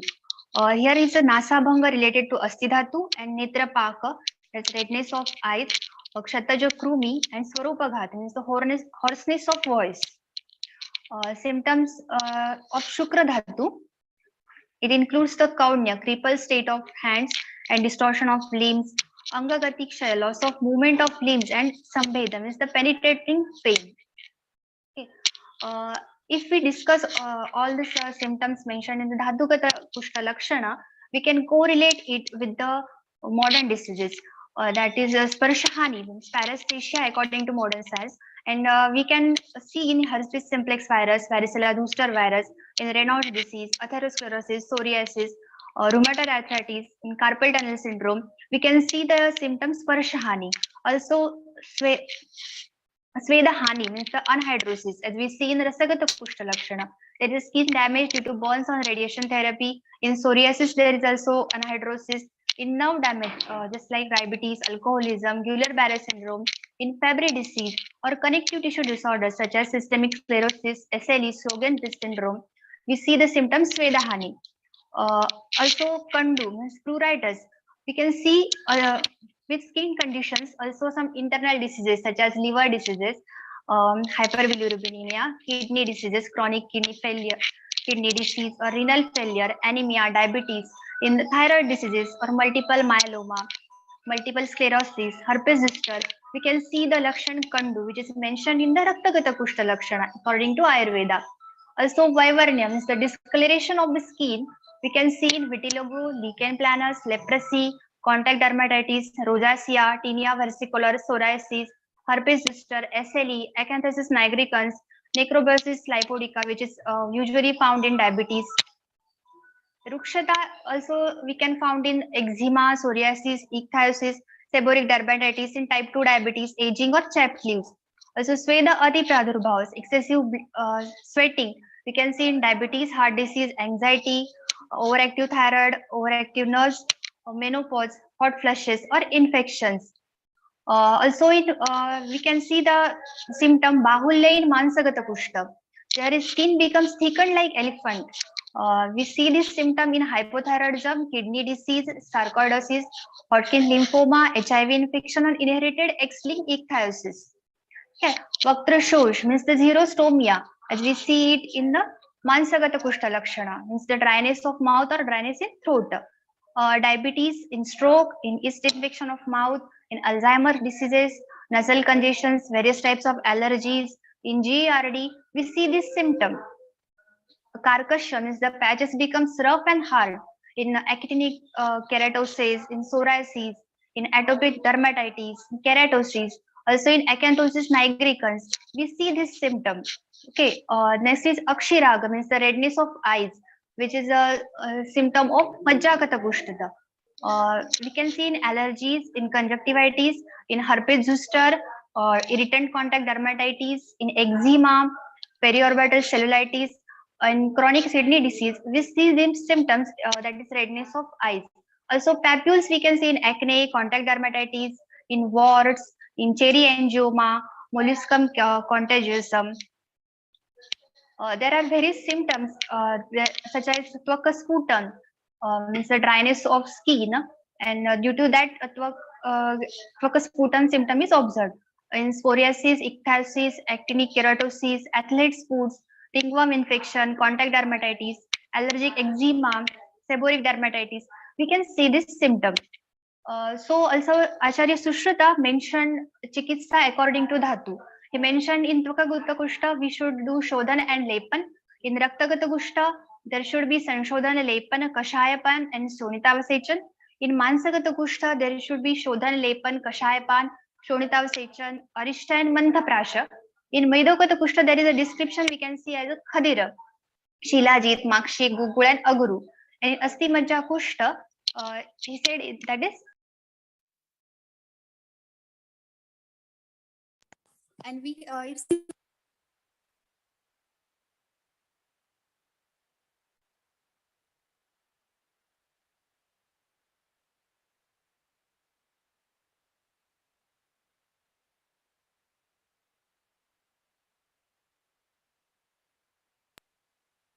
useful in Vatajanya Kasa, Krumijanya Kushta, and in Vrana Shodhanam.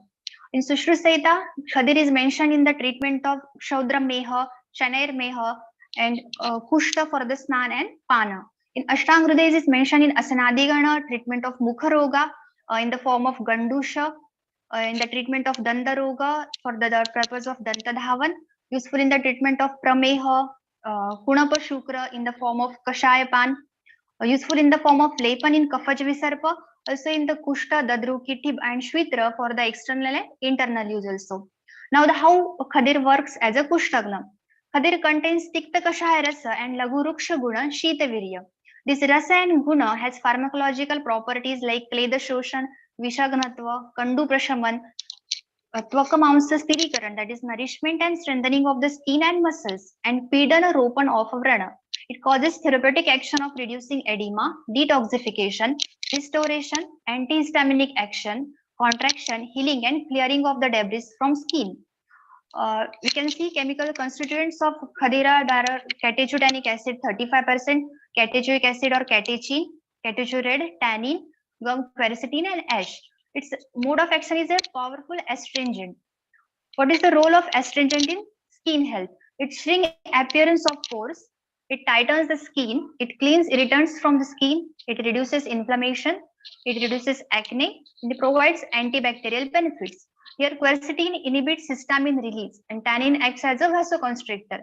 Catechin are in a reactive oxygen species scavengers, and they reduce oxidative stress and helps in detoxification. Discussion and conclusion. Considering the mode of action of Khadir according to Ayurveda as well as modern science, it can be used in a Tvakagata Kushta in the form of Lepana, in Raktagata Kushta can be used in the form of Kashay, in Mansagata and Medogata Kushta can be used in the form of Arishta, for example, Khadira Arishta, Abhyantarta or Kashaya for Vrana Dhavan. Also in diseases having symptoms described in Kushta Vyadhi, Khadira can be used. We discussed about the modern diseases and compare them with the Dhatugata Kushta Lakshanas. So there are some diseases in modern science which are untreatable by them, which we can treat with use of such a dravyas like a Khadir and give the best results. Thank you. Thank you, Doctor. Next, I would like to invite Dr. Amrita Amray for the paper presentation. Dr. Amrita, are you there? Dr. Amrita, are you there? Am I audible, sir? Audible, Yes, sir. Doctor. Hello, sir. Audible, Doctor. Please share the screen, Okay. Doctor. Okay.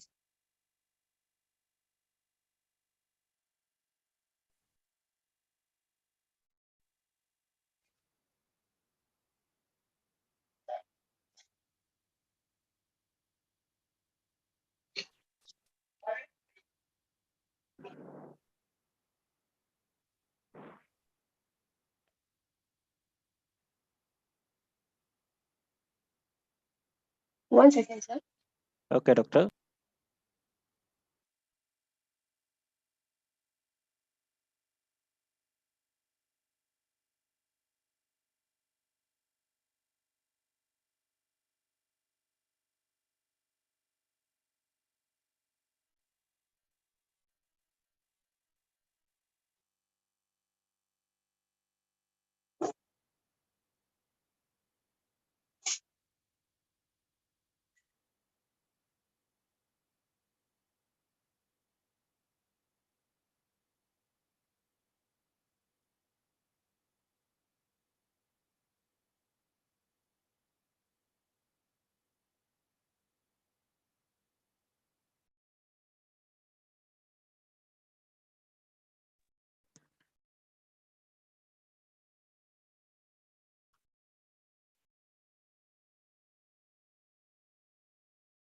Hello, Dr. Amrita.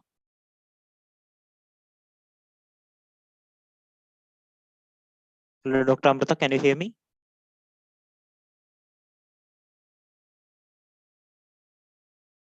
Hello, Dr. Amrita. Can you hear me? Hello, sir. Just a second.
Doctor, please unmute, doctor.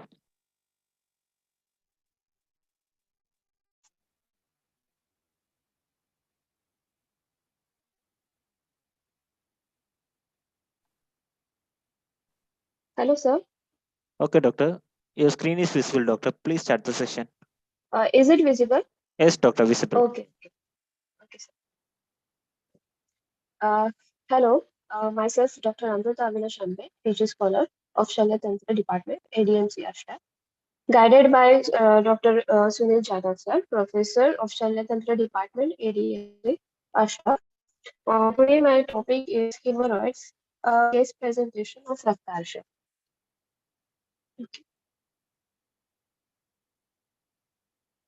Now, identification of, first we will see the case presentation.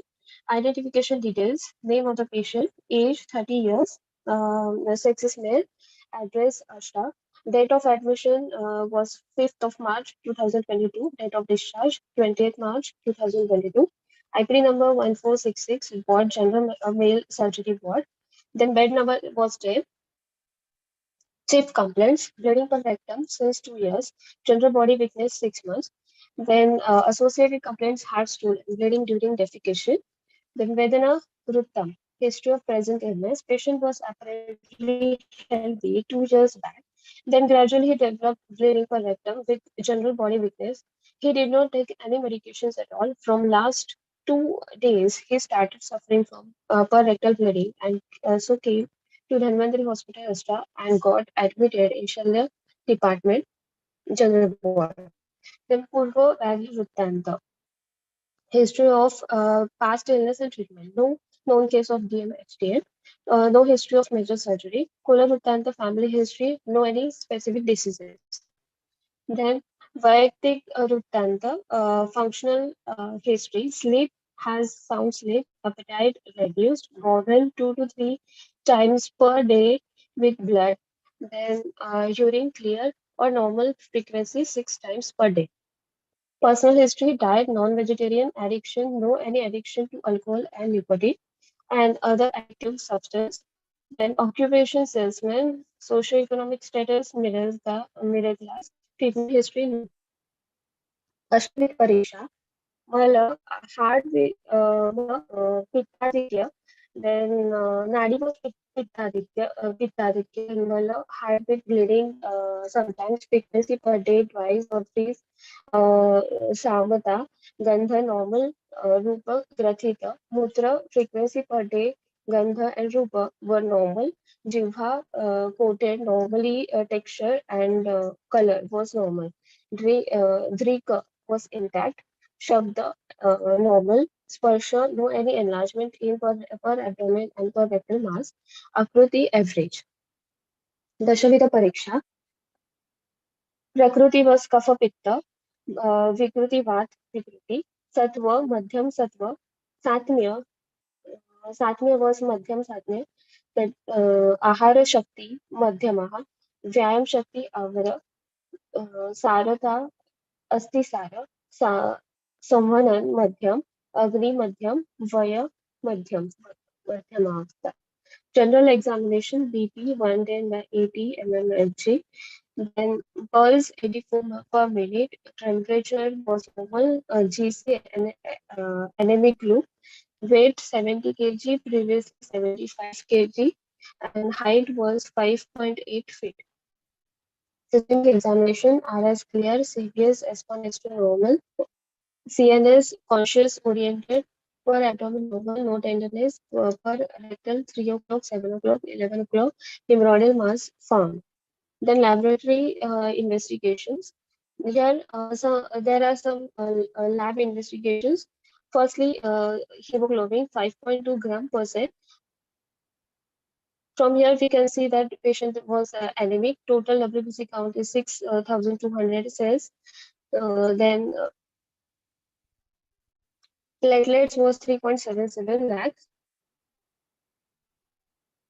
During analysis, albumin was absent per cells 1 to 2, epithelial 1 to 2 per HPF. Serology, HIV, HBsAg was negative. HbA1c 6.60%, mean blood glucose 130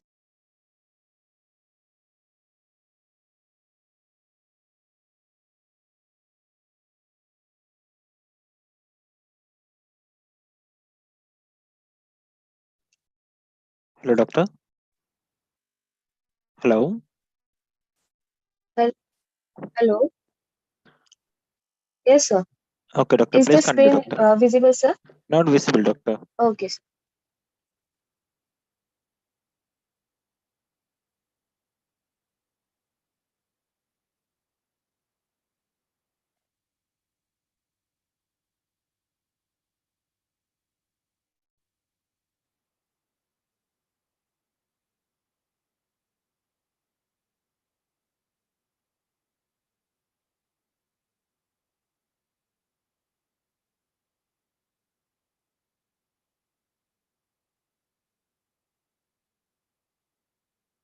The screen is visible. Not visible, doctor.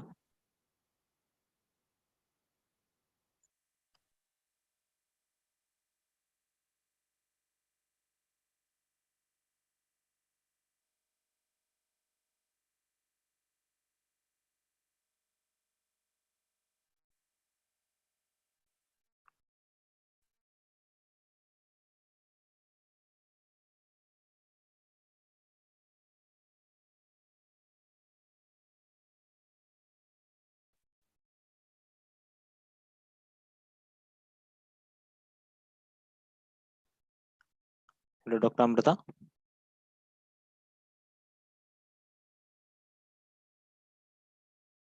Hello, Dr. Amrita. Okay. Hello, Dr. Amrita. Hello, sir. Hi, sir. Doctor, your Screen voice is is visible breaking, now. doctor. Hello, doctor.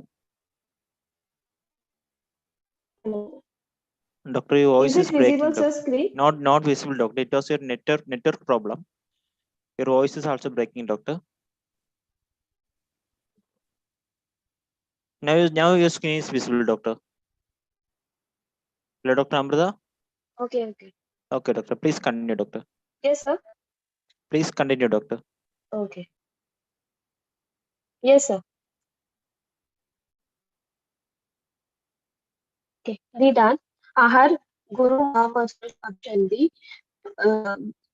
विरुद्ध आहार विहार वेगावरोध उत्कटासन विषम प्रसूती then पूर्वरूप विष्टंभ दौर्बल्य Kukshi आटोपा कर्ष्य बहुल उद्गार सक्ती साध अल्पवितकट then ग्रहणी Pandu उदरशंख संप्राप्ति निदान seven when त्रिदोष प्रकोप work मांस मेधा led to anorectal folds by apart forms Mausankur occurs in various parts of body, nose, eyelids, ears, etc.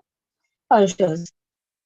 Sampragat, dosh, tridosh, dusha, tvak, rakta, mamsameda, agni, jajani, ama, jashagni, janya.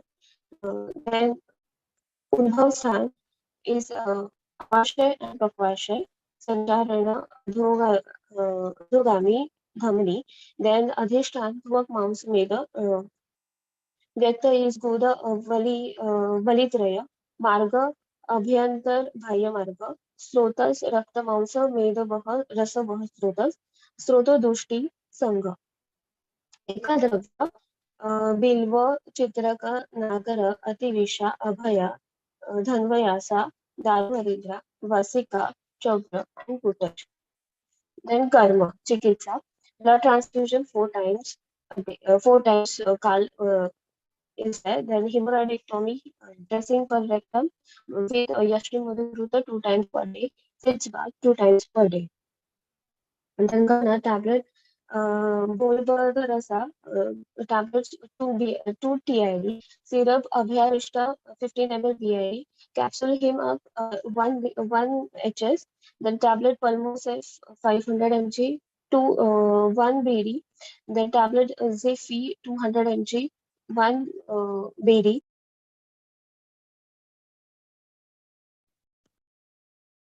Hello, Dr. Amrita.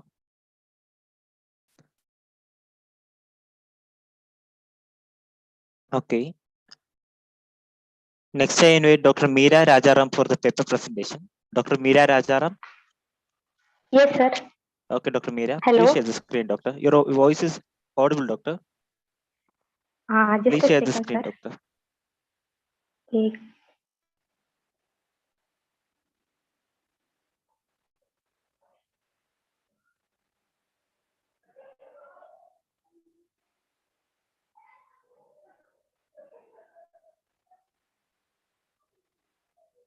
Is my screen is visible? Not visible, Sir? doctor. Not visible. Just a second. Okay, doctor.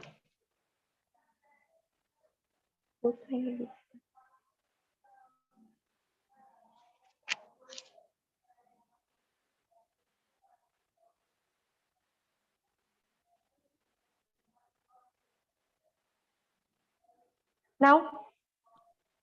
No, doctor, not visible, doctor.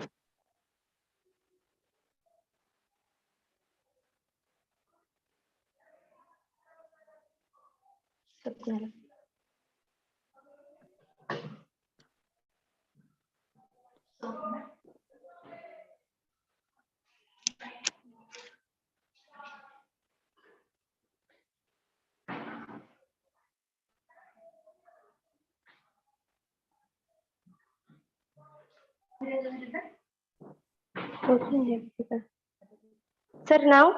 Okay, doctor, now is visible, doctor. Please start the session. Yes, good evening, everyone. Myself, Dr. Meera Rajaram Khandekar, PG student final year, Rog Nidan एवं विकृति विज्ञान department, GSC Nanded. My topic is Ayurveda Vedic Shamatva and Prakriti Sthapana. Guided by Dr. Ujjwala Pawar ma'am, head of department, Rog Nidan.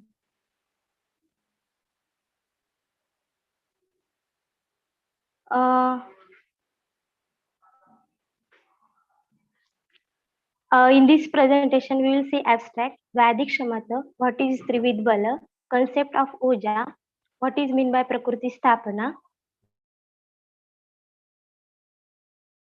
Lakshanas of food Vedic Shamatva, discussion and conclusion. Vedic Shamatva is described in Ayurveda and this concept is, sir, I am audible? Yes, doctor, audible, doctor. Hi. Vedic Shamatva is described in Ayurveda and this concept is considered equivalent to immunity. The word immunity means the state of protection from infectious disease. The immune system involved as defense system to protect animals from invading microorganisms and malignant disorders. Resistance to disease or immunity against disease is of two kinds. That is, one which attenuated the manifestation of disease and other prevents the manifestation of disease. Equilibrium state of dosha, dhatu, agni, mala and their functions along with proper coordination between soul and sense organ and mind is called swastha. When the entire body tissue starting from rasa dhatu to shukra dhatu are in a fully nourished state and energy is derived from them. Hello. Your voice is clear, doctor. Please continue, doctor. When the entire body tissue starting from rasa dhatu to shukra dhatu are in a fully nourished state and energy is derived from them to perform all types of physical and energy and mental activities, that state is known as bala. That is bodily energy including immunity. Here the keywords are Vedic Shamatva, Bala, Swastharata. We will see the definition of Vedic Shamatva described by Acharya Chakrapani. Vedic Shamatva naam Vyadi Bala Virodhitvam, Vyadi Utpada Pratibandhakvat. Vedic Shamatva is of two kinds, that is Vyadi Bala Virodhitva, prevents the occurrence of disease, and other is Vyadi Utpada Pratibandhakatva, that is also arrest the progress of disease in the body. What is meant by Bal? Bala Adhishtanam Arogyam, Arogyarthakam Kriyakram, Ashtangriday Chikitsasan.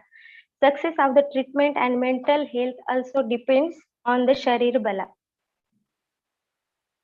Here we see Vedic Shamatva is Ayurvedic counterpart of immunity. It is defined as the ability of the body to prevent disease and also its ability to not result in disease even when exposed to pathogens. Vyadi Bala Virodhitvam, which is antagonist to the strength and virulence of the disease. Vyadi Utpada Pratibandhakvam, the capacity of inhibit, contain and bind the causes or factors of disease. Here with the chart diagram. What is meant by bala? It is other important Ayurvedic concept similar to immunity. The bala signifies the physical, mental strength of the body resistance. The term bal are used as synonym of ojas. It is not a dravya, but it is a bhava padartha. It is divided into three, that is sahaj, congenital, kalaj, which is acquired according to seasonal or according to age, and yuktikru, which is acquired. Out of this, Sahaj type resembles innate immunity and Yukti resembles acquired immunity. Next is Ojas. Rasadinam Shukrantanam Dhatunam Yat Param Tejas Sat Khalu Ojas Sadevam Balam Iti. The supreme essence of all Saptadhatus from Rasa to Shukra is known as Ojas. It means vigor or the essential energy of the immune system.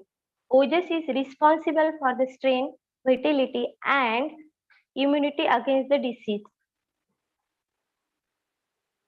Next concept is Prakruti Sthapana. What is meant by Swastha? Samadosha, Samagnisha, Samadhatu, Malakriya, Prasannatma Indriya Manaswastha iti bhidye. Swastha iti abhidhiyate, Sushru Sutrasthan 15. An individual or person who is in a state of equilibrium of body's dosha, agni, dhatu, malakriya, and whose atma, indriya, and mana all are happy is considered as healthy individual. According to who, health is a state of complete physical, mental, and social well-being, not merely the absence of disease or infirmity. What is the Bala Vruddhikar Bhav? Factors responsible for promotion of strength, that is Balavat Purushe, Balavat Deshe, Balavat Kale Janmah. Shloka is Balavruddhikar Bhava, Balavat Purushe Deshe, Janma, Balavat Purushe Kale cha, Sukascha Kala Yoga. There are several factors which influence the strength of body. They are mentioned as Balavruddhikar Bhava. These are the factors mentioned as Balavruddhikar Bhava in Samhita.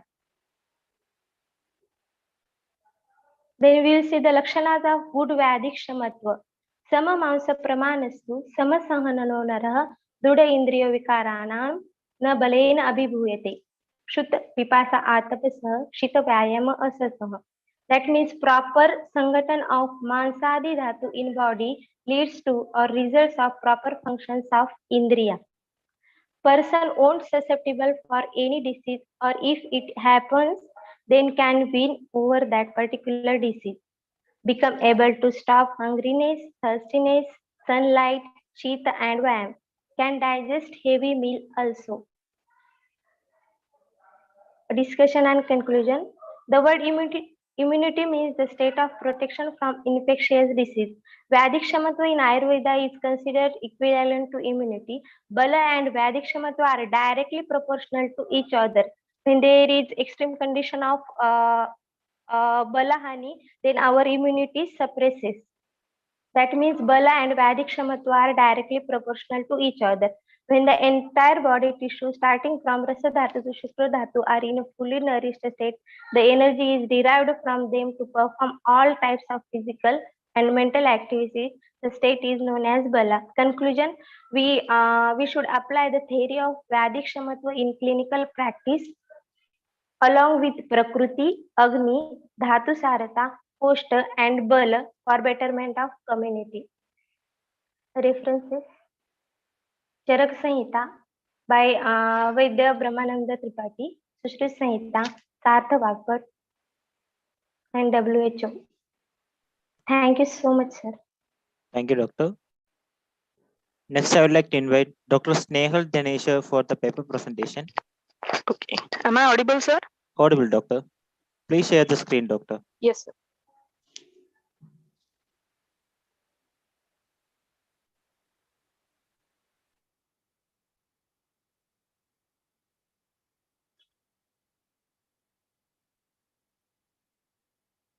Is it visible, sir? Not visible, doctor.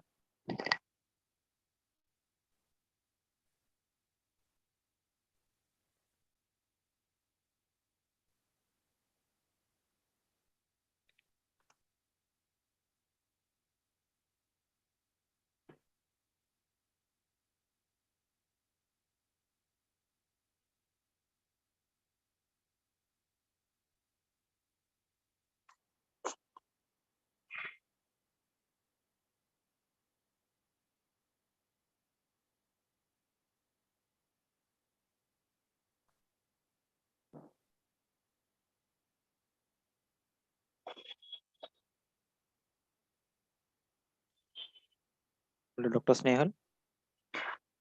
Sir, screen is not sharing. I think it's problem is there. Okay, doctor. Doctor, I will share for you, doctor. Okay, thank you, sir. 1 minute.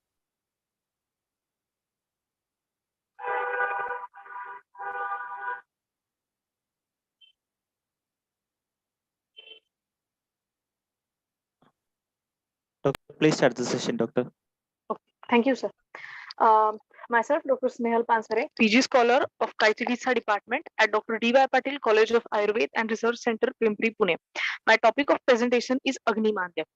In Madhav Nidan, the separate description of Agni Mandya is given. Acharya Charak has described Agni Mandya under the Grahani Chikitsa Adhyay in Chikitsa Sthan. Rogaha sarve api mande agno, as Acharya Vagbhat said in the Sutra Sthan Adhyay 12th, Udar Nidana, that the Mandagni is the root cause of the all diseases. Hence, it's important to understand the concept of Agni Mandya while examining and treating the patients clinically. One differentiating point I want to mention here that Ajirna is Ashukari and Agni Mandya is Chirkari.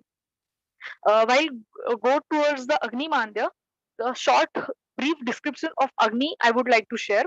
Ayurvarno balo swastham utsaha upachaya prabha ojas teja agneyaha pranashchokta dehagni hetukaha. Acharya Charak has given the importance of Agni in the Grahani Chikitsa Adhyay, where it mentions that the Ayu, Varna, Bala, Upachaya, Swastha, Utsaha, Prabha, Oj, Teja all depends upon the Dehagni. When Agni stops functioning, the individual dies. If the Agni functions normally, the individual can lead a healthy and a long life. Similarly, if Agni becomes abnormal, the individual suffers from various diseases and hence the Agni is said to be the root cause of the health and the longevity. Also in that Adhyay, Acharya Charak says that Jatharagni is the king of the all forms of Agni, and individual should take utmost care to maintain the Agni by providing the fuel in the form of food and drinks, which should be taken as per the rules mentioned because life and strength of an individual depends on Agni. Vitiation of Agni अभोजनात अजीर्णात अतिभोजनात विषम आसनात असात्म्य गुरुशीत अतिरुक्ष संदुष्ट भोजनात विरेक वमन स्नेह विभ्रमात व्याधिकर्षणात देशकालतु वैषम्यात वेगानांच विधारणा. Excessive starvation, including in a food intake, although there is an indigestion, overeating, irregular habits of eating, eating unwholesome food, indulging in a food which is heavy to digest or having excessive nutritional value, food which is having cold qualities or eating chilled or frozen items, food which is dry in nature or food which brings about emaciation, contaminated food, perversion of procedures like Vaman, Virechan, and Snehan, emaciation of the body due to diseases, sudden migration to unsuitable place and time of a season, suppression of normal urges are causes for the vitiation of the Agni. Thus, vitiated Agni is unable to digest even the light food. Agnimandya is equal to Agni Vikruti, and Agni Vikruti is of three types: Mandagni, Tikshnagni, Vishamagni, and Samagni, which is considered as a Prakrut Agni. Mandagni is due to the Guru Shita Mrudu Snigdha Madhura Sthira Pishchila gunas of Kapha. Tikshnagni is due to the Sasneha Ushram Tikshnam Cha Saram Amlam Dravam Katu, these gunas of Pitta. and Vayu is Yogvahi, hence it causes the Visham Agni. Samagni, which is considered as the normal. Vishamagni gives rise to Vata diseases, Tikshnagni to the Pitta diseases, and Mandagni gives rise to Kapha disease. Samagni is that which digests the normal quantity of food without causing any difficulty. Mandagni is that which is incapable of digesting even small quantities of food. Vishamagni digests the food sometimes properly and sometimes improperly. And Tikshnagni is that which digests the usual quantity of food or even excess quantity of food without any difficulty. Now moving towards the chikitsa, samasya rakshanam karyam, vishame vata nigraha, tikshne pitta pratigaro, mande shleshma vishodhanam. As Acharya Yogratnakar said, one should protect the normal Agni, that is Samagni, and should pacify Vata Pitta Kapha in other three, that is Vishamagni, Tikshnagni, and Mandagni. While treating the Agni Mandya, the single dravyas which are mentioned for the chikitsa are as follows: Ajmoda, Amalki, Ardraka, Arka, Haritaki, Jambu, Lata Karanza, Kapilu, Maricha, Panchakola, Putiha, Shunthi, and Vrukshamla. We can use a combination of any of these dravyas or the single dravya for treating the Agni Mandya. While treating the Vishamagni, we should follow some basic principles. While treating the Vishamagni, Vatagna medicines and rasas like Amla Lavan should be used. We can advise Lagvashan to patients. Aushadhi Kalpas like Lashunadi Vati, Agnitundi Vati, and Lavan Bhaskar Churna, Hingvashtak Churna are used. While treating the Tikshnagni, the Guru, Shita, Snigdha Dravyas are used. One should take Peya and Manda also. Kamadudhavati, Maustik like Shita Virya Aushadhis are useful. While treating the Mandagni, we can give the Langhana for Mandagni. If Kapha Utklesh is there, then Vaman can be given with the Madan Phala. Deepan Pachan with Katu Tikshna Rasa is given. Peya Vilepi, Yusha, and Mansaras useful. Chikitsa given in the Chakradatta, following kalpas are mentioned for the Agni Mandya. Hingvashtak Churna, Agni Vardhak Yoga, Lavan Bhaskar Churna, Agni Mukha Churna, Vidangadi Leha, Lavan Ardrak Yoga. While discussing the Pathya, Pathya Laghu Anna is Pathyakara. For this Jirna, Shalishashtik and Mudgayush is Pathyakar. Apatya, Virudhashan, Adhyashan, Vishamashan, and Guru Padartha should be avoided. Thank you. Thank you, Doctor. Yes, sir. Next, I would like to invite Dr. Neha for the paper presentation. Dr. Neha, are you there? Yes, sir. Sir, Okay, can you Doctor. share my PPT? 1 minute, Doctor.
Doctor, there is a problem, Doctor. We will call in. I will call you next. Okay. Okay. Okay, Doctor. Next, I would like to invite Dr. Anakha for the paper presentation. Dr. Anakha, are you there? Hello, Dr. Anakha, are you there? Hello, can you hear me? Okay, Doctor. Please share the screen, Doctor. Yes.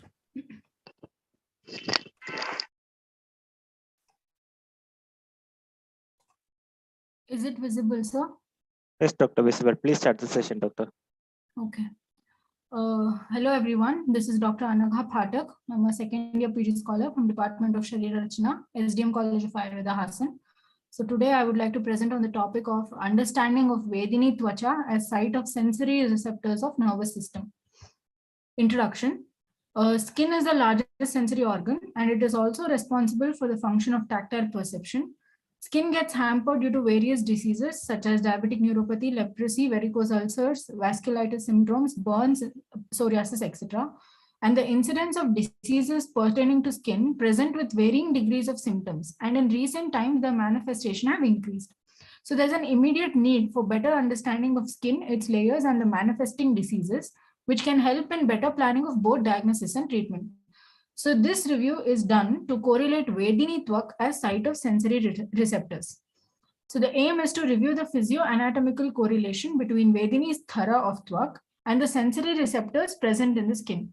Objectives: to know the importance of sensory receptors present in the skin, to know the relation of Vedini Twak and dermal manifestations, to establish Vedini Twak as a site of sensory receptors in skin.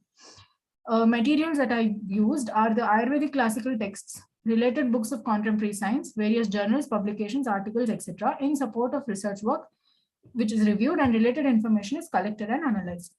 So entering into the subject proper, first let's know about the skin and its layers. So skin is the external covering of the body wall that acts as a protective barrier. So it prevents water loss, dust, thermal regulation, and also provides sensory function. Skin is basically composed of three layers, that is epidermis, dermis, and hypodermis.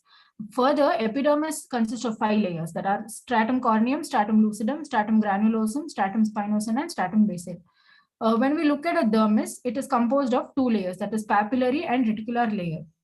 And hypodermis consists of adipose and loose connective tissues. Continuing with skin and its layers, the junction between the epidermis and dermis is irregular and it forms many projections from dermal layer into the epidermal layer, and these projections are called as dermal papilla. The corresponding invagination of epidermal layer into the dermis is called dermal ridges, epidermal ridges.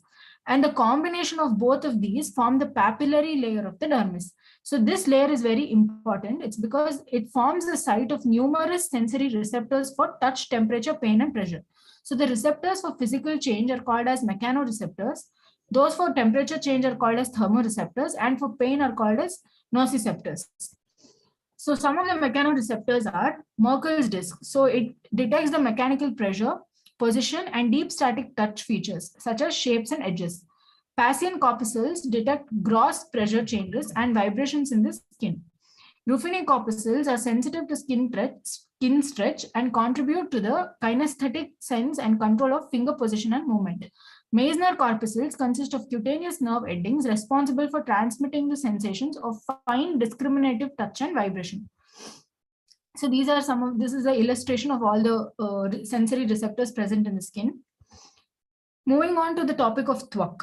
So Twacha is a word, a Sanskrit word that is derived from the root word Twak, meaning samvarane or to envelop. So this envelopes the dhatu of the body such as Mamsa, Shonita, Medha, Asti, and others. So Twak functions as a jnanendriya. So it is responsible for sparsha jnana. Some of the synonyms of Twak are chavi, meaning to illuminate the complexion, achadani, that is to cover, and sparshana, to give tactile sensation. Layers of the Twak according to Charaka and Sushruta. So both the acharyas have mentioned layers of the Twak. Charaka has mentioned 6 and Sushruta has mentioned 7. So having a look at these, Charaka has named the first layer to be as Udakadhara, and it is the outermost layer. It holds Rasadhatu and Lasika inside the body. Sushruta has named it Avabhasini, which reflects all sorts of complexion, also brightens the Panchachaya and the seat of diseases such as Sidma and Padmakantaka. The second layer is named Asrukdhara by Charaka, and it is supplied by numerous blood vessels and it holds blood inside the body. Sushruta has named it as Lohita, and it is the seat of Tilakalaka, Nyacha, and Vyanga diseases. Charaka has named the third layer as Tritiya itself, and he has given it as the seat of manifestation of Sidma and Kilasa. Whereas Sushruta has called it as Shweta and the seat of Charmadala, Ajagallika, Mashaka. The fourth layer is termed Chaturtha by Charaka and is seat of Dadrukushta, whereas Sushruta calls the fourth layer as Tamra, which is the seat of various types of Vividha, Kilasa, Kushtadhisthana. The fifth layer is termed Panchami as per Charaka, and it is the seat of Alaji and Vidridi. Fifth layer, Sushruta has named it as Vedini, and it is the seat of Kushta and Visarpa. The sixth layer is Shashti, is the layer of skin which upon excision causes loss of consciousness, according to Charaka. Whereas Rohini is termed by Sushruta, and it is seat of Granthi, Apachi, Arbuda, Shripada, and Galaganda. Sushruta further enumerates another layer, that is the seventh layer, which is called the Mamsadhara, which is the innermost layer and the seat of Bhagandhara, Vidradi, and Arshas. Now talking about the Vedini Twak. So Vedini Twak is the fifth layer of the skin. Panchami Vedini Nama Panchabhaga Pramana Kushta Visarpadishtana. So Vedini word means Veti or Vedayati iti Vedini. So it is derived from the root word vid, which means jnane, jnana or knowledge. Vid chetanakyanani vaseshu. So this is the site of chetanakya or sensation, feeling or knowledge. This is the site that is responsible for the sensory action of the twak. Among all the layers, Vedini twak is the one that is responsible for providing knowledge about the sensory jnana. The measurement is 1/5 of Vihi Pramana, and it is the site for Kushta and Visarpa. Discussion. The word Vedini, that is governing Vedana, clearly indicates the function of this layer concerning the Indriyatva or sensory action of the skin. The fifth layer responsible for sensory action being Vedini, and by comparing it with that of the current microscopical findings, it can be correlated to the layer of stratum basale along with the papillary epidermis. The papillary layer of dermis, which forms the epidermal dermal junction, is the site for all kinds of sensory receptors and free nerve endings responsible for reception of touch, temperature, pain, and pressure. So the skin, because of its relationships with the peripheral nervous system, autonomic nervous system, and sensory nervous system, constitutes a neuroimmunoendocrine organ. Decreased sensation and sensory perversions may result from the disorders of sensory receptors. The pain and paresthesia resulting from burns or chemical irritations of the skin may result from the disturbances of these structures. Receptor numbers decrease with advancing age, a finding that may explain the commonly observed diminution of vibratory sensation in elderly individuals. Given that Vedini Twak is a site for manifestation of Kushta and Visarpa, diseases under Kushta and Visarpa that involve the damage of sensory receptors are to be considered here. The Tamrasthara of Twak, which is a previous layer of Vedini, and Sushruta has mentioned it to be the Adhisthana of Kushta as well. Hence, by understanding the contents of each layer of Twak and the components involved in the pathogenesis of the diseases, differential diagnosis, depth and severity of the symptoms can be analyzed and treatment can be precise. Vedini Twak is responsible for perception of exteroceptive information, since it is incorporated with many exteroceptors such as Meissner corpuscles, Pacinian corpuscles, Rufinus corpuscles, free nerve endings, etc. Kushta and Visarpa affecting this layer also produce in organization of the papillary layer of dermis. Hence, Vedini Twak disorders include various diseases pertaining to the skin which involve the damage in neurocutaneous receptors. Understanding the manifestation of Kushta with respect to Vedini Sthara. The symptoms of the Kushta include Akasmat Roma Harshanam or horripilation, Swapa, loss of sensation, Sveda Abhava or Sveda Ati Bhava, that is hyper or hypersweating, indicating the involvement of nervous entity. So some of the diseases that affect the nervous entity are leprosy, diabetic neuropathy, and psoriasis. So in leprosy, there is the nerve involvement which affects sensory, motor, and autonomic functions of peripheral nerves. Sensory loss is the earliest and most frequently affected. Doctor? Hello, yeah. Sorry, doctor, you are exceeding the time limit, doctor. Okay, I'll just finish the last. Okay, doctor. Okay, so that's what we saw in leprosy, diabetic neuropathy, and as well in psoriasis. The main thing that is being affected is the neurocutaneous receptors, which show that these diseases manifest in the Vedini Sthara of the Twak. Similarly, with the manifestation of Visarpa. So in Visarpa also there is Ruja and Daha, that is pain and burning sensation, which also clearly indicates the involvement of nervous entity. So conclusion, skin along with being a sensory tissue covers the whole body and also acts as a natural barrier. So diseases afflicting the skin could transmit into deeper tissues, worsening the prognosis. Hence, understanding skin and its layers in relation to the Acharya's description of Twak and the Vyadhi Adhisthana in them could help us better in understanding of prognosis of dermatological disorders such as Kushta and Visarpa. So in light to the above review, it is evident that the layer of papillary dermis, which is rich in supply of receptors and free nerve endings, could be correlated to the Vedini Twaka. Thank you. Thank you, Doctor. Next, I would like to invite Dr. Neha for the paper presentation.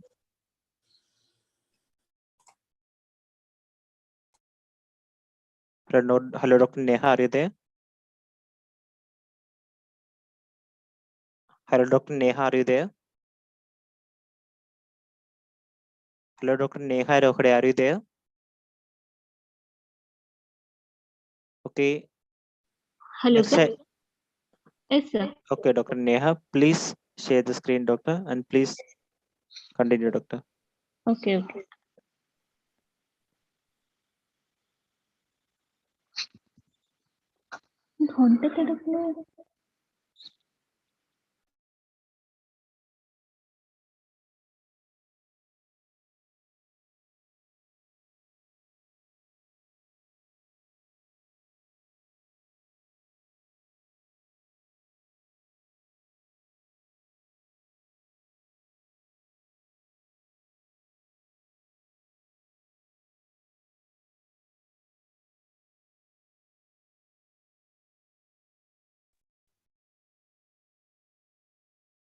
Hello, Dr. Neha.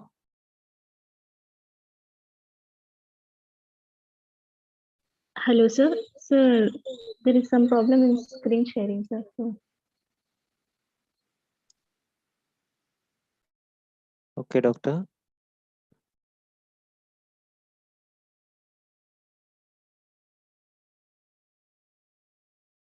Doctor, please share the PPT to me. I will share for you, Doctor.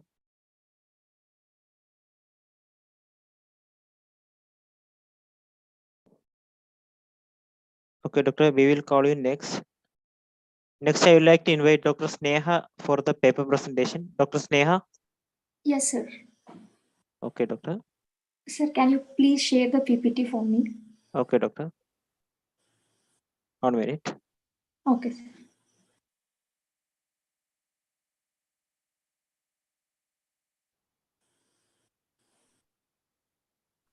Dr. Sneha, please start the session, Doctor. Yes, sir.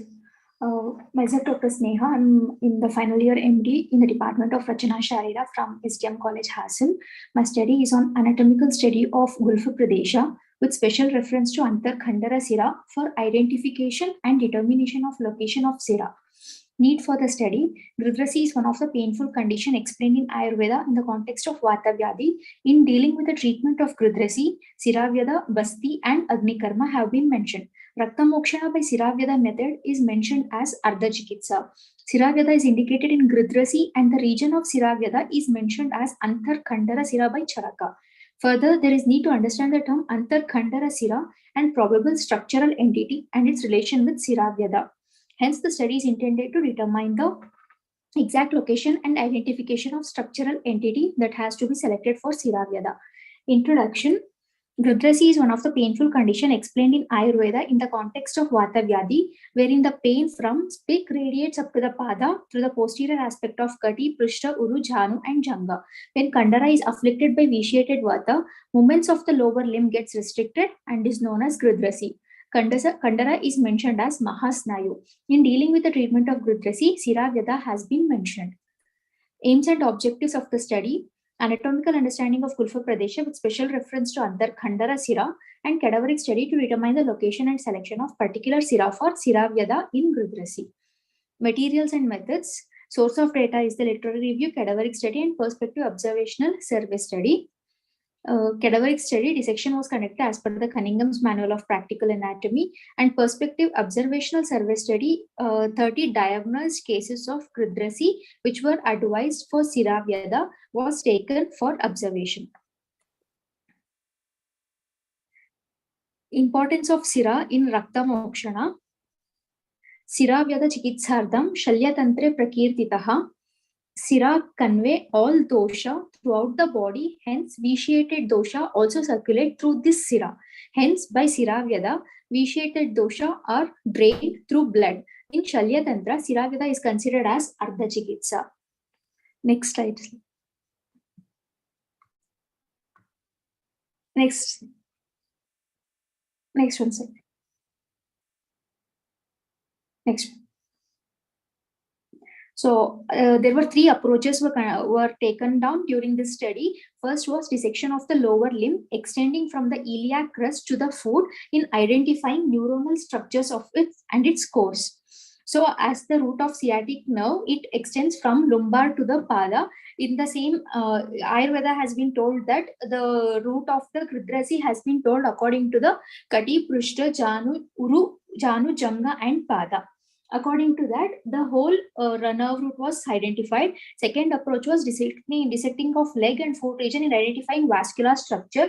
In this, so next slide. We have got the all the vascular structures that are told according to the Ayurveda Charaka. On the medial side, we have identified the great saphenous vein. On the lateral side, short saphenous vein. On the palm, on the dorsal aspect, we have found the dorsal venous arch. Third approach was dissection and identification of structures in ankle region in relation to Antarkhandara Sira used for Siraveda in Gridrasi. Here, the Antarkhandara Sira has been understood as both neuronal and tendinal component. So, how to understand the Antarkhandara Sira? Because of that, the dissection was conducted.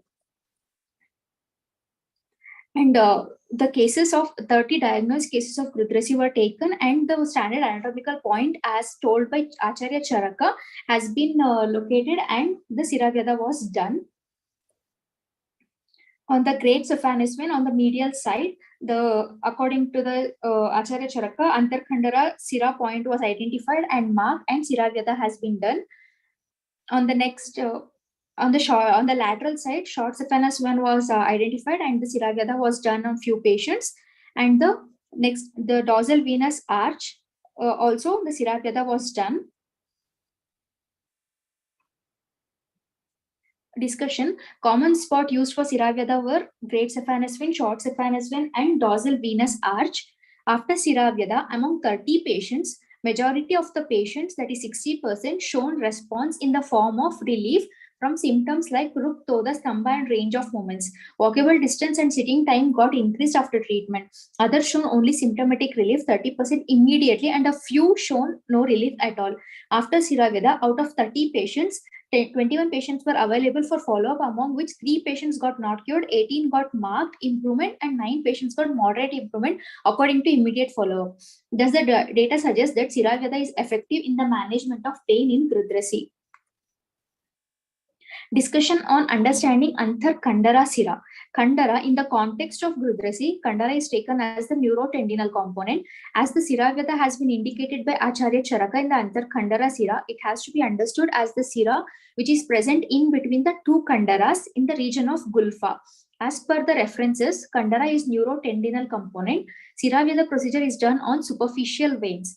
Great saphenous vein lies medially in between the tendons of tibialis anterior in the anterior of vein and tibialis posterior and flexor digitorum longus tendon behind the medial malleolus, and great saphenous vein lies and between the saphenous nerve and the dorsal digital nerve.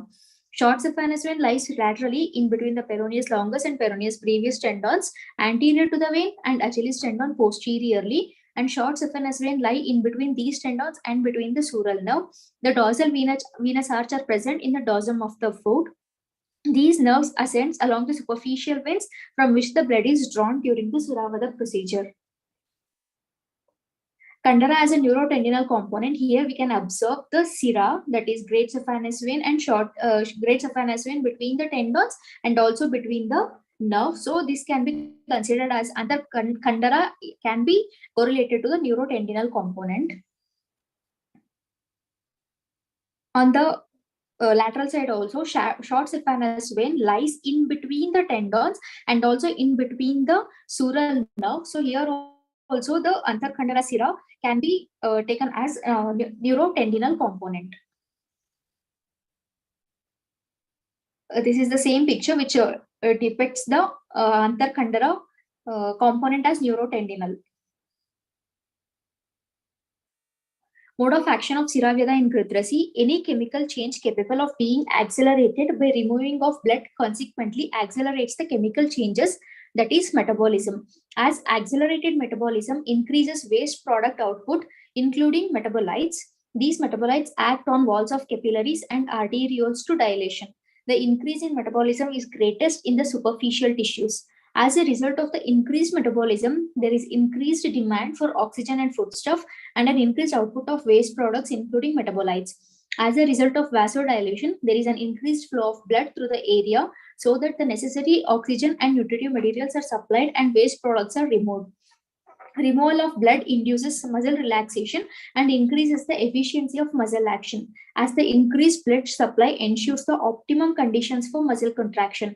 Stimulation to large sensory fibers from peripheral tactile receptors depresses the transmission of pain signals either from the same area of the body or even from any segments. This results in local lateral inhibition.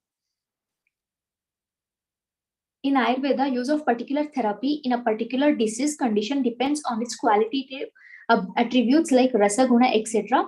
that helps in correction of vitiated dosha to reinstate the tridosha equilibrium. Siraveda act on predominantly in pitta, rakta and kafaja vyadhi, or when pitta or kapha is in anubandha to vata dosha. Siraveda is indicated in rakta dushti and raktavaha shroto vikhara. Other structural entities like snayu, kandara, peshi are also affected.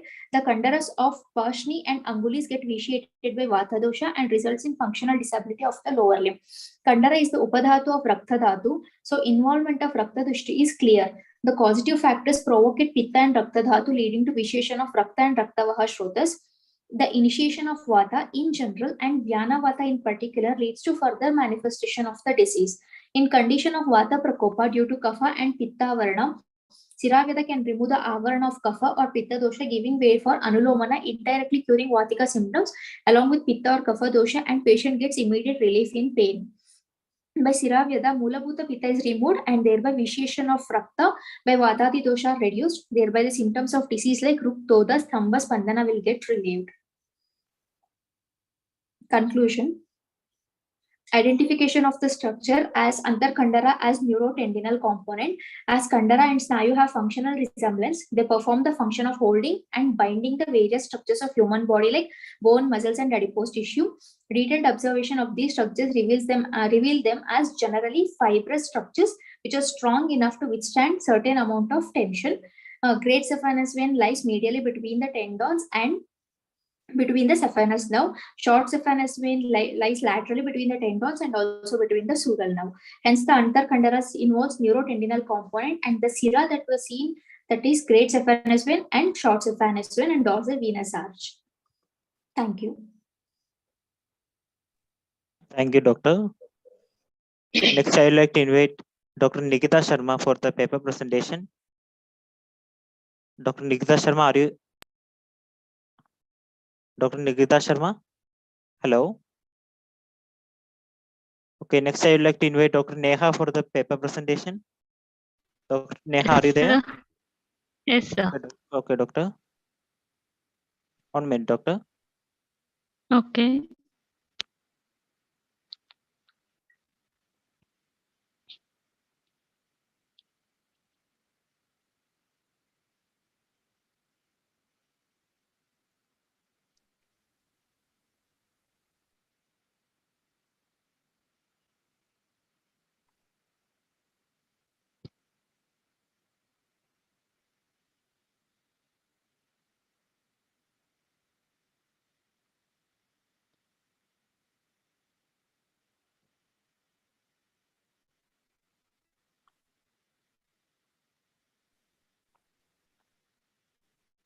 Doctor, please start the session, doctor. Okay, sir. Namaste all. Myself, Dr. Neha Rokde, second year PG scholar, Department of Agada Tantra, SDMCA, Udupi. I am here to present a formulation, Shigru Punarnavadi Churna. Next, coming to the introduction, we get the references in the Prayoga Samuchaya, Tritiya Parichedam, Mandali Vishachikitsa, Vishajosnika, 6th chapter, Mandali Vishachikitsa, mainly indicated in Vishaja Shofa, in the form of labor. Next, this is the reference from Prayoga Samuchaya. Next, this is the reference from Vishajosnika. Shigra Punarnava Manjalam Vayambum Chandanam Patyor Ishwari Muli Eshti Shirisha Nerinjulam Mopam Tekiluta Vishavikam Matungam. Next, these are the 10 ingredients: Shigru, Punarnava, Haridra, Vacha, Chandanam, Patha, Ishwaramuli, Eshti Madhu, Shirisha, Gokshura. Moving to the each ingredient. Shigru, botanical name Moringa oleifera, Moringaceae family. Part used is a leaf, seed, fruit, and bark. Punarnava, botanical name Bouria diffusa, family Nyctaginaceae. Part used is a whole plant and root.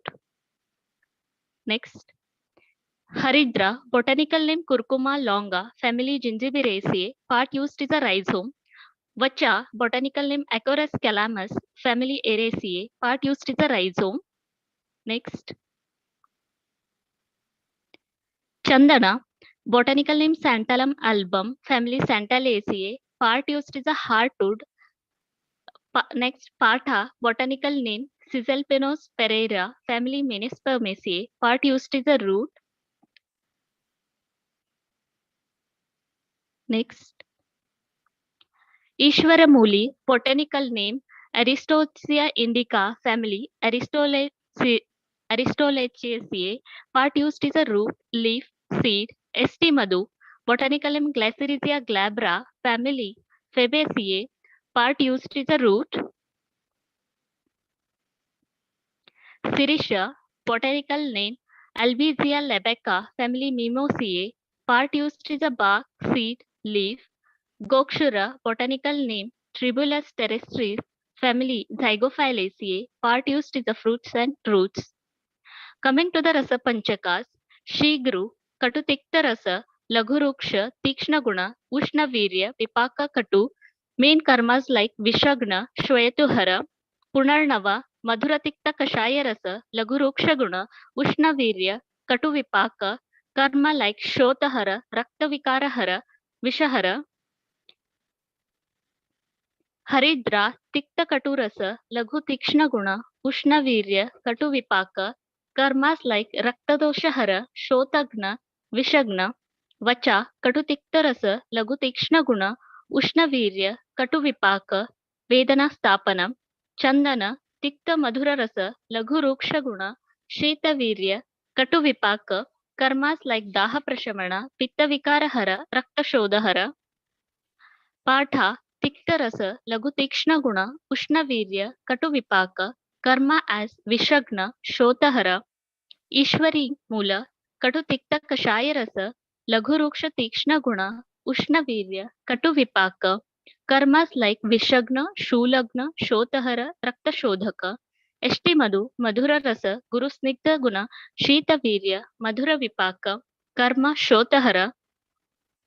Shirisha, Tikta Kashaya Madhura Rasa, Laghuruksha Tikshna Guna, Anushna Virya, Katu Vipaka, karma like Vishagna, Shotahara, Vedana Stapana.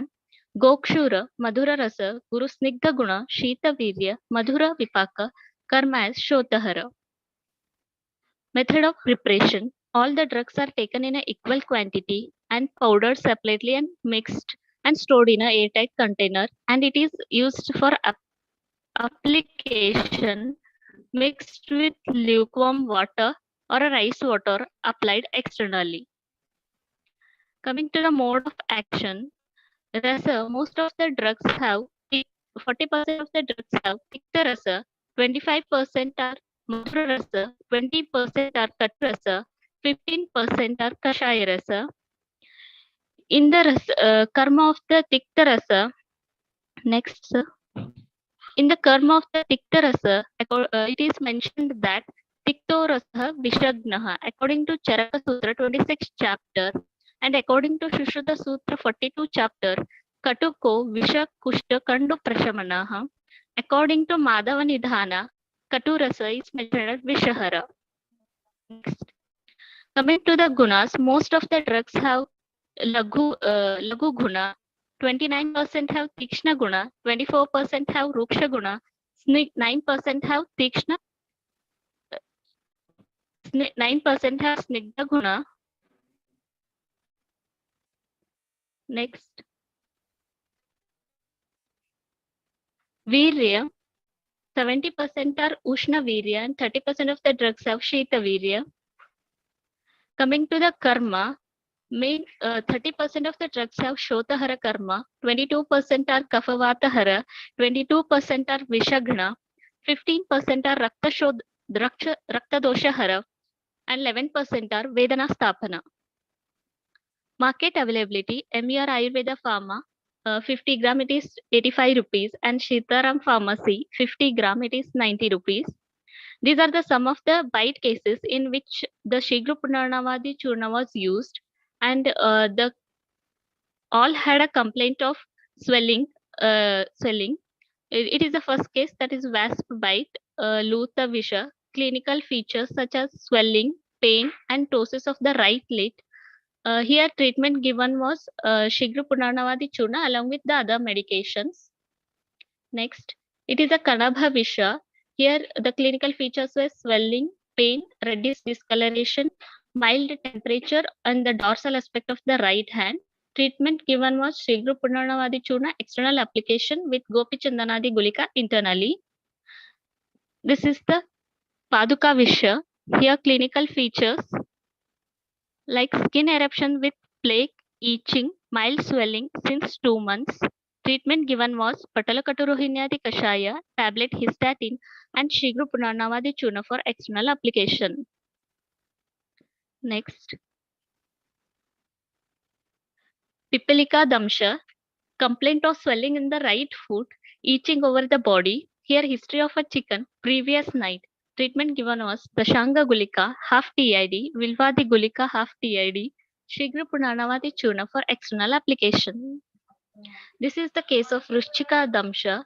Here, the complaints of scorpion sting, soon after which she had a mild pain, burning sensation, and pricking pain at the bite site. On examination, there was a swelling, tenderness plus, and febrile sting mark was present with a blackish discoloration. Treatment given was Dhutasaindava Dhara, Punarnamasava, and Dashanga Gulika, and Shigru Punarnavadi Churna for external application.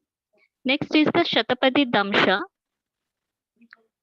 Here, complaints of a severe itching, pain, burning sensation. On examination, mild swelling was present, raised temperature, 2 bite marks were present. Treatment given was Shigru Punarnavadi Churna, tablet Histatin, and Dashanga Gulika, capsule A3 food. In all these cases, after the application, there was a reduction in the swelling. These are some of the research updates. A comparative study on the efficacy of Kottam Tagaradi Yoga with Shigru Punarnavadi Yoga in Trimeresurus graminatus bite. Next, a randomized control trial on Nalpamaradi Rasakriya against Shigru Punarnavadi Churna as a leper in pit viper envenomation. Next, evaluation of the efficacy of Kushmanda Bijadi Lepa against Shigru Punarnavadi Lepa in wasp sting, a comparative clinical trial. Thank you. Thank you, Doctor. Next, I would like to invite Dr. Pooja Sanjeev for the paper presentation. Dr. Pooja Sanjeev, are you there? Hello, Dr. Pooja Sanjeev, are you there? Yes, sir. Yes, sir. Okay, Doctor. Please share the screen, Doctor.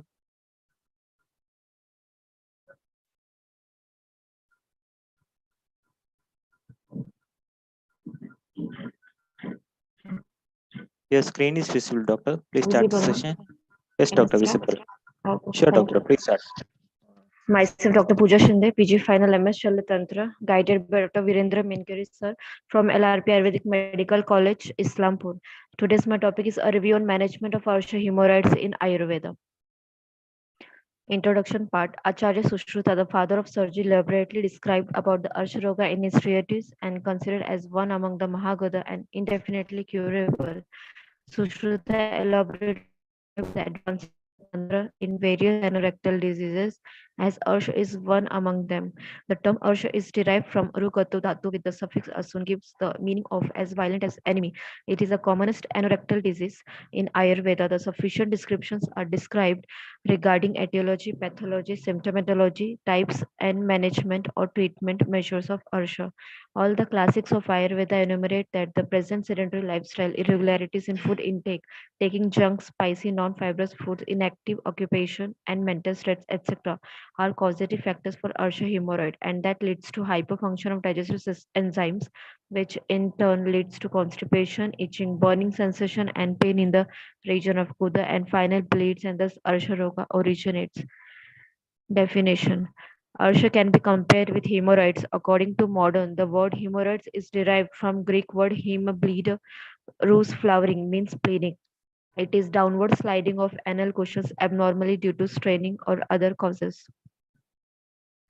Nidana of Arsha. According to Acharya, Charaka has described the causative factors in detail. The unwholesome behavior of patients and the past deeds are responsible for Sahaj Arshas. According to Acharya, Sushruta also specifies the role of improper ahar and vihar in the causation of Arshas. Acharya Bhagavad incorporated the views of both Charaka and Sushruta. The etiology can be actors, incompatible diets such as Guru, Madhura, Shita, Abhishandi, etc., excessive or less intake on the basis of habit, suppression of natural urges, or excessive straining, excessive sexual indulgence on the basis of local irritation factors, defective sitting, uneven or hard seats, excessive vehicle riding. On the basis of Mandagani, Arshas, Grahani, and Atisar are causative factors for each other. On the basis of therapeutic abuses, excessive oleation therapy, improper evacuation therapy, improper administration of basti karma, etc., are the main factors. On the basis of genetic factor has also been considered as etiology of Sahaj Arshas. Other causes, example, pregnancy. Etiological factor according to Acharya Charaka, Vataj Arsha, excessive intake of Kashaya, Tikta, Katurasa, Ruksha, Shita, Lagu Guna, Ahar Dravyas, frequent diet in less quantities, intake of less quantity of food, intake of Madhya, excessive exposure to wind. In Pittaj Arsha, more intake of sour, salty, Rasak, Shara, Ushna, Tikshna Guna, Ahara Dravyas, excessive exercise, exposure to sunlight and fire, hot place and time, anger, excess intake of alcohol, Vidahi Anna Sevan.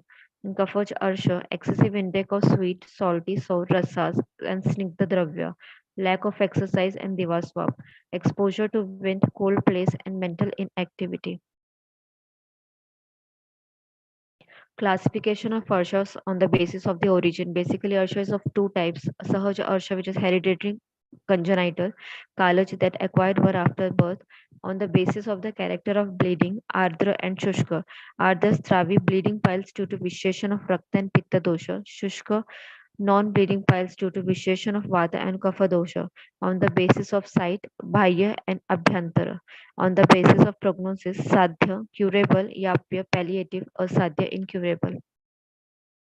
Samprapti. Acharya Sushruta has described the pathogenesis of Arshas as the nidanas resulting in the vitiation of doshas in single combination of two or more along with Rakta dosha move downward through the Mahadhamni reaching Guda and affecting the Gudavali thread producing Arshas to the individual suffering from Mandagni and other local causes. Acharya Charka has opined that Arsha Roga is produced due to vitiation of all the doshas follows Bhaya and Abhyanta Rogmarga and affecting the Gudavalitraya.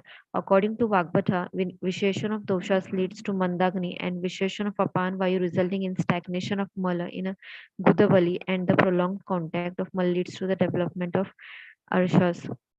Some prapti gataks are dosha, three dosha, predominantly vata, dusha, rakta, maunsa, medas and tvaka, srotas, raktavaha, maunsava, purishvaha, srota dushti, sanga, sira, granthi, udbhavasana, amashe, pakvasha, udbhava, अव्यविकृति गुदवलित्रय रोगमार्ग बाह्यन अभ्यंतर अग्नि जठरग्नि मंद्य. Chikitsa of Arsha. In Ayurveda, the basic principle of management of for every disease is to avoid the etiological factors that help in samprapti vigatan breaking of etiopathogenesis.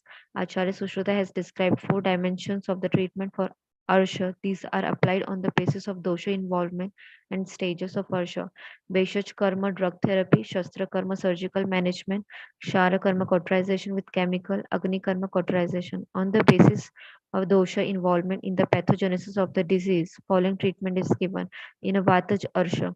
Snehan, Svedan, Vamana, Virechana, Asthapana, and Anvasan Basti is given. In Pittaj Arsha, Virechana is given. In Kafaj Arsha, Ahara Dravya mixed with Shunti and Kulatha. In Raktaj Arsha, Shaman Chikitsa is given. In Sannipataj Arsha, mixed treatment of all the doshas. In Bheshaj Chikitsa, medical management is described as very first line of treatment of Harsha.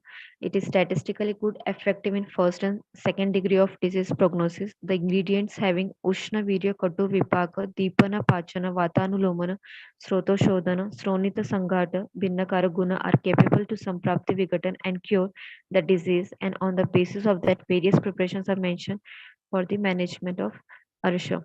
Local measures. There are many preparations which are to be applied locally. Most of these preparations are helpful in eliminating the painful manifestation of Arsha as mentioned. Avagahana. Avagahan with Triphala, Arka, Agnimantha, Kanji, etc. Virechan. In Pitta Charsha, Virechan Karma has been mentioned as one of the main treatment modalities.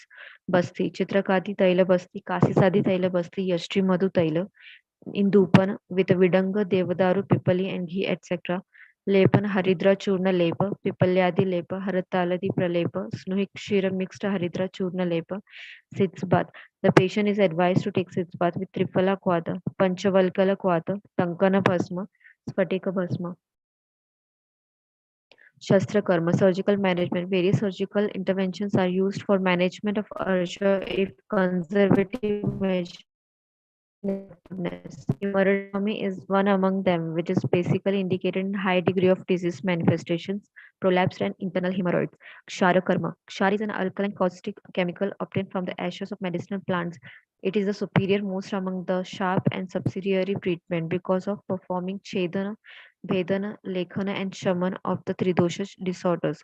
It can be administered both internally and externally. Kshara Sutra, surgical ligature. It is a special technique of excision without the use of knife, but by means of mechanical pressure and chemical action. Hello, It doctor. is minimal. Yes, sir. Sorry, doctor, you are exceeding the time limit, doctor. Just 2 slides are there, sir. Okay, okay, Yeah. doctor. It is minimal invasive procedure and can be practiced on an outpatient level. Agni Karma. Agni Karma is an important parasurgical measure. Agni Karma is said to be superior karma due to non-recurrence of disease. It can be useful in such diseases which are incurable even by drugs, instruments, and kshara. It is used extensively in the surgical practice in modified form by way of electric heat, cautery, and freezing. पत्य अन्न वर्ग गोधूम यव रक्तशाली षष्टिक कुलथ प्रियंगो शाक वर्ग सुरण निंब पटोल वर्तक पुनर्नवा शिग्रु बालमूली क्षीर वर्ग अजा क्षीरन तक्र फल वर्ग आमल की कपित्त आहार उपवर्ग पलांडू नागर मरीच मांस वर्ग मृग मांस इन अपत्य आहार विरुद्धाहार विष्टंबी आहार गुरु आहार अनुप मांस दुष्ट उदक etc. Etiological factors are there. Vihara, Vegavarodha, suppression of natural urges, Uttakata reflective sitting posture, Prishtayana, riding, bathing in the sun, improper management of woman and basti, etc. are there. Discussion. Hemorrhoid, even if appears to be a local disease, but is a manifestation of deranged gastrointestinal system, weak or low digestive fire, mandagni, leading to malformation of ill-formed stools. Ayurveda is a science which deals with this root cause of the disease of vitiated agni and digestion of stools. Accordingly, Deepana Dravya followed by Pachana Dravya helps in increasing digestive fire and facilitates digestion. Anuloman Dravya deals with the digestion of stool and then expelling them, example being Haritki. Moreover, as per severity of symptoms of constipation, Sharangda Samhita explains further treatment modalities of expelling of stool like Samsaran, Bhedana, Raichana, which should be adopted by the practitioner as per the body constitution, Prakruti, and disease manifestation. Conclusion. Arsha is a common problem related to sedentary lifestyle, age, occupation, and dietary factors where anal pain, anal lump, and bleeding are very common complaints. It is a very terrible condition. Patient is afraid of defecation because of pain and bleeding per rectum. Thus, Ayurveda has ultimate management modalities to get rid of that kind of crippling conditions. Thank you. Thank you, doctor. Next, I would like to invite Dr. Madhu for the paper presentation. Dr. Madhu, are you there? Yes, sir. Yes. Okay, doctor.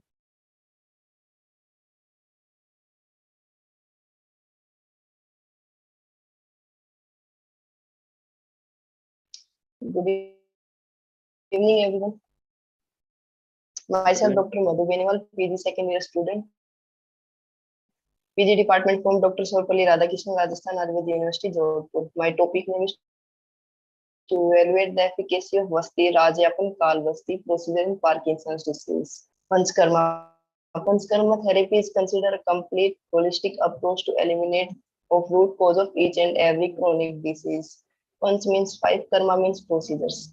Three major objectives of Panchkarma are health maintenance, elimination of disease, prepare for rejuvenation.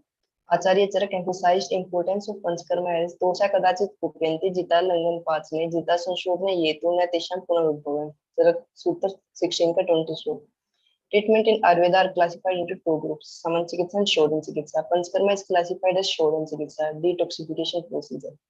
Panchkarma is done into three steps, Purkarma, Pradhan Karma and Paschat Karma. Purkarma contains Deepan Pachan, Snehan and Swedan. Pradhan Karma, Woman Virechan, Vasti Nashan, Rakta Mokshan. Paschat Karma, Sansarjan Karma. Nervous system, complex sophisticated system that regulates and coordinates the body's basic functions and activities. It is made up of two major divisions, including the central nervous system and the peripheral nervous system. There are all over 600 neurological disorders and conditions that affect human nervous system, in which Parkinson's disease is one of them.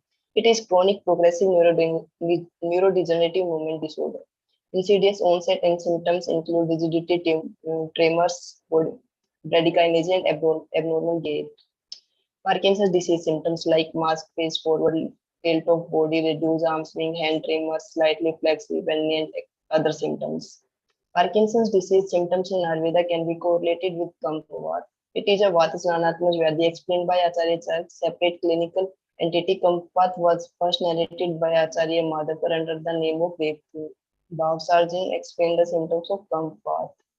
Karpad and Dev Brahman Nidra Bhagan Mastik says Tamb Chestani Vinam. In Kampavat, Avrana, Vat, and Dhatu Chalana are the chief pathological process in modern science for many neurological disorders. Treatment options are extremely limited. Effective and safe modalities of Panchkarma treatment were adopted in present study. Treatment of Kampavat in Ayurveda. Sweden, Abhyang, Anuvasnavasti, Nirovasti, Sirovasti, Virechan, and Samanoshti. Ayurveda considers neurological disorder to be a result of a Vata disorder. The Visheshan of Vata dosha causes an imbalance and disharmony in the human system that lead to neurological disorders. Here, Vasti is important Shodhan treatment intended to eliminate Vata dosha and with multidimensional effect help in systemic management of Parkinson's disease along with Abhyang and Sweden. The main aim of study is to analyze the effect of Rajayapan Kalvasti in Parkinson's disease. Material method. Source of data for conceptual study are taken from Ayurvedic literature like Chark Samhita, Ashtanga, Hridaya, Madhav, Nidan, Wangsin Samhita. Parkinson's disease review is done with the help of Harrison's principle of internal medicines and internal browsing for related research articles. Role of Panchkarma procedure in the management of Parkinson's disease. Abhyang. Procedures of application of Sneh Dravya over the body and make to and fro movement. Sneh Abhyangat Yatha Sneh Kumbh Charam Vimardhanat Bhavti Pang Adash Drid Polish Sahu Yatha तथा श्रीजी अभ्यंग दृढ़ सूत वक्त जाते प्रशांत मारुत अबध क्लेश व्यायाम ऐसा Churg शोषित. Parkinson's disease is a kind of germ vyadhi, so this can be appreciated through abhyang with mochi tiltena. Using of tail are beneficial in controlling or regulating the functions of Vata and Kapha. It helps in nourishment of Dhatu. It stimulates the sensory nervous ending and provides strength to the muscles. Abhyang provide a passive form of exercise even for those who cannot perform physical exercise because of debility and old age. Sweden. Stamba Gaurav Seeth Ganam Sweden Svedkarkam. Sweden enhance local microcirculation by increasing the diameter and blood flow velocity of peripheral arteries. Here, Sarvang Sasti Shalipin Swed given with Dashmul Quatsun and Balamul Quatsun, Shali and Chir because of Vata effect, Bringan effect, all with the Sweden effect. Basti. Basti Chikitsa is one among the Panchkarma therapies used to expel vitiated dosa out of our body. Basti na diyate iti basti. Basti bhi diyate yasmat asmat basti riti sudita. A Rajapan Kalbasti is adopted in the present study. The drug present in Rajapan Kalbasti are explained in Charak Siddhistan are very effective, easily available and without any known side effect. Vasti ingredient, Anvasini Vasti with Briyat, Sagala, Rigrit and Niru Vasti. It is prepared in Kalvayantar by taking following ingredient: Madhu 80 ml, Sandalwood 10 gram, Sneh, Briyat, Sagala, Rigrit 80 ml, Rajapan Kalp 30 gram and Rajapan Quat 30 ml, Azamasras 200 ml.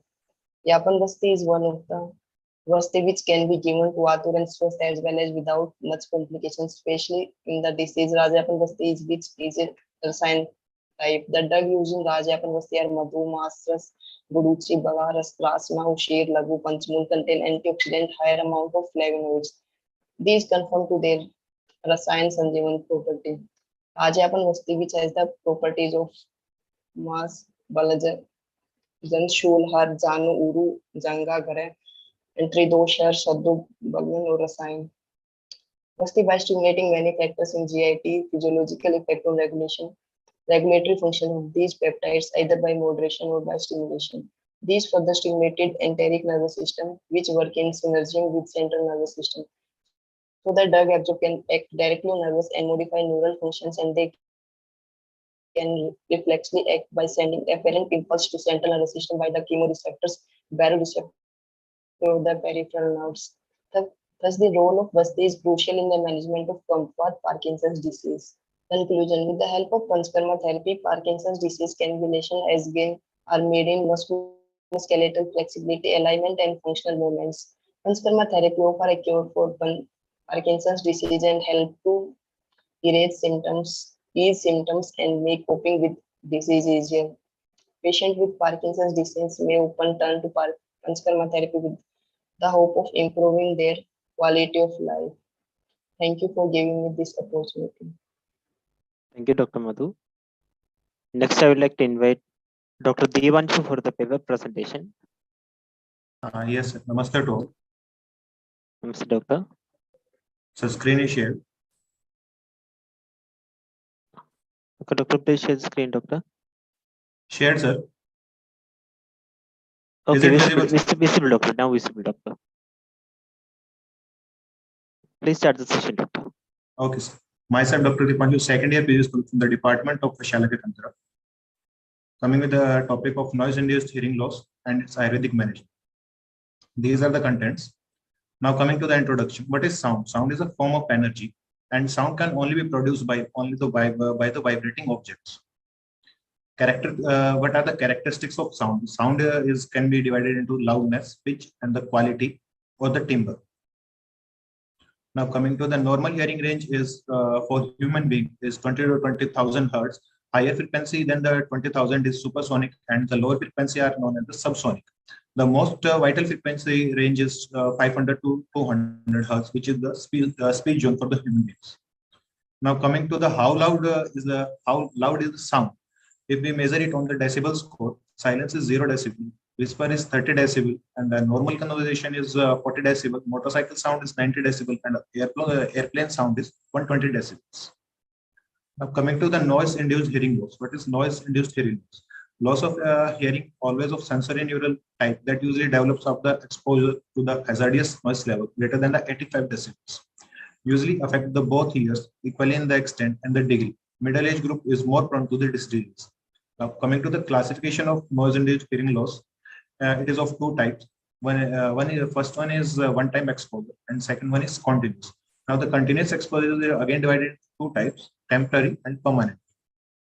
Coming to the permanent threshold shift. What is permanent threshold shift? It is an irreversible hearing loss which cause a permanent damage to the cochlea. Coming to the effect of the noise on the auditory system, non-auditory psychological system is on the auditory system. It is tinnitus, fullness of feeling in the ear, hearing loss will be there, difficulty to discriminate sound, and dizziness. Non-auditory is speech problem, hypertension, peptic ulcers, and the general health impairment. Psychological factor will be stress, irritability, depression, and affect the learning outcome in the students also. Factor affecting the hearing with the noise exposure as the loudness of the sound and the type of the sound. Coming to the synergistic effect is age, smoking, diabetic mellitus, and exposure to the ototoxic drugs. Now, what is the symptoms of the noise-induced hearing loss? These are the hearing loss, block sensation, dizziness, and tinnitus. Sign will be like eardrum will be normal, except in the acoustic trauma. Investigation can be done like photonaudimetry, suprathreshold test, speech discrimination score, tinnitus, pitch, loudness matching. Coming to the hearing test, there are two graphs. First one is in the early stage, and the second one is in the late stage of the disease. Coming now, we will talk about the treatment of noise-induced hearing loss. It is of three types: mild, moderate, and severe. If the damage is mild, then we can give the multivitamins and antioxidant to the patient. Moderate, we can give the hearing aid, and severe, hearing aid is given. We can't treat this disease. We can only prevent this disease. Prevention can be done by the removal from the exposure zone, avoid ototoxic drugs, and provide re-exposure to the loud sound. There are some types of some type of earplugs I'm talking about. These are the foam earplugs. These are the wax earplugs. These are the musician earplugs that usually musician use. These are the ear muffs that usually used in the police academies while shooting the shooting practice. This is the permissible exposure of the noise according to the government of India. Noise level are there in one row, and in second row it is if the noise level is in 90 decibel, then the permitted daily exposure in hours is only 88 hours. If it is increased by 1155, then only 15 minutes are the permitted daily exposure in the hours. Now coming to its Ayurvedic management. Noise-induced hearing can be closely correlated with the Badhirya told by the Acharya in Ayurvedic text. Now we talk about the Rupa, vitiated Vayu due to the negligence of Karnanada, accompanied by the vitiated Kapha, block various sound-carrying channels. The condition is neglected in initial stage, hearing deteriorate gradually, ultimately leading to the Badhirya, that is the total deafness. Other Rupa is Ucha Shruti, hearing loud sound only, if neglected cause Kruch Shruti, hearing loud voice even with the difficulty. If neglected, it goes into the advanced stage, that is Badhirya.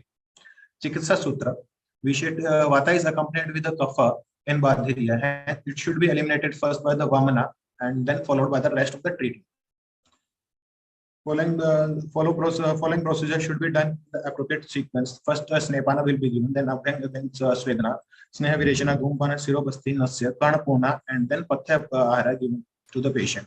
Coming to the Snehapana, Acharya Shishut had advised to miss a meal at the night, and instead of the meal, take a Grutpana followed with the drinking of milk that can be the lukewarm milk before going to the bed.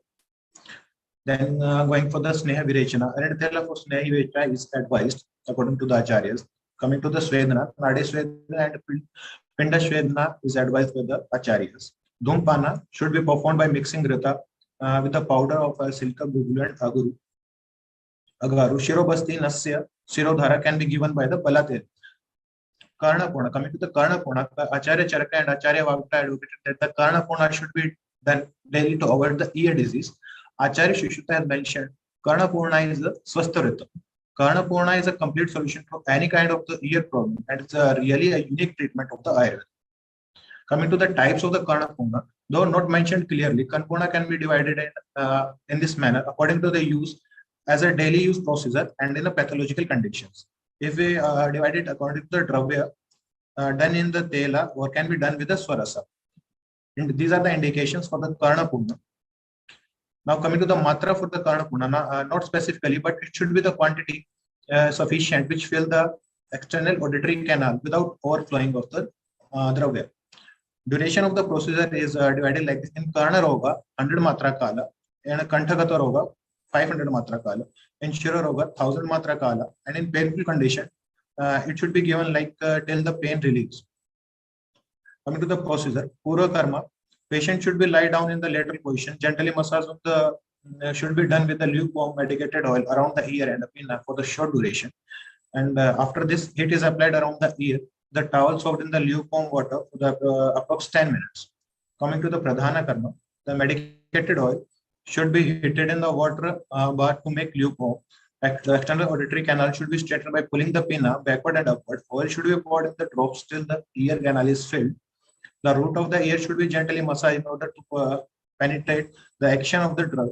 The medicated oil should be retained in the same position for the prescribed time period.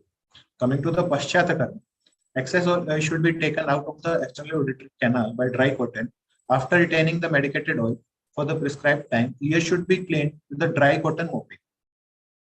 Now coming to the discussion, if sound reaches up to the 85 decibels or stronger than it can cause the permanent damage to the hearing. Damage happens to the microscopic hair cells found inside the cochlea, that is the internal ear. These cells respond to the mechanical sound vibration by sending an electric signal to the auditory nerve. Different group of hair cells are responsible for the different frequencies. The healthy ear can hear frequency ranging from the 20 Hz to the 20,000 Hz. This is the normal range. Over the time, hair cell like the hair cells here, like stereocilia, may get damaged or broken. This is a normal condition, but with the over time, if enough of them are damaged, hearing loss will be there.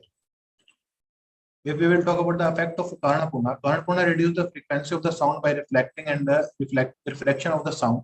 As sound frequency and exposure pressure changes from one medium to another medium, thus its frequency reduces and disable decrease by the Karnapuna. According to the Ayurveda, Karna is location for the Vata and Akasha Mahabhuta. Oil reduces the Dusta of Vata. Smooth walls have a tendency to direct sound waves in the specific direction. Karnapuna also smoothing the ear wall. It helps to maintain the cilia of inner cells, which are responsible for the hearing. Karnapuna also helps to remove the wax and also protect the ear from the fungus and many other diseases. Coming to the conclusion, according to Murder, loud noise damages the capacity of hearing and also cause the permanent hearing. For prevention of noise-induced hearing loss, some devices are advised, but still it has some hazards. Karnapurna is effective and safe in noise-induced hearing loss. Karnapurna is one of the best aspects for prevention of noise-induced hearing loss. Thank you, Anand. Thank you, Doctor. Next, I would like to invite Dr. Nikita Sharma for the paper presentation. Dr. Nikita Sharma. Hello, Dr. Nikita Sharma, are you there? Okay, Doctor. Thank you. Yes. Okay, Doctor. Namaste to all. Yes, I'm sharing.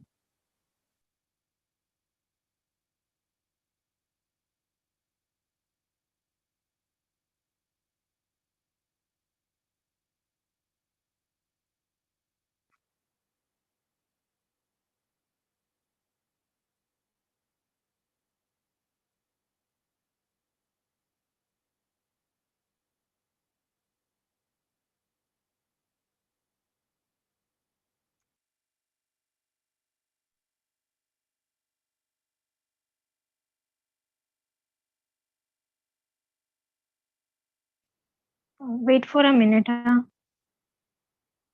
Okay, Doctor.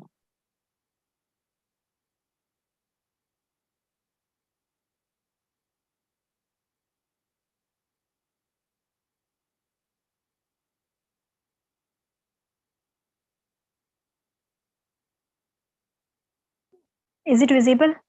Yes, Doctor. Visible, Doctor. Please start the session, Doctor. Okay. My topic is concept of Agni and Arm in Ayurveda. Myself, Dr. Nikita Sharma from PG second year scholar. Introduction. To understand the concept of Agni and to understand that how Arm originates from the malfunction of Agni and how Arm becomes the reason behind the origin of many diseases. So for that, first we should know the normal function of Agni. So normal function of Agni is absorption of macro as well as micronutrients, and it is also destructive to pathogens in its normal state. As we take food stuffs to feed ourselves for nutrition, in the same way, digestive fire also require constant feeding.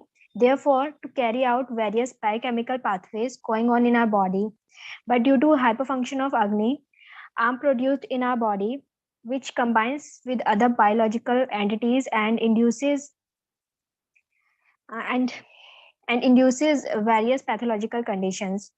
So in Ayurveda, Arm is the root cause of various pathological states in our body, and Arm is unprocessed or undigested food particles, produces pain or creates pressure on Shrotamukh and accumulates on the Shrotamukh. Methods. The various pathological factors, Samprapti Ghatak associated with arm are given are is given below. Hetu, Agni Dushti, Adhishtan are Mahashrotas, Vishesht Grahani, Dosh Tridosha, Shrotas, Annavah, Purishvah, Dushya, Anna and Ras. Pathological aspects of arm. Due to hyperfunctioning of Ushma means Agni, the first Dhatu Ras is not properly digested. Instead, the Anna Ras undergoes fermentation being retained in the Amashya. This Ras is called as Am. That's how Anna Ras Dushti occurs. Further, there will be Am aggravation.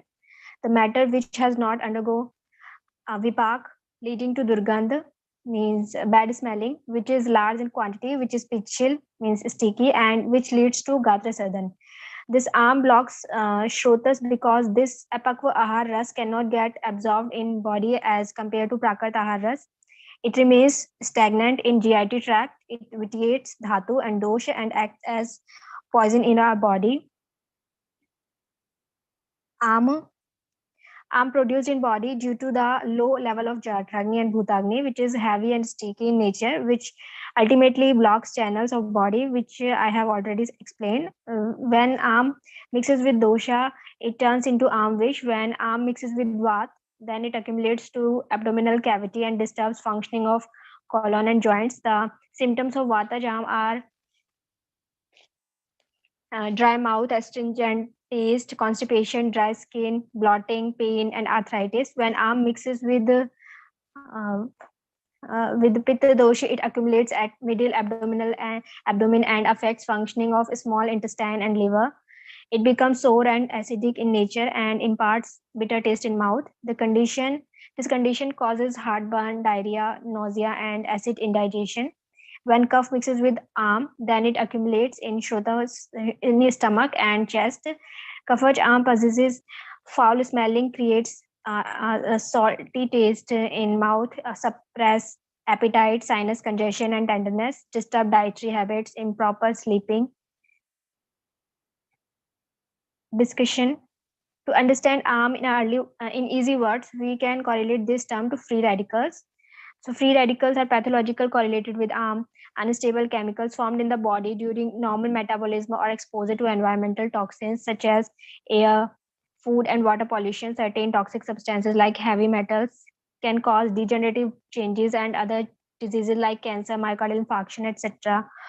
Arm is produced from vicious dravyas. Conclusion, arm is a generalized term applied to many malformed substances in the body, responsible for the cause of various diseases. Free radicals are implicated as the root cause of diseases. In modern science, arm may be referred to be to free radicals which intermediate by product of metabolism, which have tendency block the microchannels of different systems of the body.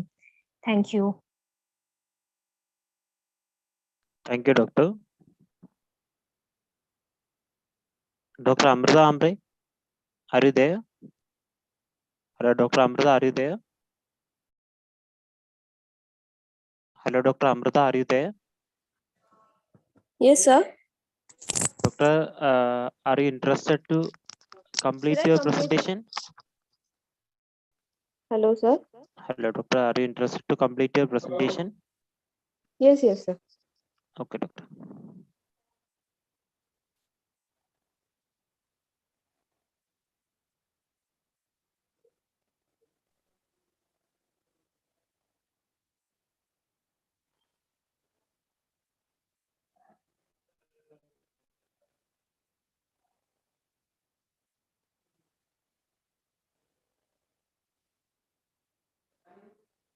The screen is visible? Yes, Doctor, visible, Doctor. Okay.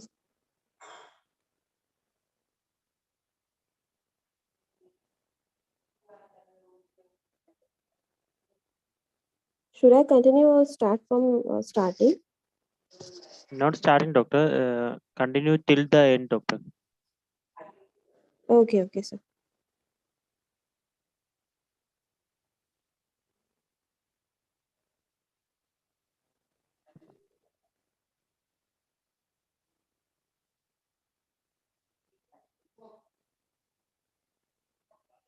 Okay.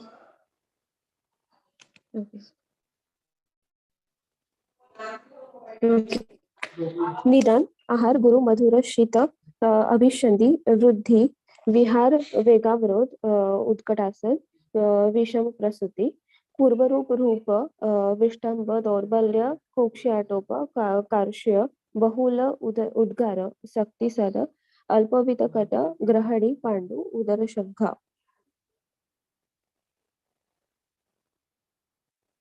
Then Samprapti, Nidan 7, Tridosha Prakop leads to anorectal folds by Apanvat, forms Mausakura, occurs in various parts of body like nose, eyelids, ears, etc. Ulcers, forms Samprapti Ghatak, Dosha is Tridosh, Dusha, Tvak Rakta Mausameda, Agni, Jadragni, Ama, Jadragni Janya, उद्भव स्थान आमाशय पक्वाशय संचारण अधोगामी धमनी then अधिष्ठान त्वक मांसमेध व्यक्त गुद वलित्रय मार्ग is अभ्यंतर बाह्य मार्ग स्रोतस रक्त मांसमेध वह रसवह स्रोतदुष्टि is संग. Then एकल द्रव्य are used in hemorrhoids, that is बिल्व चित्रक नागर अतिविषा अभय धन्वयसा दारुहरिद्रा वासिका शव्य कुटज. Then चिकित्सा blood transfusion kal it may lead 4 times. Then hemorrhoidectomy dressing per rectum yashti madhu gruta 2 times per day, sits bath 2 times per day. Then treatment given to the patient was tablet bolbadara 2 tablets TDS, then syrup abhyarishta 15 ml BD, capsule heme up is 1 HS, tablet Palmosef 500 mg 1 BD, tablet Zifi 200 mg 1 BD, tablet Anuloma DS 2 HS, Dadimadikrutta 10 ml BID, tablet Acelok 150 mg 1 tablet BID, then in injection tablet injection 1 gram BID, injection metronidazole, then injection Acelok. Anuloma DS here Ajmoda Jiraka Balharada Yashti Madhu Shunthi Senthavalavan and Swarnakshera are the contents. Then Dadimadi Krut Dadima Dhanya Chitraka Shringareva, that is Shunthi Pipali Kruta Jala are the contents. Daily progress reports according to the treatment. Day 1 was Bola Badara Rasa Pushanuga Churna. Then day 2 same medicines plus blood transfusion was given to the patient, capsule him up plus Dadimadi Gruta. Day 3 same treatment, day 4 same treatment plus stop Pushanuga Churna plus tablet Dolo 50 mg. Then day 5 Bola Badara Rasa Pushanuga Churna.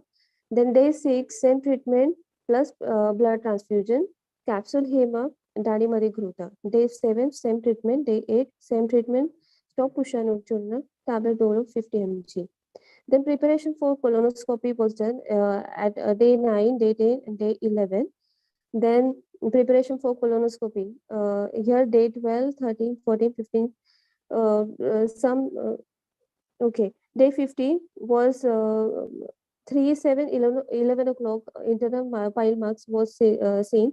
Hemorrhoidectomy was done.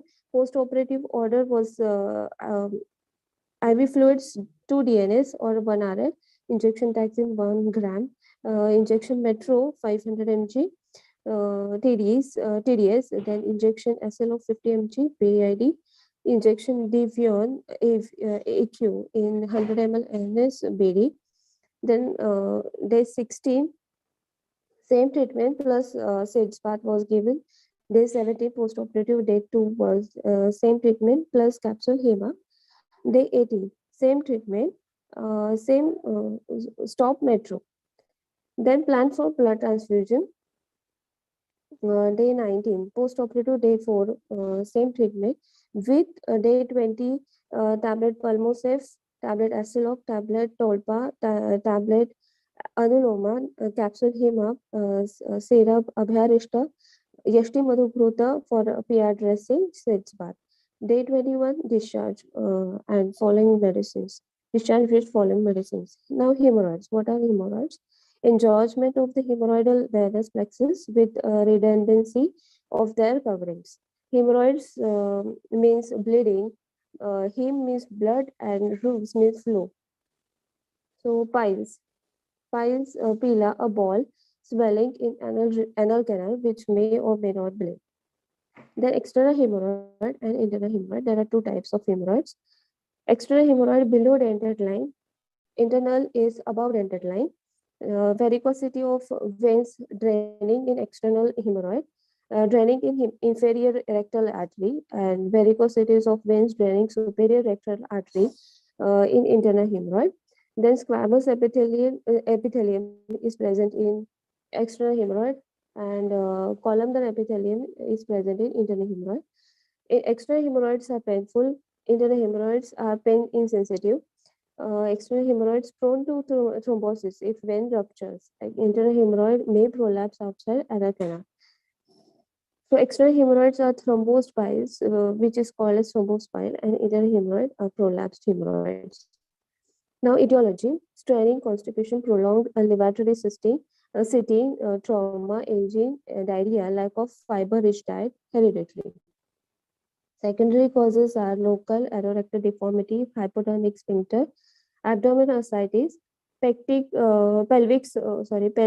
gravid uterus, uterine neoplasm, ovarian neoplasm, pregnancy, portal hypertension, neurological paraplegia, multiple sclerosis.